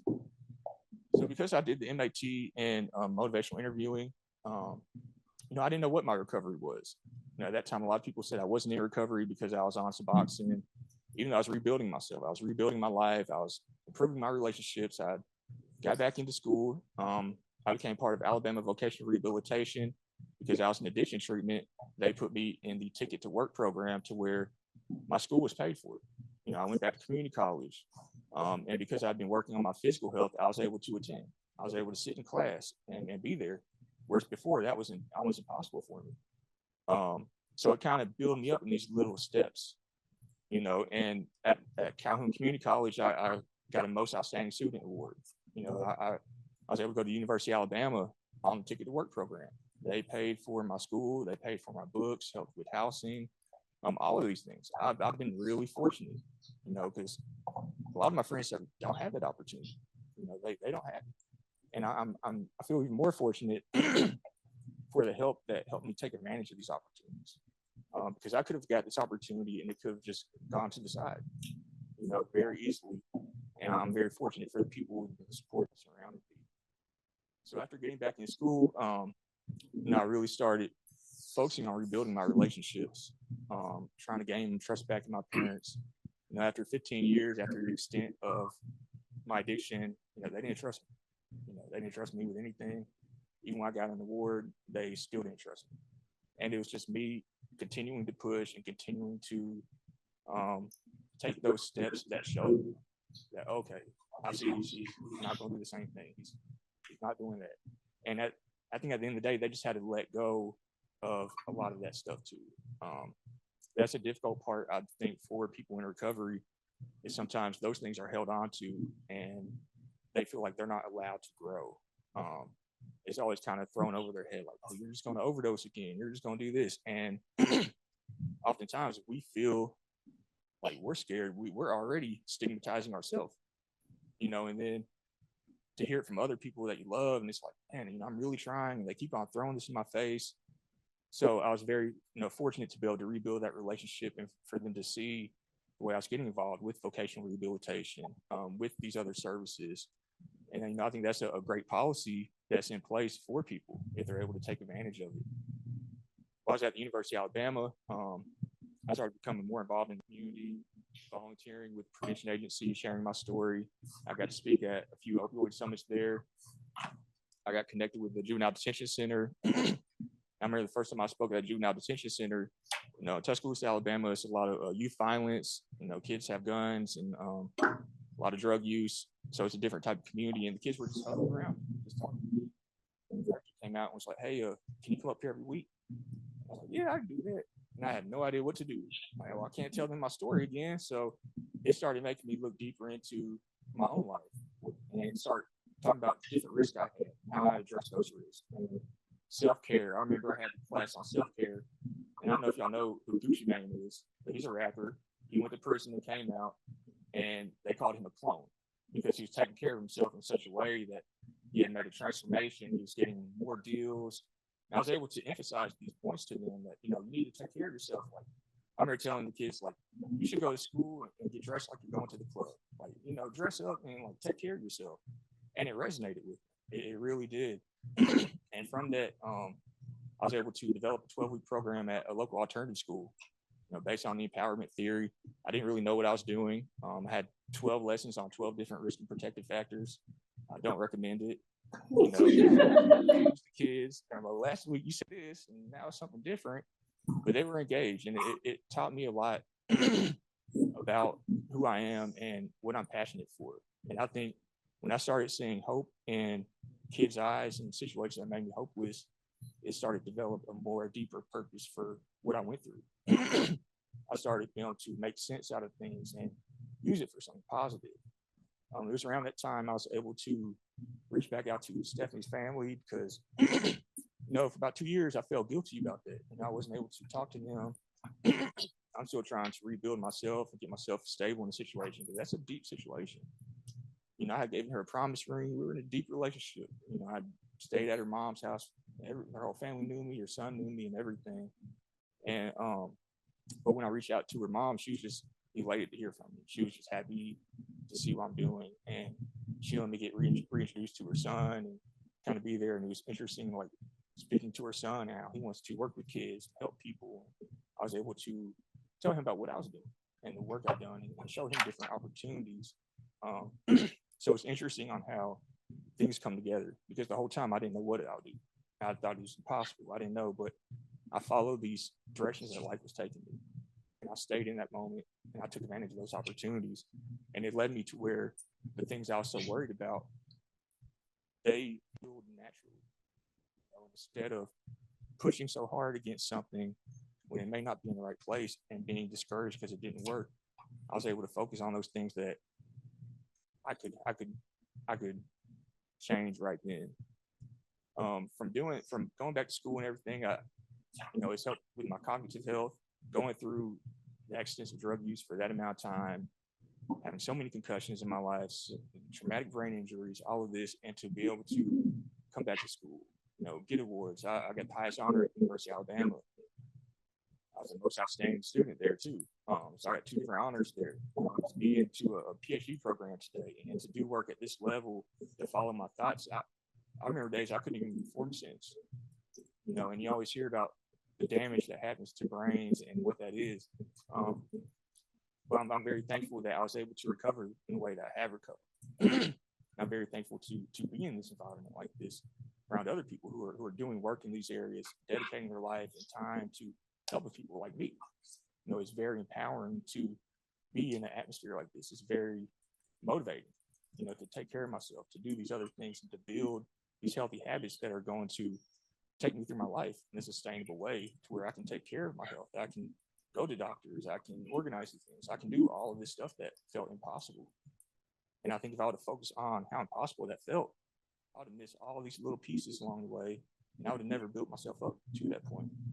And it just kind of like reaffirms the importance of like the small things, the things we have control over, and how important that is for everything. And that's why I think that my recovery is very holistic. It takes into all accounts of my health, my mental health, my physical health, and my spiritual health. And I remember learning about Sam's recovery framework, where they go into home, health, community, and purpose. And I was an undergrad, and I was like, this makes complete sense. Like these are the things I'm focusing on. At that time, there were people questioning, like, what is your recovery? You're not in a program. Like, you're not in recovery, is what people would tell me. And I'm like, do you know what I've been through? Like, I'm in recovery. Like, and that just clarified the direction I was going, and it helped me focus on these areas even more. It helped me build stronger relationships with my parents. You know, it helped me build stronger relationships with my friends, and help me build different types of relationships that can accommodate these different areas of my life. Because it's complicated. You know, when someone goes through addiction, life's already complicated enough. But when you have so much trauma in so many different areas, it's very hard to structure and to deal with things. And sometimes things get left aside. And I feel like in life, things get left aside anyways. But I've reached a point where I can't leave those things aside. You know, I suffer, and they have a direct impact. I have to keep my hands on each of these areas in a sustainable way. And then, you know, just the community work I've done and the purpose, like I spoke to you before, you know, those are very instrumental to my life today. You know, that's my foundation in everything I do. And no matter what happens to me, I have this foundation. You know, I could go through the worst experience and I'm going to hate it, and I'm going to go through this, but I understand that I'm going to grow. I understand that there's a blessing in everything that happens in life. And it took me a long time to understand that, you know, and I think it's hard to see things in that way, you know, but I allowed them to work through me in those ways. And that's just been instrumental to my recovery, having that optimism, having that spirituality, you know, for me, a belief in God that guides me in my life and provides relationships, provides different things, and having that faith to where it's all okay. It's going to be okay. I don't have to sit here and worry, you know, because I'll worry myself to death and I'll lose everything being worried about it. But if I focus on those small things and I do those and I build myself up, things are going to work themselves out. And that's why I trust today that I'll end up exactly where I'm supposed to be. And I try to take advantage of this moment here, you know, to build these skills that I didn't learn when I was younger, to be in an environment as a grad student where you're given space to grow, you know, to gain that professional knowledge. Because I never really had a job. I had a job for like a year. And I didn't have a job for like 15, 20 years. So, you know, it's different. And I'm just very grateful to be here today. You know, like I was saying, I'm very grateful for all the work that y'all do. It's very inspiring to me, you know, to even to look out the window and see Penn State here, you know, to see there's so much going on and all the work that's going into the community, all the money that's being funded and just the time being spent. So, you know, I'm very appreciative to stand here today and to speak about my own life journey and experiences, kind of what that taught. And hopefully through it, you can maybe connect it to your work, maybe think critically about who the people are that you're serving, what their stories are, because this is just one life. You know, this has happened to a lot of people in different ways. And I think a lot of people don't survive, you know, but I've seen a lot of stories of people going through a lot of stuff. And these are the people that we're reaching, you know, and these are the people that we're helping really overcome the challenges that they've had. So I really just can't say thank you enough.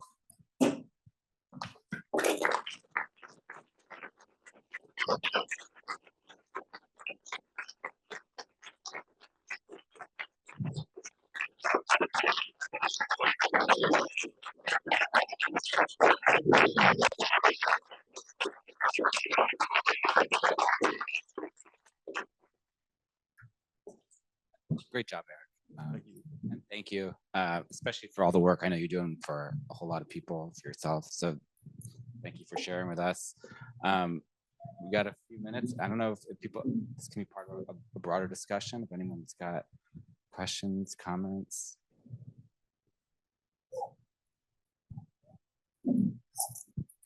Hi, really great and moving talk. I'm curious because I think you have a very unique vantage point, given your experience, and that you are also now enrolled, you know, as a student moving into this work.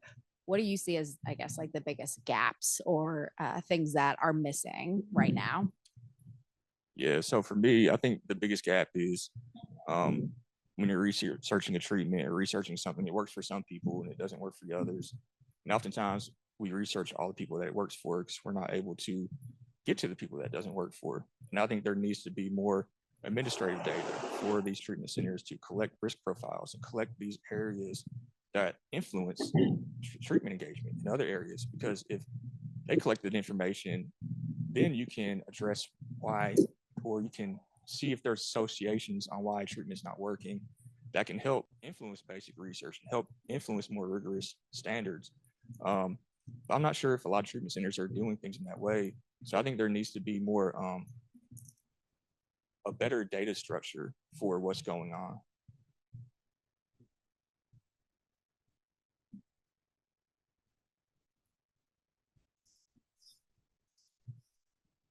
Any other thoughts or questions? Abby? What's your current and future work? Yeah, so right now I've shifted over to the juvenile delinquency space, where kind of my passion had developed, working with kids and seeing the hope in their eyes. And I'm actually looking at their risk profiles and understanding what those risk profiles look like, what are their risk need responsivities, and I'm connecting that to their program engagement, seeing on how they engage into programs, and then seeing on how that affects their re-arrest information. So I'm really trying to learn the statistical skills to align these areas, because I feel like they can be adapted into multiple contexts, multiple areas. And it's something that I'm passionate about, because I did a lot of treatments, and nothing really connected with me. So I think just giving attention to the specific types of youth and what they have going on is needed.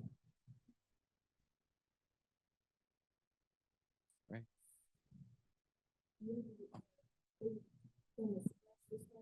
Kind of catch it for the education before they're in active addiction. Yeah, so in Tuscaloosa, I was spoken in middle schools, and that was kind of interesting. That's a young group of kids, and I've spoken in high schools in Tuscaloosa. Here, the most I've been able to do in state colleges, the youth aid panel. So it's a diversion program for kids who get in trouble. They get arrested, they caught with drugs or steal something. And I'm able to kind of reach them at the age where they haven't fully developed the problem yet, but they're going down the wrong road. It's been very fulfilling for me to see some of the shifts that they've had in their perspective, and to see them thinking deeper than just that current moment, and to actually always try to teach kids how to process that information on their own, because I can't fix their problems. I can try to, but if they can process that on their own, then they're going to be in better shape the next time something happens.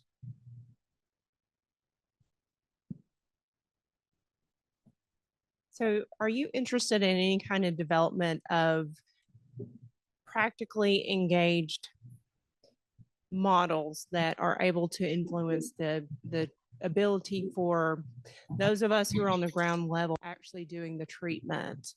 Because a lot of the research, a lot of the evidence-based models are so old that we're using a lot of interpersonal practice, but the research is not caught up.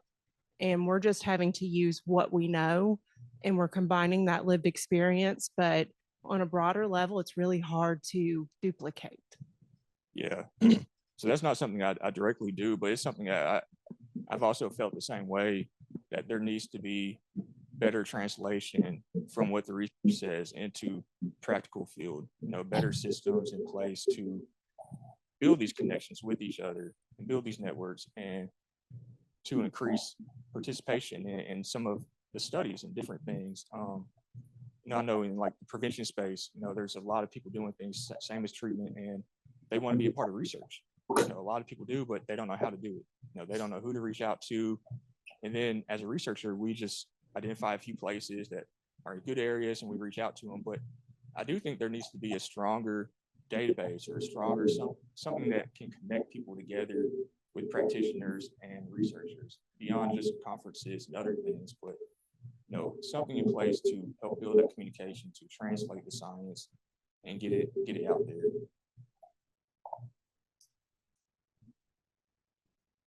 I'm curious about your readiness to receive treatment, because you talked about all these different forms of treatment that you've been in, and I'm sure you had amazing practitioners, but there's an individual kind of readiness to receive. And I'm wondering if you can speak a little bit about what was going on in your life that made you ready to receive the counselor that worked on motivational interviewing with you. Yeah, so readiness is an interesting thing in my eyes, because for a lot of treatments, I was ready in some ways, and I feel like when I got to treatment, the expectations were way above what I was ready for, and they didn't really meet me where I was.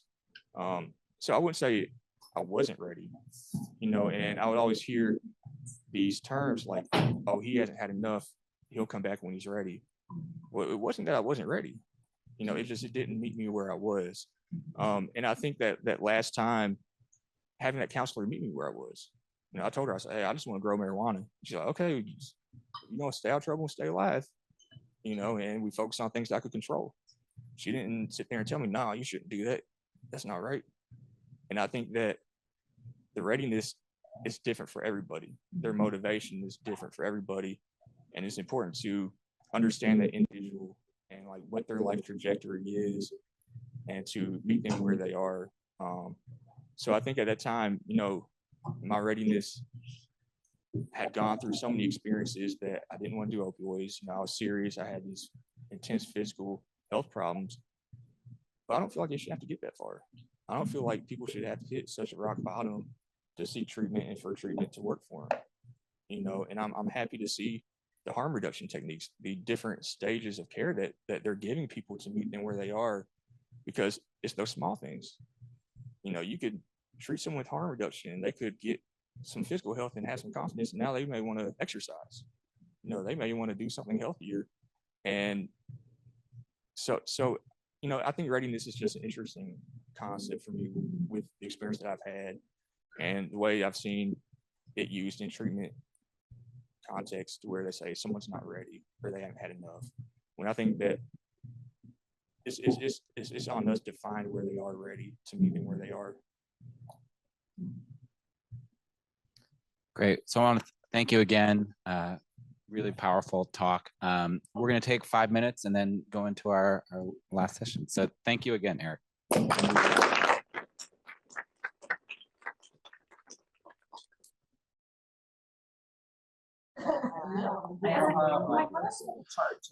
All right. We are just about ready for our final session, although I will also encourage people to stick around after for our ice cream social to end things. But for our final session, I'm going to hand things over to Glenn Sterner to talk about the Elevate PA initiative. Okay, thanks, Joel.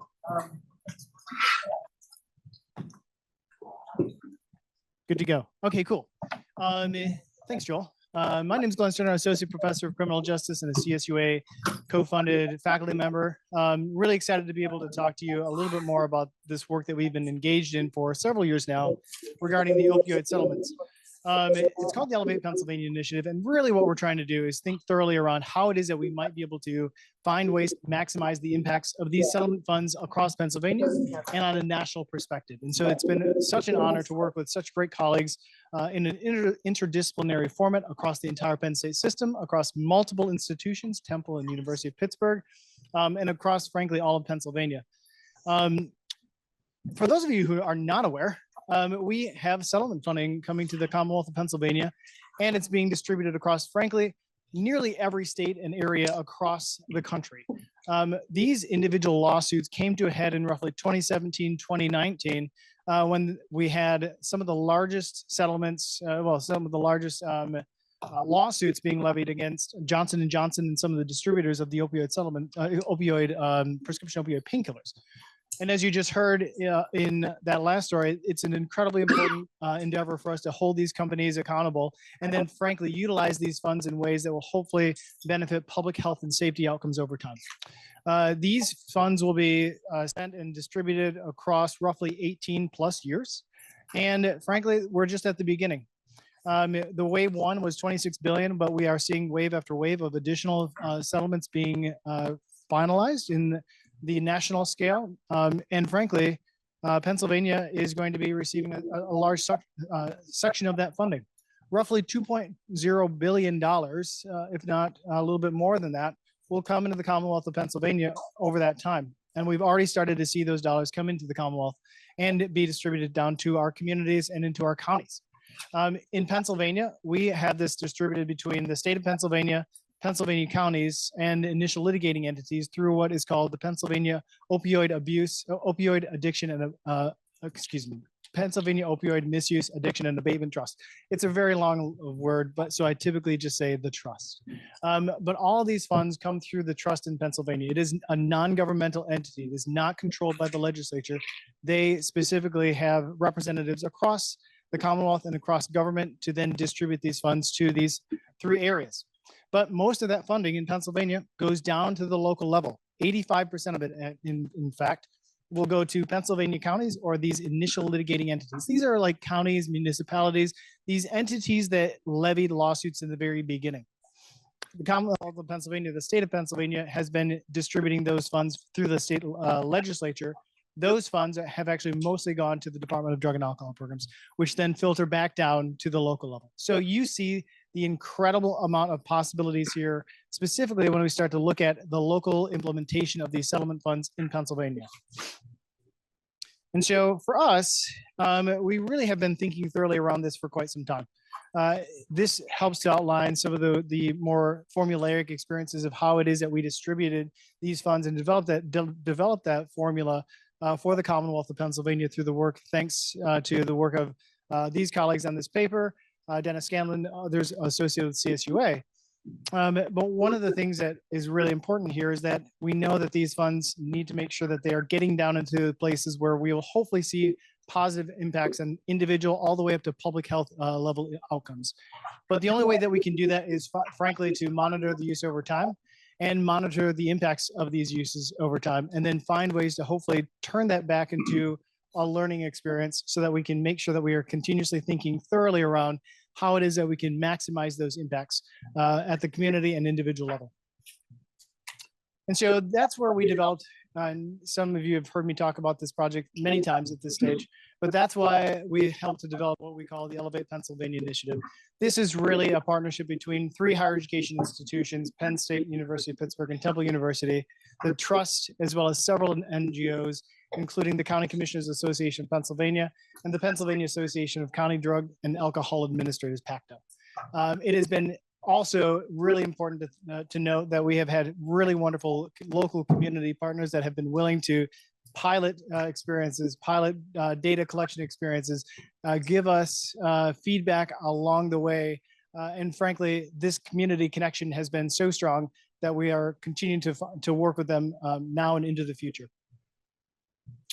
And so really what we have been focused on in this past couple of years has been really within 3 buckets. Frankly, engaging with the trust has been really important, and that's really been led by Dennis Scanlon. He's going to talk to you a little bit about some of that work that's been going on.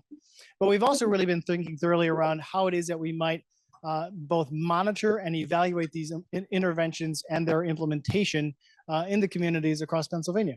67 counties, likely 67 different ways of doing things. And that's one of the things that we've really learned along the way, is that that is truly the case. And so we need to be thinking thoroughly about frameworks that will allow us to be able to do so.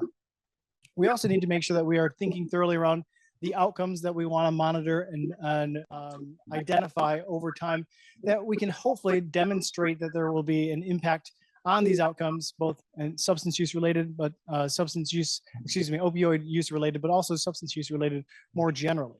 And so we really want to think thoroughly around these 3 buckets. And so today, what we're going to talk to you a little bit about is some of the work that we have accomplished to date.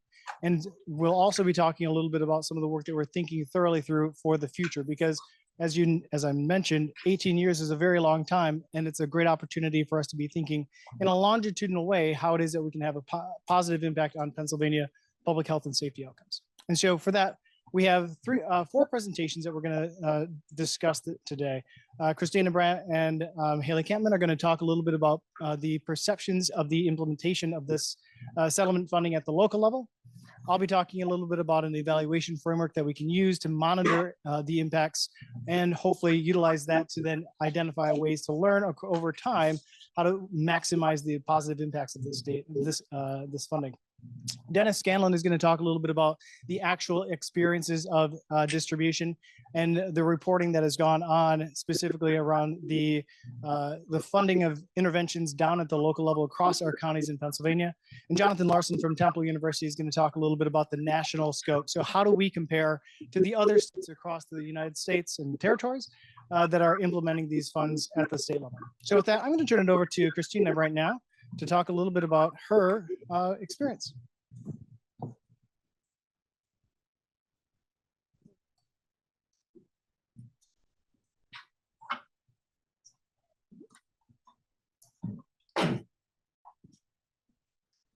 All right.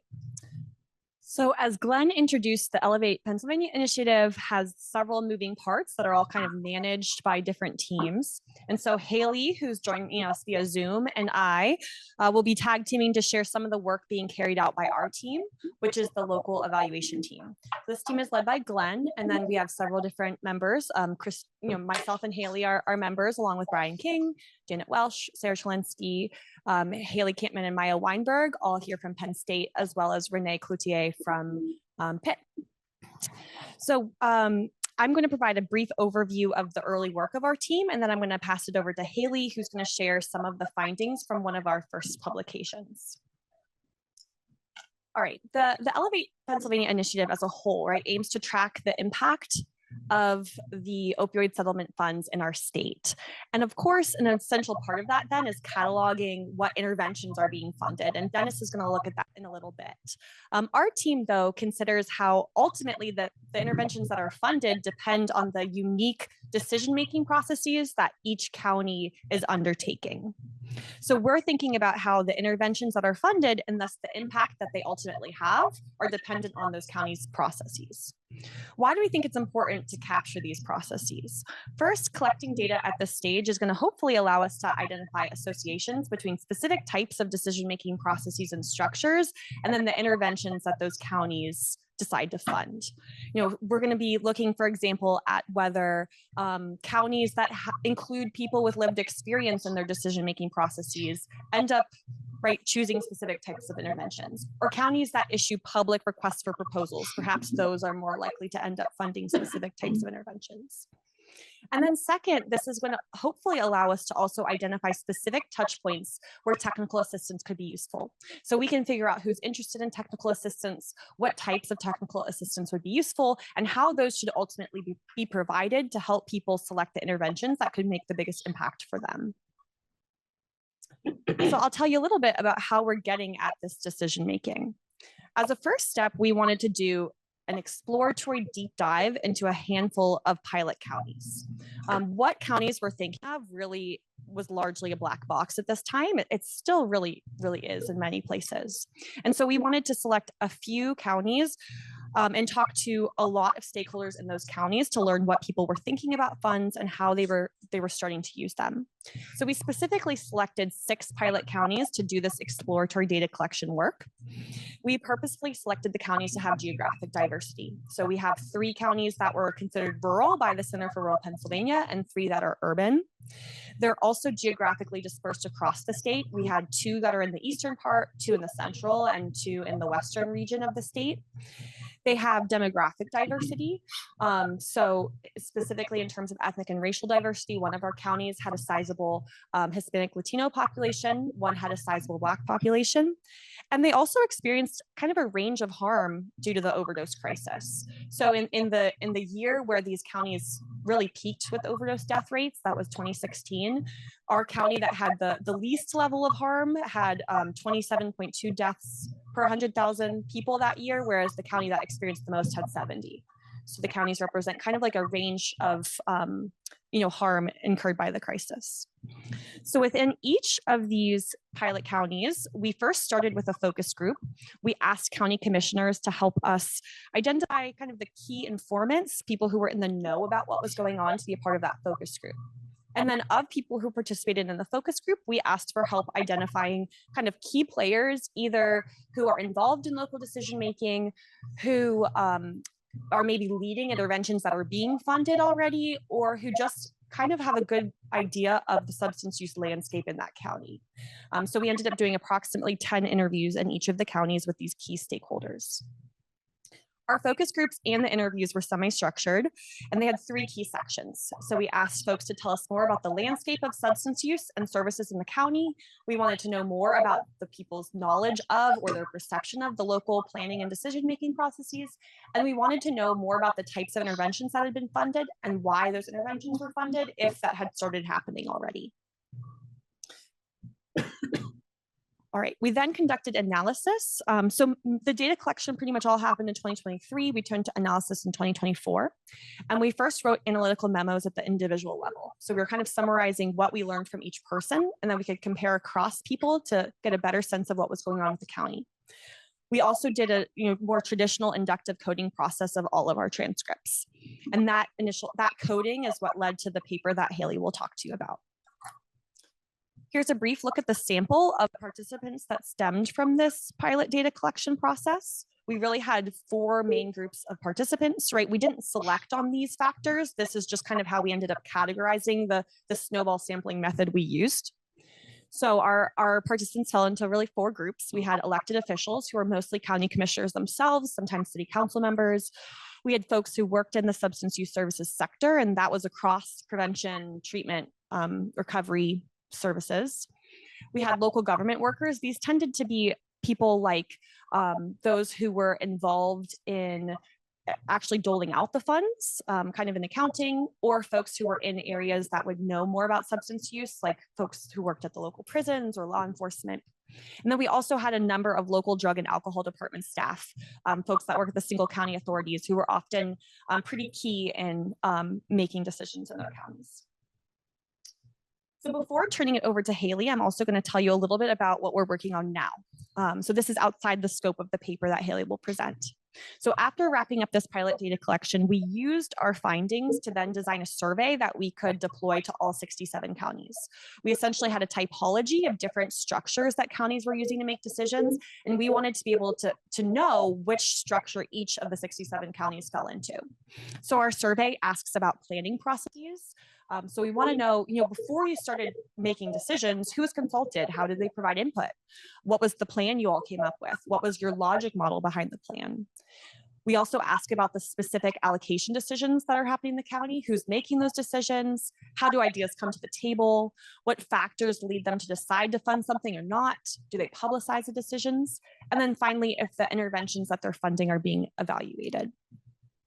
And we've gotten responses from about half the counties so far in this first baseline survey data collection, and we're continuing to work on getting the responses from the remaining. So with that, I'm going to turn it over to Haley, and she's going to tell you about one specific paper that's come from this pilot data collection.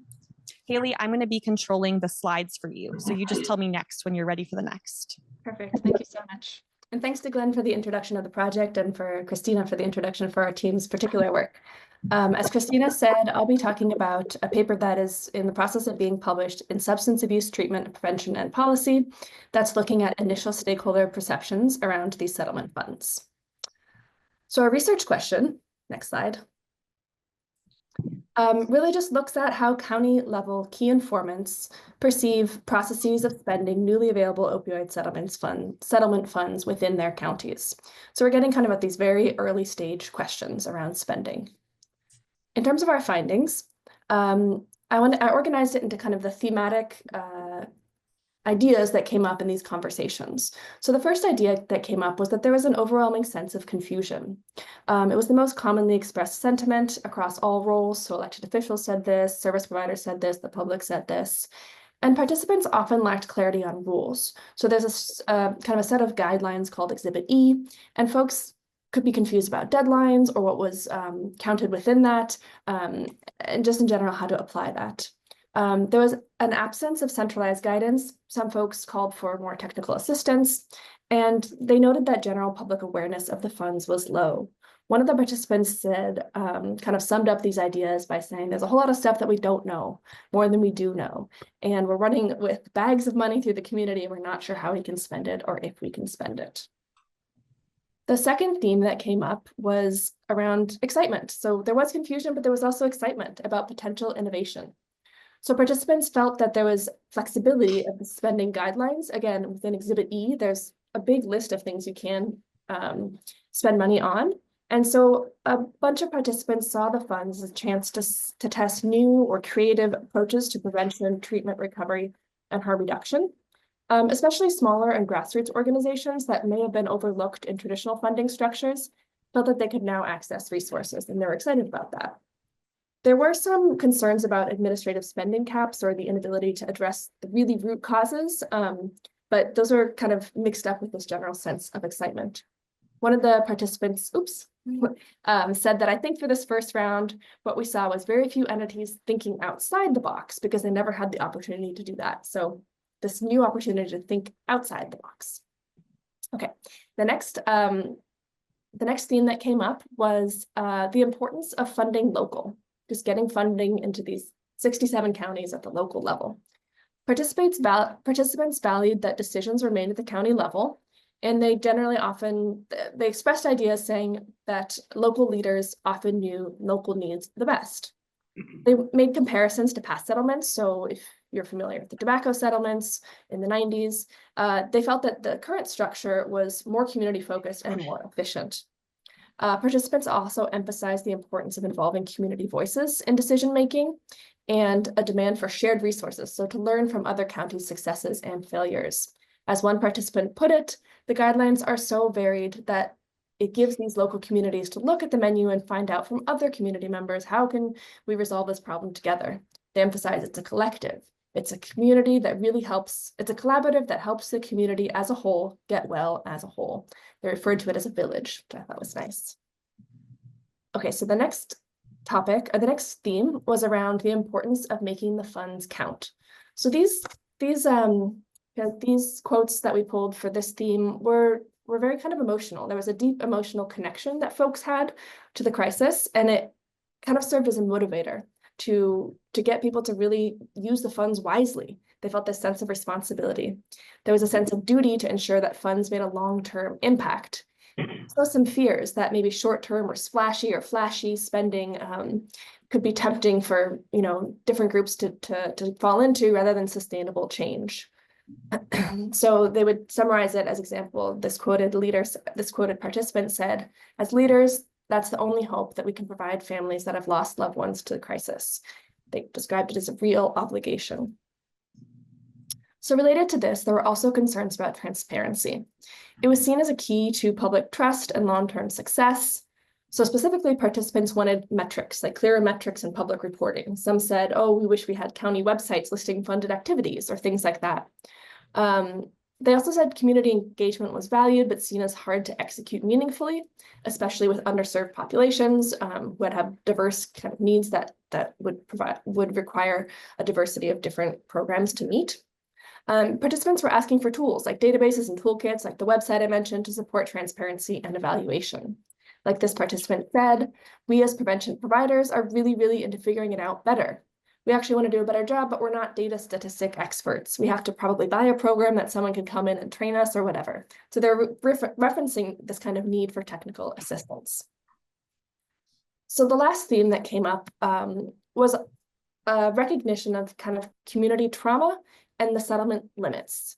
Also related to this desire to make the funds count, folks recognize that no amount of money could undo the damage that's already been done by the crisis. Some felt that funds had arrived too late to help many that had been impacted, and there were calls for even broader reparations than the funds could ever imagine to do, like support for grandparents raising children of overdose victims, and they highlighted gaps in current eligibility rules, folks that might be overlooked. As this participant so pointedly said, I'm glad that the money is available, but ultimately for me as a professional and personal, it's a little too late. All of my friends are already dead. So in conclusion, folks really expressed some immediate needs around clearer guidance, technical assistance, and communication from state level bodies like the Trust. They also really wanted to sustain innovation. They were imagining it in this 18-year timeline and longer, to encourage creative projects and also to remove bureaucratic hurdles that might hold them back. This idea of supporting local came up a lot. There was this need to devolve with the devolution of funds to counties, they also wanted these cross-county learning tools. And transparency, of course, was very important. Public-facing metrics, outcome tracking, community input was all essential and discussed around the theme of transparency. And again, sustainability. Folks had this 18-year plus timeline in mind and wanted to ensure that investments led to lasting change, even beyond that window. And just to close on ideas for further research, with this, kind of baseline data, we look forward to kind of tracking whether counties stay true to these early priorities and how the outcomes might evolve over time. Thank you.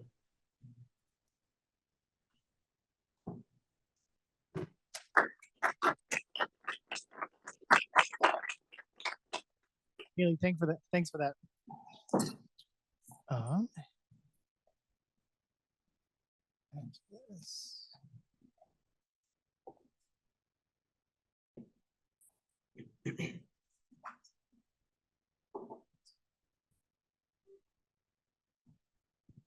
Great. Christina, thanks, and Haley, thanks for summarizing some of that really great work that's been going on. I'm really excited to be able to see that paper hopefully come out in publication in the next couple of weeks, which would be great. But building on some of the work that we just talked about in the same data set that we were utilizing for understanding local implementation perceptions of the settlement funds is really thinking thoroughly around how it is that we might actually monitor county implementation over time. And so in order for us to be able to do that, one of the things that we really wanted to examine is what kind of a framework that would entail. And so in order to do that, we explored several implementation science and evaluation science models. Some of them you probably have heard of before, CFR, REAIM, and as well as looking at other meta-analyses of various models.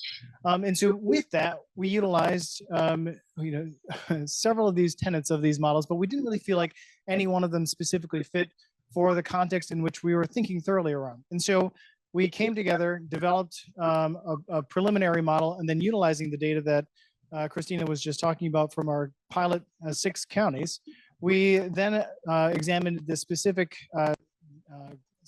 differences and similarities across these various counties and developed a model that we think that helps us to think thoroughly around monitoring these changes over time with regards to the local implementation of the opioid settlement funds, not just in Pennsylvania, but we think that this could likely be utilized in other locations as well. Now, here in Pennsylvania, we're thinking about this from the county level because that's where most of the, frankly, the power lies within our Commonwealth. Most of the time, this is occurring at the county commissioner experience. And so with that, we situated this within that level of analysis at the county level. And so as we were thinking thoroughly around the monitoring of these decision-making processes over time, we knew that we had several elements that we needed to make sure that we were thinking thoroughly around, both in terms of baseline, but also tracking over time. And so first of all, this concept of community elements. This is really about the organizing infrastructure of a county. What are the built assets? What are the historical efforts? What are the pre-existing intervention and implementation experiences that have occurred? So this is really about what was already in these counties and these communities that might impact outcomes over time that we would want to make sure that we are considering and that we are frankly thinking thoroughly around documenting, because that would likely have an impact as we start to think about some of the outcome impacts over time.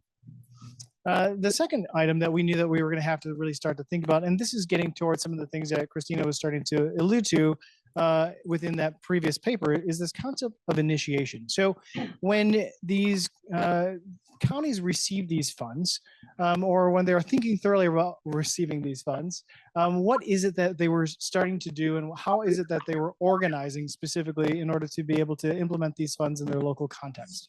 And we recognize that we are going to have to specifically think around what research were they, what interventions were they researching that they might want to implement? What were the identified targets with regards to outcomes and populations that they were going to be focusing in on? What was their plan and how did they develop it? What community organizing were they doing? All of these are going to have an impact later on as we start to think about the implementation of any type of intervention, as well as any type of experience going forward. And likely that's going to continue to change over time. And then as we start to think about their initiation and thought process around how that they were organizing these locations, it's now for us to start thinking more along the lines of adoption, and not just specifically what was funded. And Dennis is going to talk a little bit more about that and how it is that we are monitoring the implementation of those interventions over time, but really thinking thoroughly around what is the decision-making process for making those adoptions. Who is deciding that? How are they deciding those experiences? And frankly, who is selecting and how were those interventions selected over time? Because that, again, is going to have certainly an impact, frankly, on not just the outcomes, but how these experiences, how these interventions are monitored and implemented within each of these counties. And one of the things that we're currently learning about, and we know from a long history of community-based intervention implementation, is that local context matters. And so this is part of that local context that we're certainly going to have to monitor over time. Once we have identified those interventions that have been selected and have been adopted in these local counties, it's important for us to think next about implementation and how it is that we might be able to monitor implementation. Frankly, from our perspective, it's about the dispersal of those funds. Who is actually implementing these interventions? Are they NGOs? Are they county government? How is the actual intervention being implemented? Is there fidelity to the model? Is there a monitoring process for how these interventions are being implemented at the local scale? And frankly, what we're finding is that no, there's not necessarily always a monitoring process for the intervention, and to make sure that we're thinking thoroughly around how it is that we can implement these even evidence-based models, evidence-based interventions, as well as emerging and innovative experiences over time. And then finally, we're going to have to make sure that we're thinking thoroughly around outcomes, but not just the outcomes that we would want to measure, but how is it that they are specifically thinking around the reporting of these outcomes of the interventions that are being implemented? Is there a reporting process for these outcomes? What types of evaluation plans exist?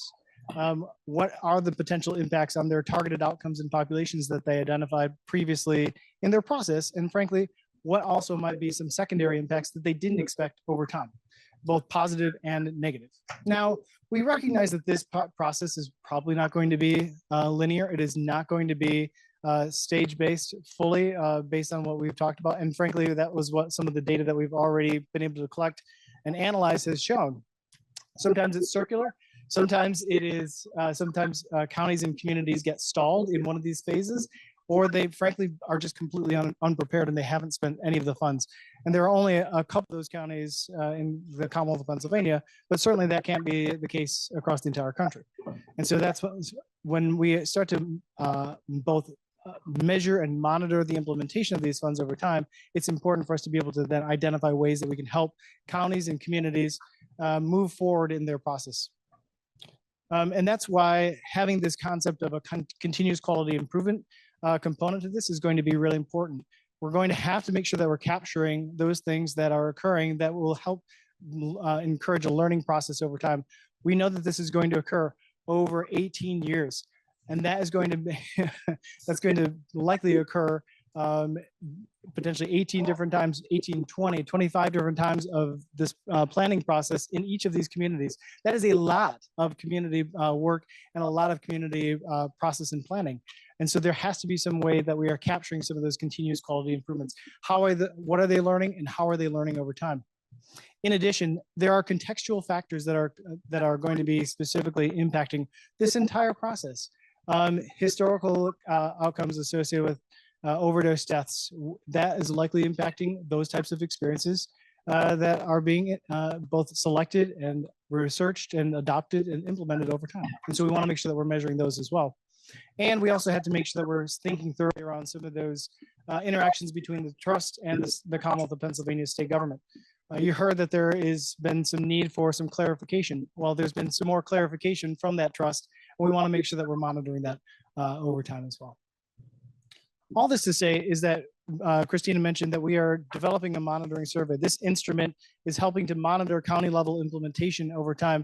We have already started to develop our baseline data collection, which is going to be great, but we will then be able to follow up on this year after year. It's a companion really to the reporting data instrument that Dennis is going to talk a little bit about, but this allows us to bring in multiple sources of data to then think thoroughly around how implementation occurs in each of the 67 counties in Pennsylvania over the course of the next 18 years. That's a powerful data set to really think thoroughly around, not just why is it important to explore decision-making, but how does that decision-making lead to various public health and safety outcomes, both at the individual level all the way up to the population level over time.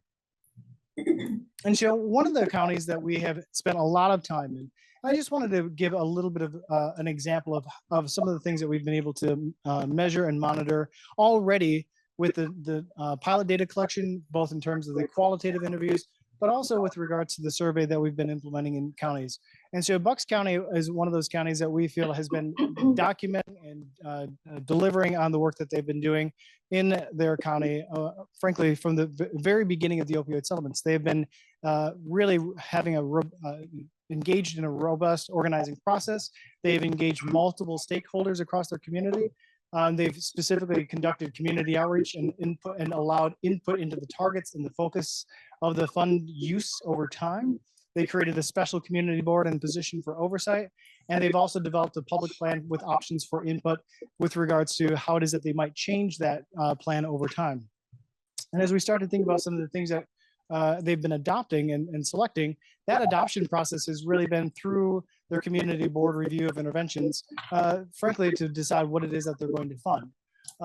It's also been a combination of county identified interventions as well as community identified interventions. It's not one or the other, it's both and in this county. And frankly, they've specifically identified that they will be adjusting their plan over time based on their implementation because they've already selected an external evaluator.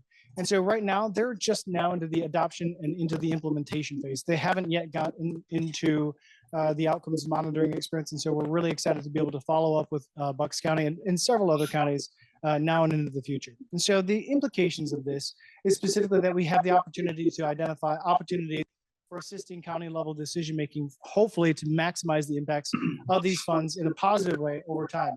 But it also gives a greater insight into local implementation of evidence base in interventions. Are they using evidence base in that decision-making process when they're researching these experiences?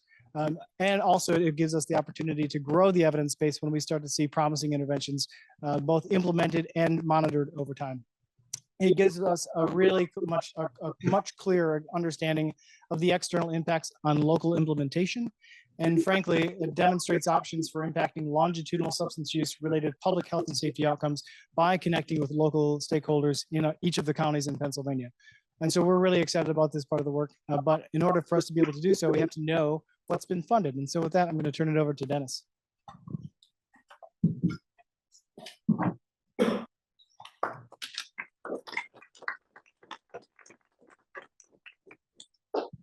All right, so thanks. And thanks to Glenn, Christine, and Haley for doing a great job of background on the opioid settlement and how we got there, and then also sort of thinking about how those who decide to spend the funds actually make those decisions. I want to underscore, though, a point that I think Glenn made early on, but it's really a critical point, right? At the end of the day, there's a lot of money that comes from product liability, consumer protection laws, and class action lawsuits under the guise that what was produced by industry caused harm to public health. And so these monies are supposed to be used to sort of abate that or improve health and try to improve population public health going forward. Just for context, the tobacco settlement was something on the order of $206 billion that was paid out over 25 years. And there was a lot of concern with that because a lot of the money, some of the money in states like North Carolina was used to actually subsidize tobacco farmers for losses that they would have due to not being able to sell as many cigarettes, right? Not a great use for improving health. Potholes, roads, bridges, things of that nature. So what's unique about this are two things. One is this Exhibit E that was mentioned has a pretty broad, but nonetheless limited set of things that must be health related. And that's good. Potholes, bridges can't be done. And there's a monitoring mechanism for that. The second thing is in Pennsylvania, and this is a very interesting political, socioeconomic kind of case study, if you will. The counties in particular, in the municipalities, learned from tobacco settlement and said, you know what? The states kind of screwed us over. They took that $206 billion from tobacco, and we didn't really get much of it because they basically put it in states varied. So this time we're going to sue. And so the reason, as Glenn said, why about 85% of the funds are going to local levels to make decisions is the way that all played out. So with that in mind, I want to show you a little bit about what we're doing here. I think Glenn covered this. So I think the key thing to point out here is over an 18-year period, the roughly $2 billion in Pennsylvania and across, more across other states is going to be paid out in increments. And those increments typically are on a cadence of about an annual basis.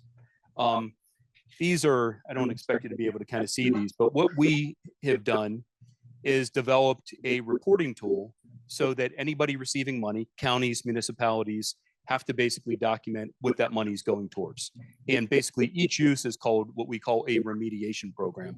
There's some counties that have funded 50 remediation programs, some that have funded 1 or 2 or 3. Whatever they do, they've got to report details. This is kind of like TurboTax for opioid settlement. It's dynamic. They report twice per year. The money has to add up, and they've got to describe where the money's going, who it's going to, how much it is, what it's for, in great detail. And so that's just kind of some screenshots of this tool that we developed. And this was at the request of the Pennsylvania Opioid Trust.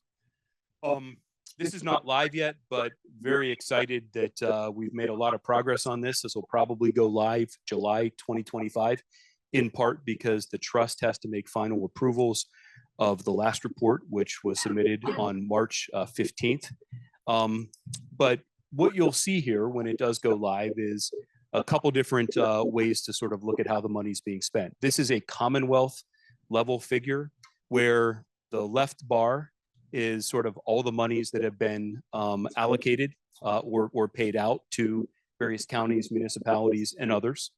The next bar is how much has been spent, and then there's how much has been committed. We know that when you fund programs, you don't just pay everything out right away, kind of like a contractor doing your kitchen, right?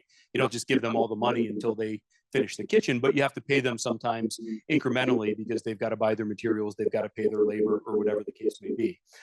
So what you'll be able to do is click on each county here. And when you click on a county, you'll get a county level detail. I think I have a screenshot of this. Actually, this is more of a state level detail. Here's an example of a litigating entity.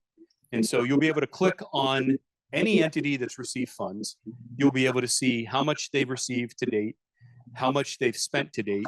They have committed, but it's not money out the door. And by doing some math, essentially, you'll be able to see how much money has been unspent. And that's actually a sizable portion of the money that's been received. So along the lines of the decision-making discussion, there are some places that have a lot of money that they're sitting on that haven't quite figured out how to use that money. And there's some concern because the idea is that's supposed to go and do good from a public health perspective. On the flip side, you don't want money being wasted, right? You don't want people just spending money because they have it. So it's this kind of fine line between thinking about what's going to benefit your county, your community, and what's going to have the most impact. So that is coming, and the URL for that is paopioidsettlementspending.org. It's password protected right now, so hopefully nobody can get to it, but it will be available soon. And this is an example where, again, you'll be able to get line item detail. This comes from one county, and there's a fair amount of descriptive information for a particular program. So a little bit of just in the few remaining minutes, Glenn wanted me to just kind of talk about sort of what types of things are being funded based on what we've observed so far. This is through 2 reporting periods. Again, we have a third in hand, but all of these programs and spend has to be approved by the trust.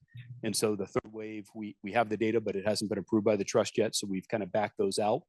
So the first thing to keep in mind is to date, there's been about $370 million dispersed in the Commonwealth.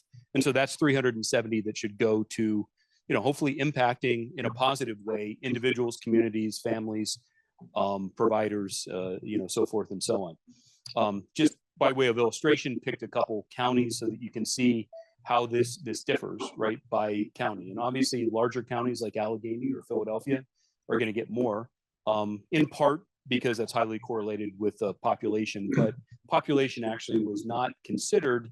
There were a bunch of other metrics that are highly correlated with population that determine how much each county ultimately would get. And so you can see that Allegheny County has received nearly $41 million so far, Center County, a little bit over 1 million. And if you take a smaller county like Forest, even less than that, not quite $500,000. So that, lots of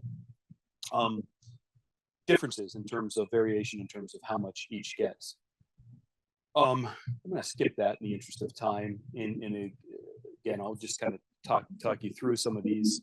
Are we making these slides available to people, or are they available? So, for anybody that wants to see more detail, I think we can kind of make these available since the print is a little bit small here. But one of the challenges is this Exhibit E, which basically sets forth all the different ways in which the money can be spent, is pretty extensive, even though it doesn't include potholes, roads, and bridges, right?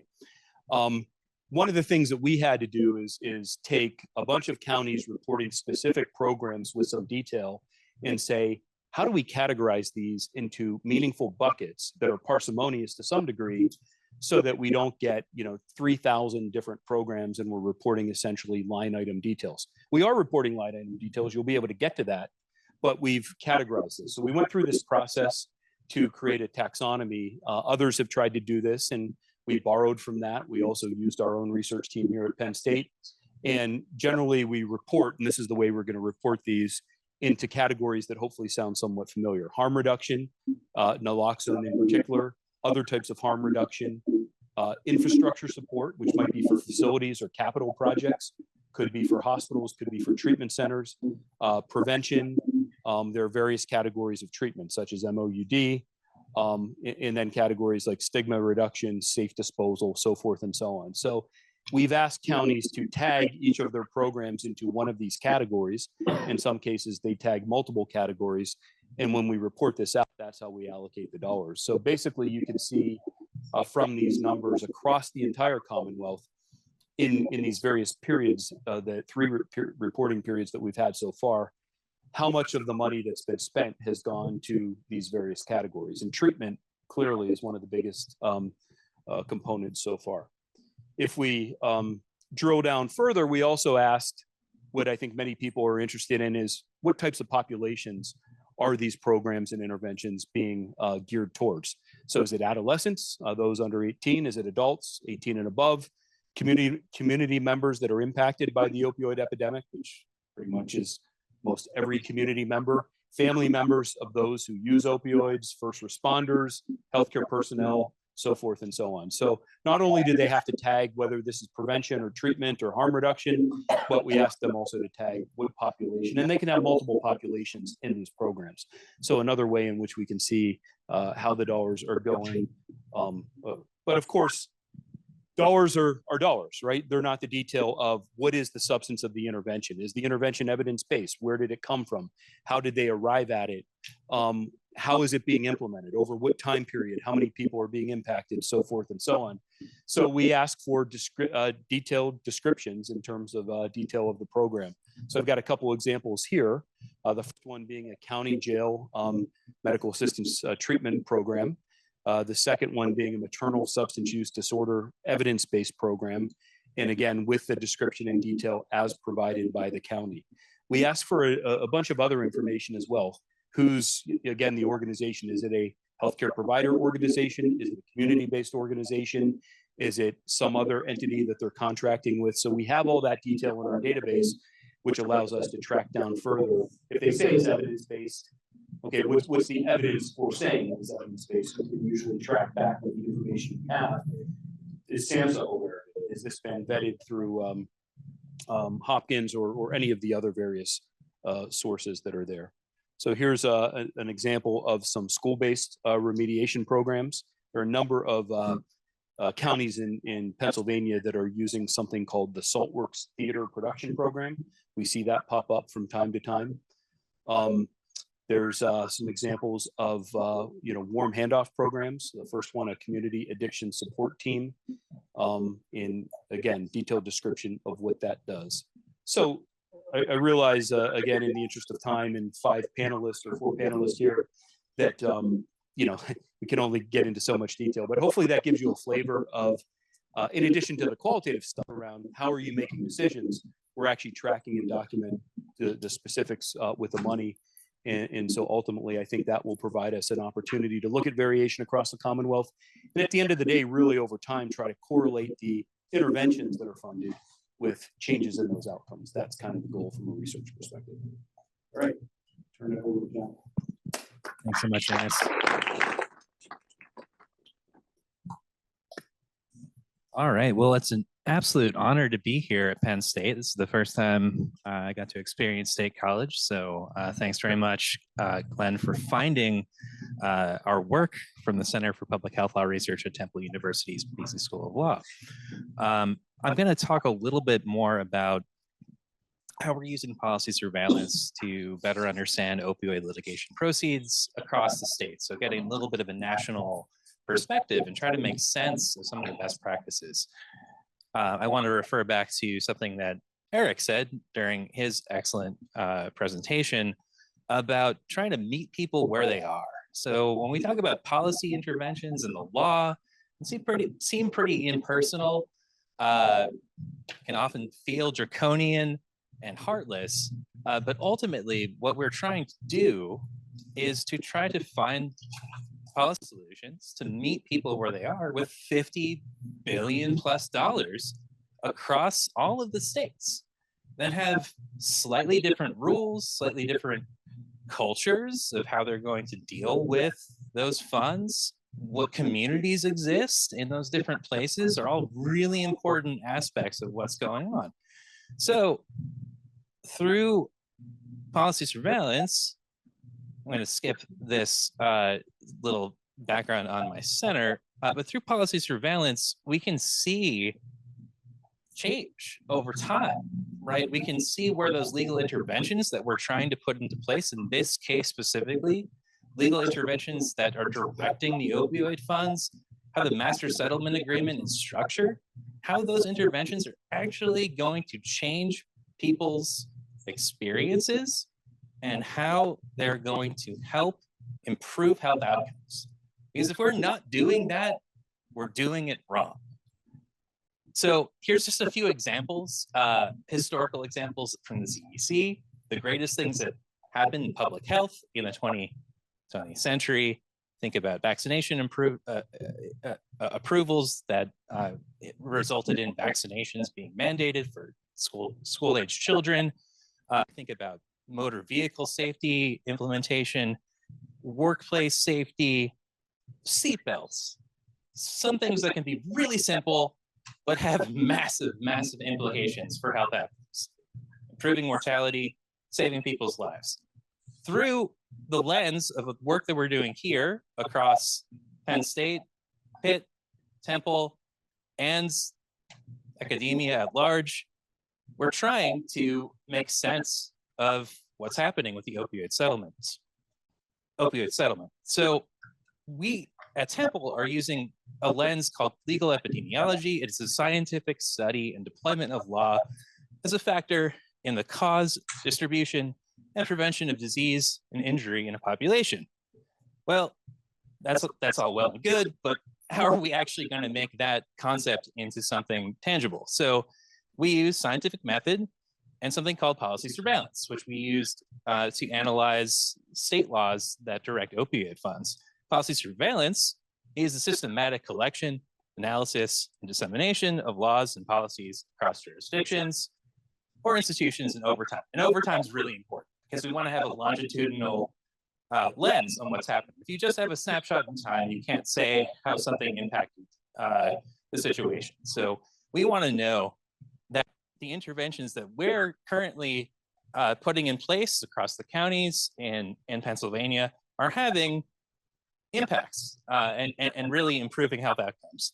The policy surveillance process is really grounded in quality control, and redundancy. So we have multiple researchers working on a project. We define the scope, conduct background research, developing coding questions, or essentially questions we're asking of the law. And we end up coding the law, which is answering those questions. And we answer those questions around the opioid litigation proceeds laws that exist in the states. So first thing we asked ourselves, obviously this is a scoping issue. Very first thing we're thinking about, there's a lot going on there. And when Glenn came to us, the first thing you really understand is that, well, the laws aren't going to give you the full picture of what's happening when you have a court order, master settlement, different stuff happening in every state.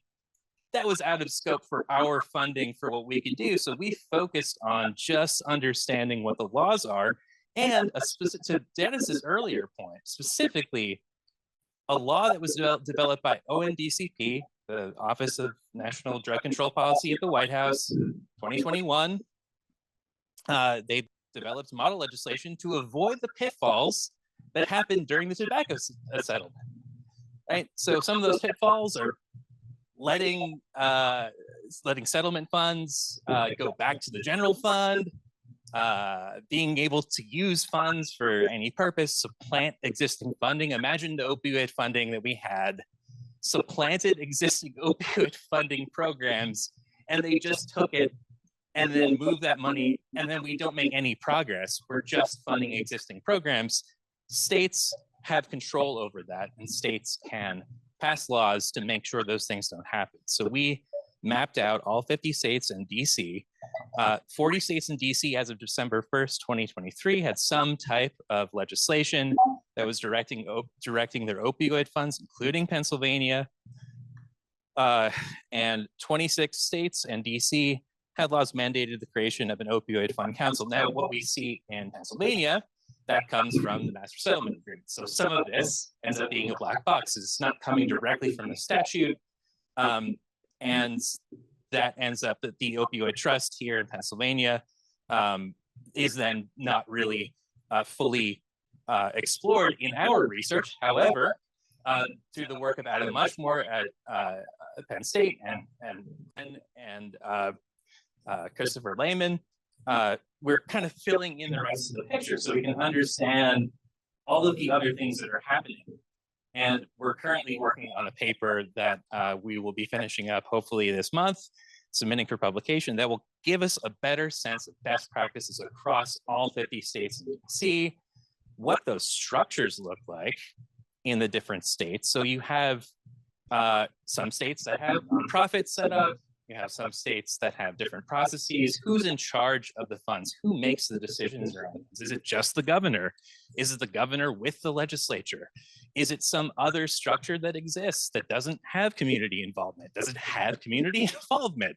All these things are things that we can observe, right, objectively through policy surveillance lenses and come away with a real understanding of how to improve the future implementation that we're talking about by understanding what we have now. So when we can really see each of these interventions in a clear way, we can make progress in how opioid settlement funds are ultimately dispersed. And just not to glaze over the fact that Pennsylvania is getting the 5th most of the funds out of any state. So we are a big deal. So what we do here can be really, really helpful for others to understand our experience and how counties had to interact with these processes and the things that had to be set up through the trust and every other piece of actually effectuating success in this realm is something that we want to very clearly document and express to everyone so that folks can learn from that experience. Maybe I went real fast on that, but I want to leave some time for us to have a more robust conversation about it. So thank you so much. Hope I get to talk to you afterwards.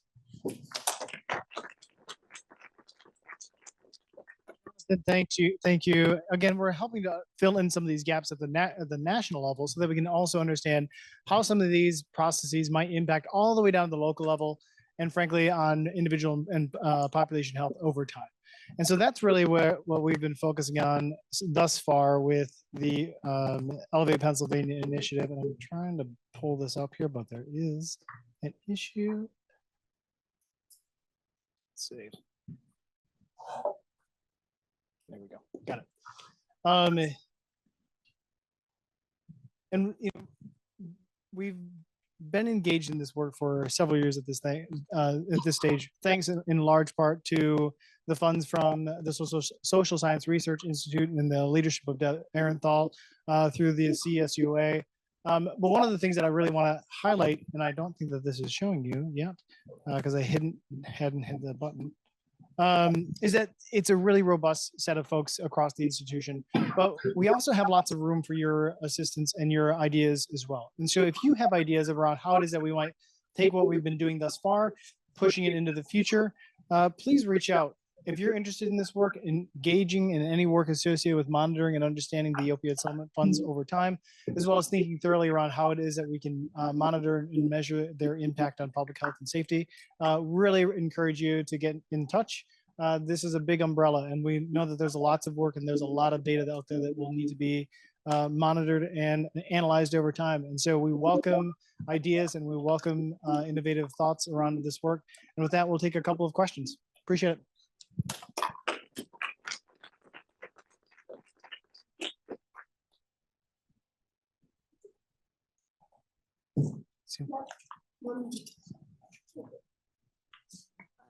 Great presentations. Is there a structure in place yet for you to be reporting back to the counties? You know, once a year, or what's the plan there?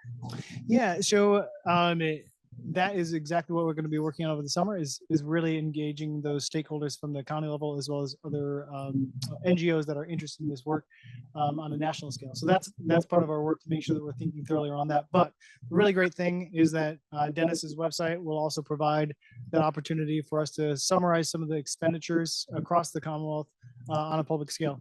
Yeah, I would just say counties in particular have asked that. You know, you can imagine that to spend the money, typically the public processes vary, but you know, you have to have an RFP, you have to review the RFP, you have to have contract language, sign a contract, it has to have deliverables and payment terms, et cetera, et cetera. So there's a lot of interest in not reinventing the wheel. If County A has contracted with a vendor that could serve County B, you know, you could share a lot of that information. So we think that the website will help facilitate that. They've been asking for that. And then, you know, ultimately, I think, you know, there's significant lags with this data, right? But what we'd love to know is what's working, what's not working. But in reality, we know as researchers that, you know, you can see some trends, but you also have to wait before you can definitively answer those questions. So I think there will be a lot of discussions with caveats, perhaps, that we'll be able to have, even if we can't, you know, make the definitive. Thank you. Just as a little follow-up, so will you also put data on there relative to opioid use and opioid overdose in the county? I'm sure you will. Yeah. You are reading my mind. That is one of the things that I think is really important, is to help translate some of these data down to the local level. And so we are actively seeking funds to be able to provide those data in order to help as these county commissioners and stakeholders at the local level are making these decisions and developing their plans and modifying their plans, that we think thoroughly around the outcomes that they're seeing in their local county, as well as how does their county compare to other locations across the county. That's exactly right. Hi, that was a great presentation, and the work that this group is doing is just amazing. I'm probably going to ask a question that most everybody is wondering. So if there is substantial reduction in block grant funding for treatment, substance use, mental health, if there are changes in our surveillance systems, have you thought about how that's going to potentially impact the work you're doing and what kind of pivots you'll have to make? Oh, absolutely. And one of the things that Renee and I were just down in Tennessee talking with other folks from across other states who are really concerned about this. So we know the block grants, federal funding is consistently changing as it relates to substance use related interventions that can be then implemented in each of the states. And we know that that is potentially going to change. And so if it does change, we have to make sure that we're thinking thoroughly around whether or not these opioid settlement funds are then just utilizing to supplant that loss of funding at the state level. And that's something that we're going to have to monitor. And that goes back to that evaluation model that we identified before, because that's going to have direct implications for how much funding is then passed through the state level down to the local level. And that's going to certainly impact some of those decisions that we're going to have to monitor over time. We are concerned with it because, frankly, the opioid settlement dollars are not enough to help to cover the costs associated with treatment and other types of funding that come through SAMHSA, HHS at the state level to help to address treatment, recovery, prevention, all across the entire continuum of care for individuals with substance use related issues.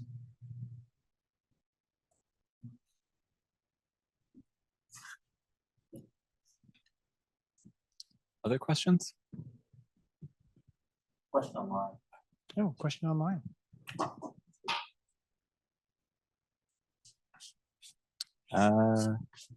It's great corporations are being held responsible. What about doctors? Are they being held financially liable? Are there efforts for re-education about substance abuse and addiction for doctors? Ooh.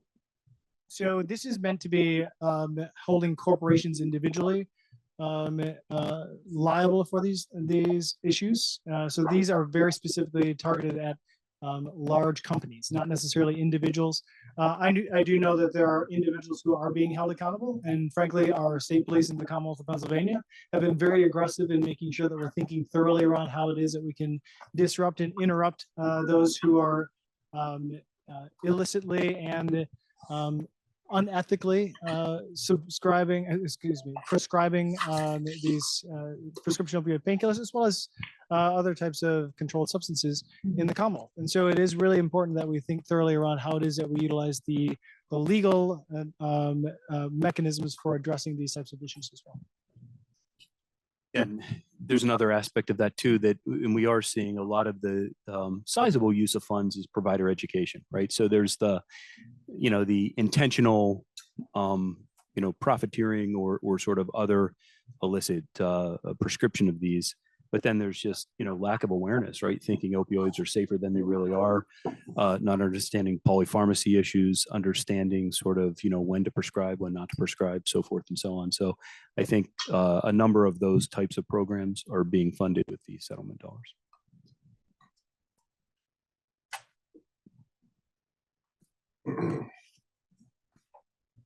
Thank you.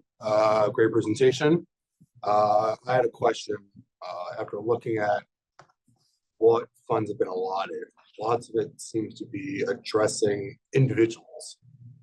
What are we doing about systemic issues that help propagate this problem? Yeah, I mean, I'll start, but there's probably everybody has an opinion there. It's actually been a significant debate. You probably have read, sort of articles in the Pennsylvania media and others about this, right? It's what are the broader systemic issues? And I think there's various views on that, right? Do we need more policing? Should we actually put some of this to arresting people who are responsible for putting drugs on the street? The trust has not taken that. In fact, it's basically said, we don't want the money to be used there.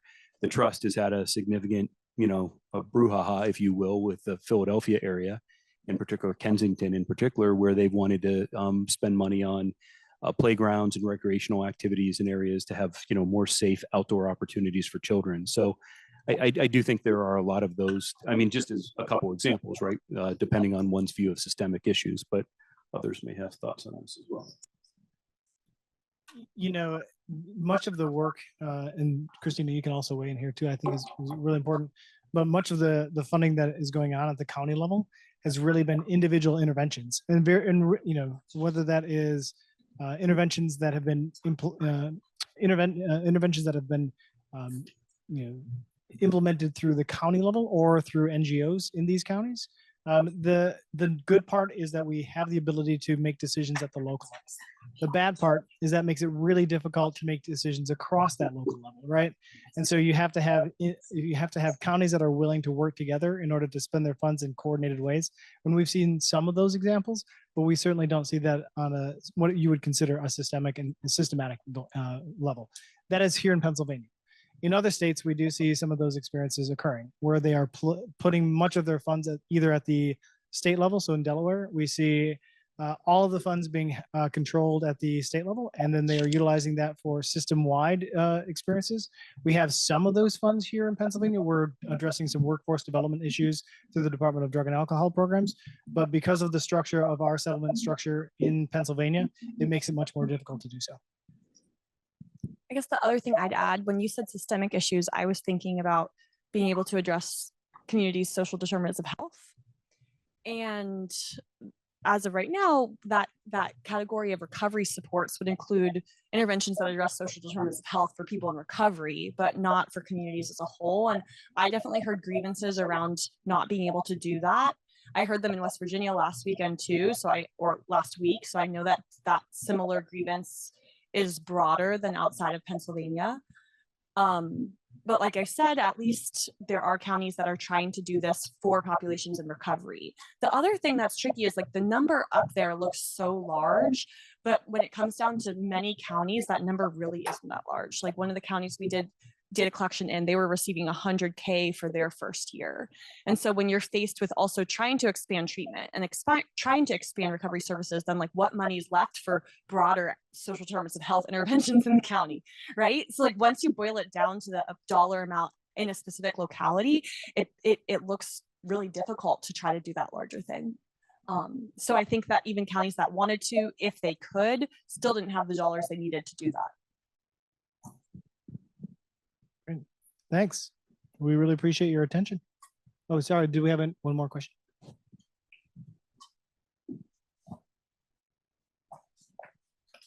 Sorry. Oh, it's okay. I can, yeah, Renee and I were talking. I mean, a lot of these systems level approaches have been implemented over the past decade. PDMP, right? The ability for providers to track fills from their patients. There's been training embedded in medical licensing requirements in the states. And there has been a dramatic change in prescribing practices. And I assume that's the case in Pennsylvania. If not, people should be working on that here because it certainly happened in other states. So some of it really is like the education, I think, structure. I think, you know, addressing social determinants of health goes well beyond substance use and addiction, but I'm assuming people have done a quick look at the policies here across the state to really see where we're lagging behind others and could make some progress because those can be very effective.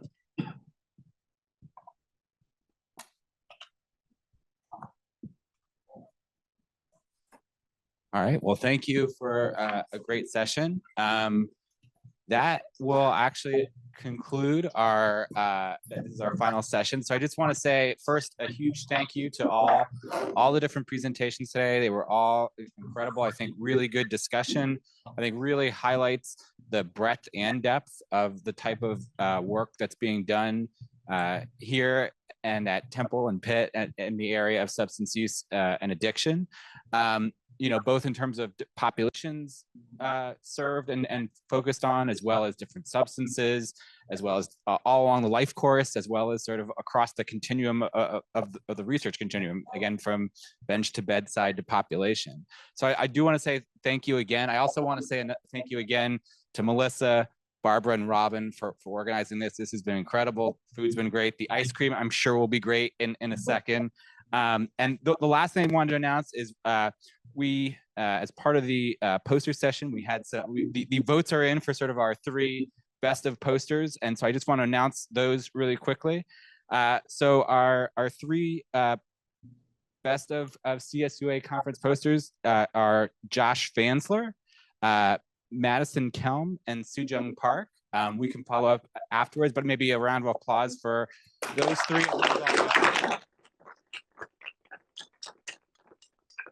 And with that, I want to thank everybody for coming, for staying, also to SSRI and Deb for supporting this. And again, we really appreciate everyone coming out and great discussions, and invite everyone outside for some ice cream. So thank you.